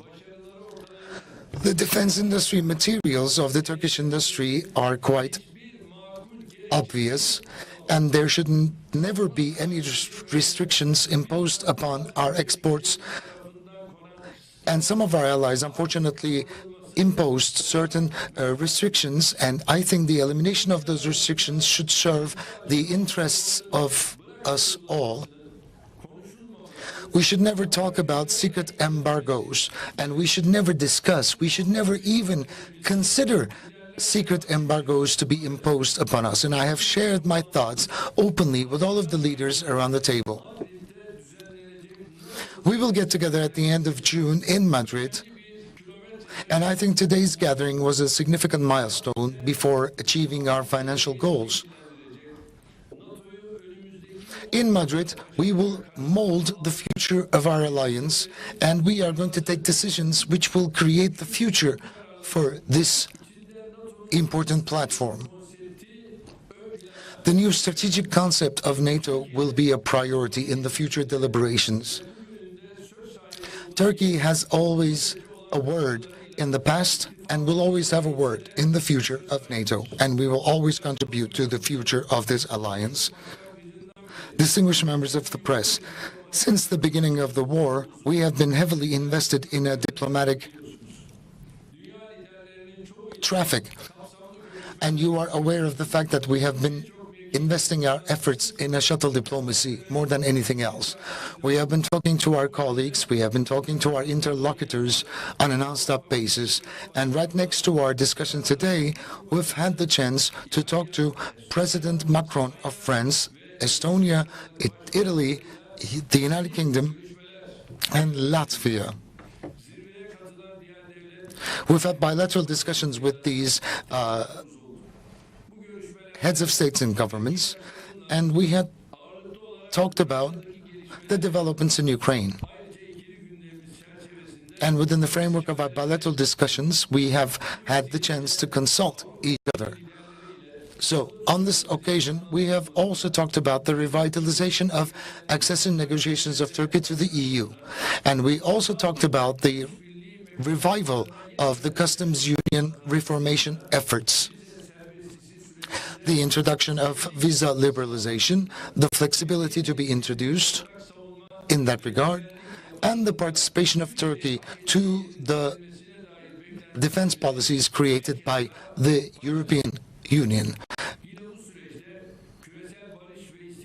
And again, in order to establish global peace and prosperity, international organizations are required to be restructured and they need to be reformed, which is a need that I have voiced.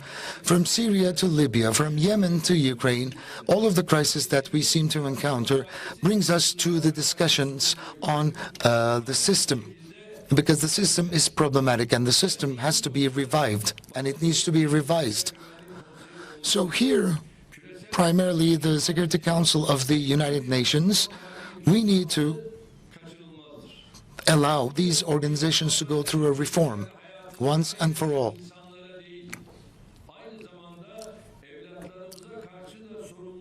This reform is due to our responsibility to our children, to our family members who have lost their lives in the face of conflicts. For the sake of the people, for the prosperity of the people, we have to make sure that the world is greater than 5. We have to remind that the world is greater than 5. Turkey is celebrating the 17th anniversary of NATO membership. With diplomatic and political stance, Turkey is a beacon of stability and the protection of peace and prosperity in the region. We are ever so committed to these goals, as we have always been. So on this occasion, I would like to thank Belgium for their kind hospitality. I would like to congratulate Secretary General Stoltenberg for their very gracious hosting of us and the realization of this organization this afternoon. I would like to salute you all with love and respect. Thank you.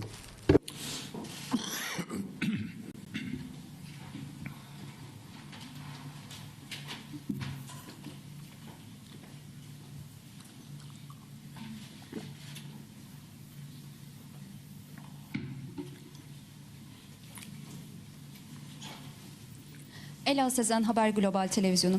Sayın Cumhurbaşkanı siz President, I'm from Haber Global TV. Now, as you said, Turkey has been working as an intermediary. You are the only, we are the only NATO member who is talking to both countries, and you've been conducting intense diplomacy efforts to bring the parties together. So, did NATO have expectations from Turkey during today's meeting? Well, the meeting was not focusing on Turkey, but the thing is, countries have expressed gratitude to Turkey. Now,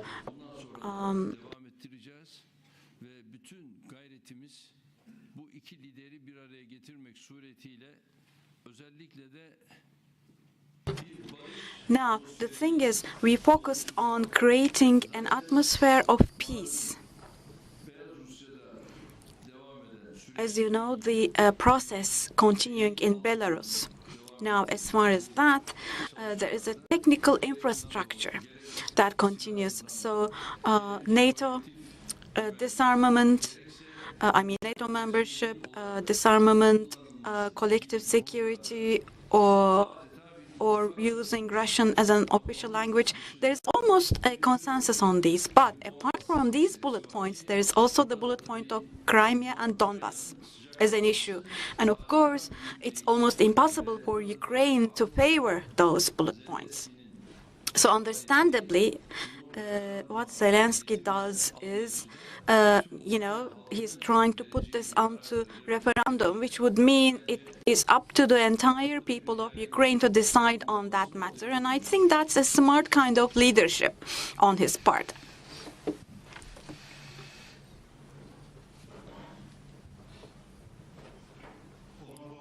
Onur Doğan from TRT World. Turkey acting as a guarantor country. Ukraine had wanted Turkey to act as a guarantor country. Was this voiced today? And also, the preconditions for a ceasefire have been stated by them. Can we now talk about the permanent, lasting ceasefire? Well, no. As you know, these discussions are still in the making. There is, on the one hand, an infrastructure which is being created, which is mostly took place in Belarus. And also, during our discussions with Zelensky, this whole request for Turkey to act as a guarantor or intermediary is something that Zelensky himself has personally asked for during our discussions with him, and Russia would not disfavor this idea.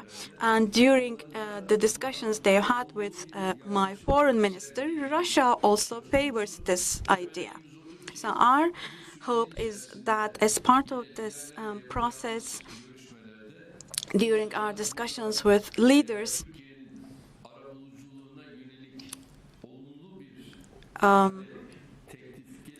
if there is a demand for Turkey to act as an intermediary, we would, of course, act. We can have either Istanbul or Ankara or another province of Turkey to host such negotiations, and we would be more than ready to take the necessary steps, as we have already stated.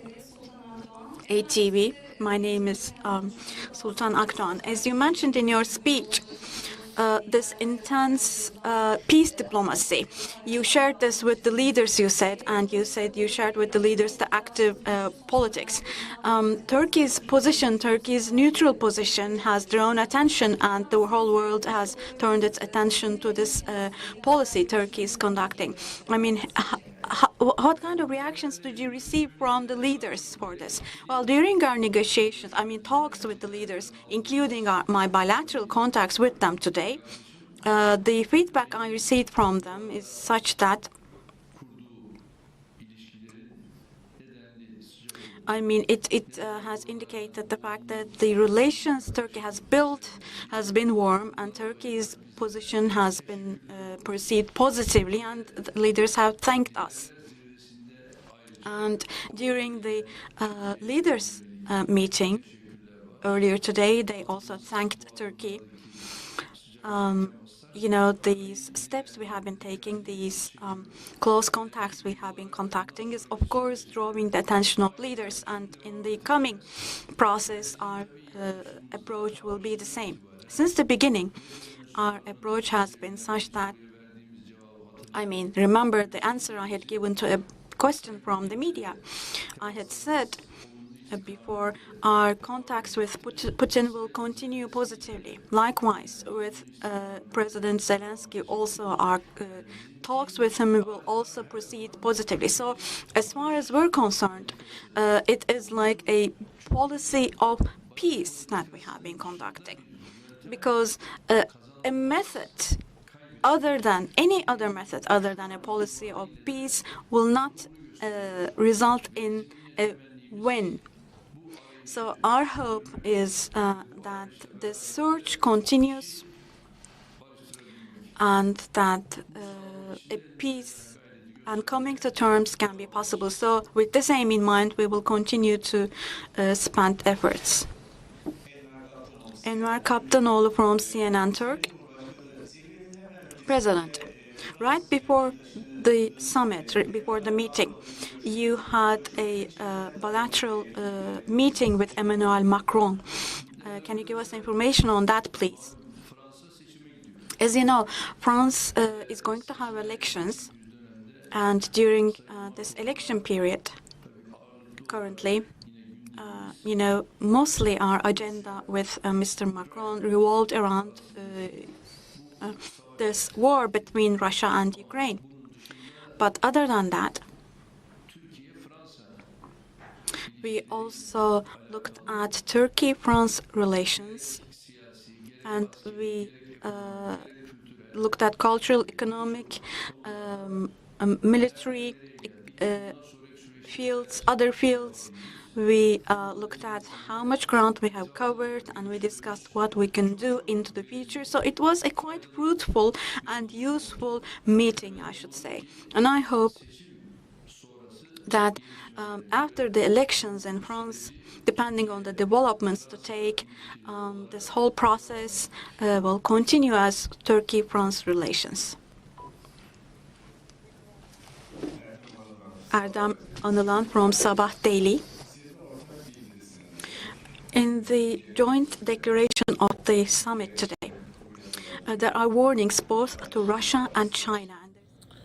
We were listening there to the Turkish president answer some questions from the media. You're watching Live Now from Fox, everybody. We are going to take a quick 2-minute break here for some of you. When we come back, this is the shot there right outside of the NATO headquarters as leaders, they're continuing to talk about their meeting. We are expecting President Biden at 3 o'clock Eastern. We'll have that for you right here on Live Now from Fox. When we come back, we'll hear from UK's Boris Johnson on the meeting. You're watching Live Now from Fox. 2-minute break.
And welcome back, everyone, here to Live Now from Fox. We appreciate you joining us here today. I'm your host, Mike Page. Really a busy morning and afternoon that we are setting up for. Moments away now from President Biden to be speaking right after that emergency NATO summit in Belgium. So we were learning that it was going to be a little bit later in the afternoon. Now the White House says it's been pushed up here. So expecting 1:30 Eastern. So in about 10 minutes here, we are expecting President Biden to talk about the latest from this meeting and what his NATO partners have come up for as a plan if Putin does decide to use some sort of nuclear or biological weapons against Ukraine here. So we are going to be keeping a definite eye on NATO here. And just moments ago, UK's Boris Johnson spoke. Let's listen to that while we do wait for President of the United States.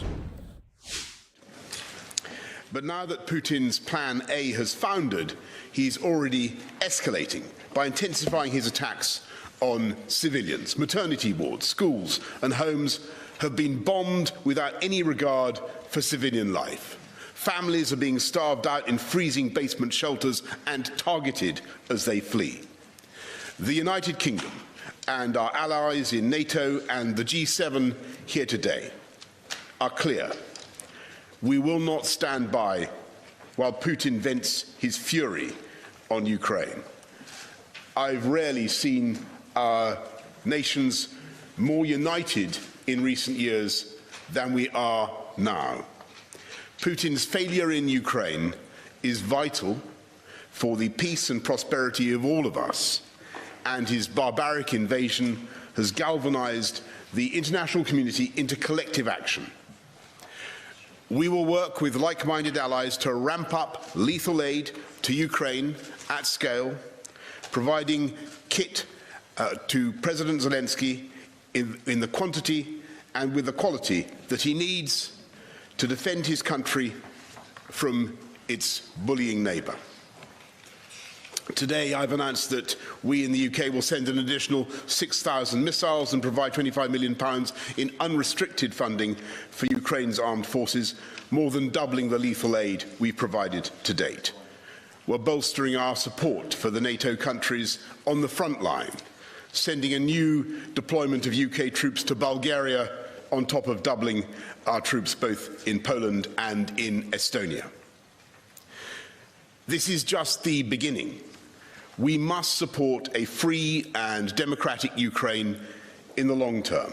This is a fellow European democracy fighting a war of national defense. NATO and G7 leaders were also united today in our determination to continue turning the screws on the Kremlin's war machine, including by weaning ourselves off Russian oil and gas and reshaping global energy security. The UK has already hit over 1,000 Russian individuals and entities in our toughest ever sanctions, and the Foreign Secretary has announced 65 new sanctions against Russian banks, weapons manufacturers and oligarchs just this morning. I also discussed the humanitarian response with our allies and partners today as we continue to see huge numbers of Ukrainians flee their homes. And the message that President Putin can take from today's extraordinary meeting of NATO and the G7 is this: Ukraine is not alone. We stand with the people of Kiev, of Mariupol, of Lviv and Donetsk. And as President Zelensky has said himself, the people of Ukraine will prevail, and Putin must fail, and he will fail. Thank you all very much, and I'm going to take a few questions from as many of you as I can, though we have to rush for a plane. Let's go to Nick Beak of the BBC. Nick. Prime Minister, thanks very much. You say that you're sending to Ukraine. Thank you, Prime Minister. You say that you're sending the quality and quantity of weapons that Ukraine deserves and needs, but it was clear from what President Zelensky was saying to you and other world leaders that he would like more. So first of all, are you comfortable with the level of weapons you're sending collectively? And secondly, how uncomfortable does it make you feel that by rolling out a no-fly zone, by ruling out NATO troops on the ground in Ukraine, and by refusing to give any sort of indication of red lines, that really the only end to this is when President Putin decides he's had enough. Well, thanks very much, Nick. And you're right to put your finger on the agony that everybody feels in this group, all Western countries, the whole of NATO, the G7, about our inability to. But her record, I believe, is concerning, and in particular, her record. All right, everyone, we are going to take another quick 2-minute break. The video there just jumped on us, but we are waiting for President Biden at any moment right here at the NATO meetings that just wrapped up, and we're hearing the news conference could be happening at any moment. So we'll take another quick 2-minute break to get that in. You're watching Live Now from Fox.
Welcome, everyone, here to Live Now from Fox as we continue to bring you the top stories and headlines from all over the country and, of course, around the world. And that is exactly where we are waiting right now in Brussels. President Biden, you see the podium there. You see the beautiful American flag in the background. That means we are just moments away from President Biden to hold this news conference from Brussels following the very high-stakes meeting with NATO members there, talking about what are the next steps here for possible new Russia sanctions, as well as what would happen if Russia used biological or nuclear weapons against Ukraine here. So we are moments away from this. We will play it for you live as soon as it happens.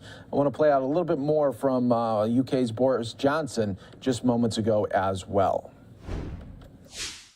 Quantity of weapons that Ukraine deserves and needs, but it was clear from what President Zelensky was saying to you and other world leaders that he would like more. So first of all, are you comfortable with the level of weapons you're sending collectively? And secondly, how uncomfortable does it make you feel that by rolling out a no-fly zone, by ruling out NATO troops on the ground in Ukraine, and by refusing to give any sort of indication of red lines, that really the only end to this is when President Putin decides he's had enough?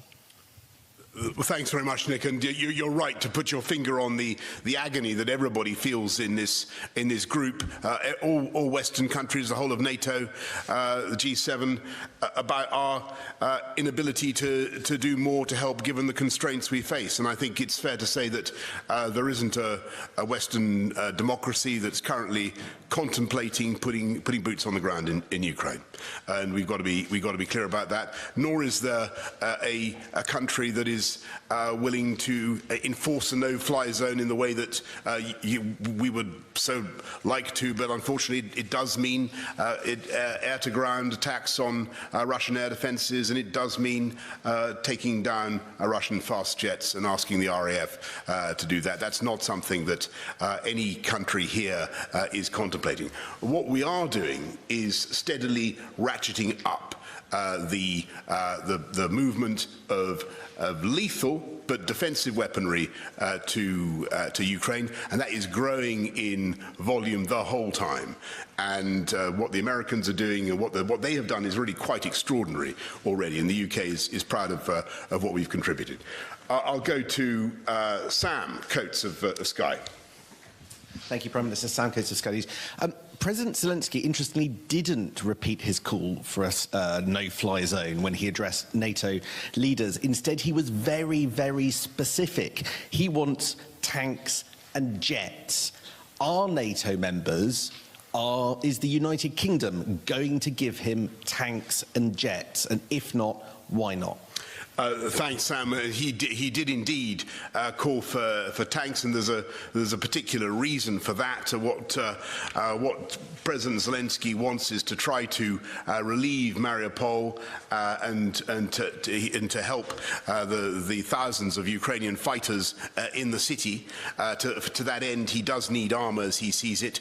We're looking at what we can do to help, but I've got to tell you, logistically at the moment, it looks very difficult, but both with armour and with jets. We're very conscious of what he's asking for. At the moment, we're looking at the equipment that we think is more immediately valuable is missiles that will enable the Ukrainians to protect themselves against bombardment from the air, but also to deal with the Grad rocket launchers, the Russian heavy artillery that is doing such dealing such death and destruction in the cities. And there, I think, if we can really help them, that would be extremely valuable, because they need protection from that absolutely merciless onslaught from artillery and from the rocket launch.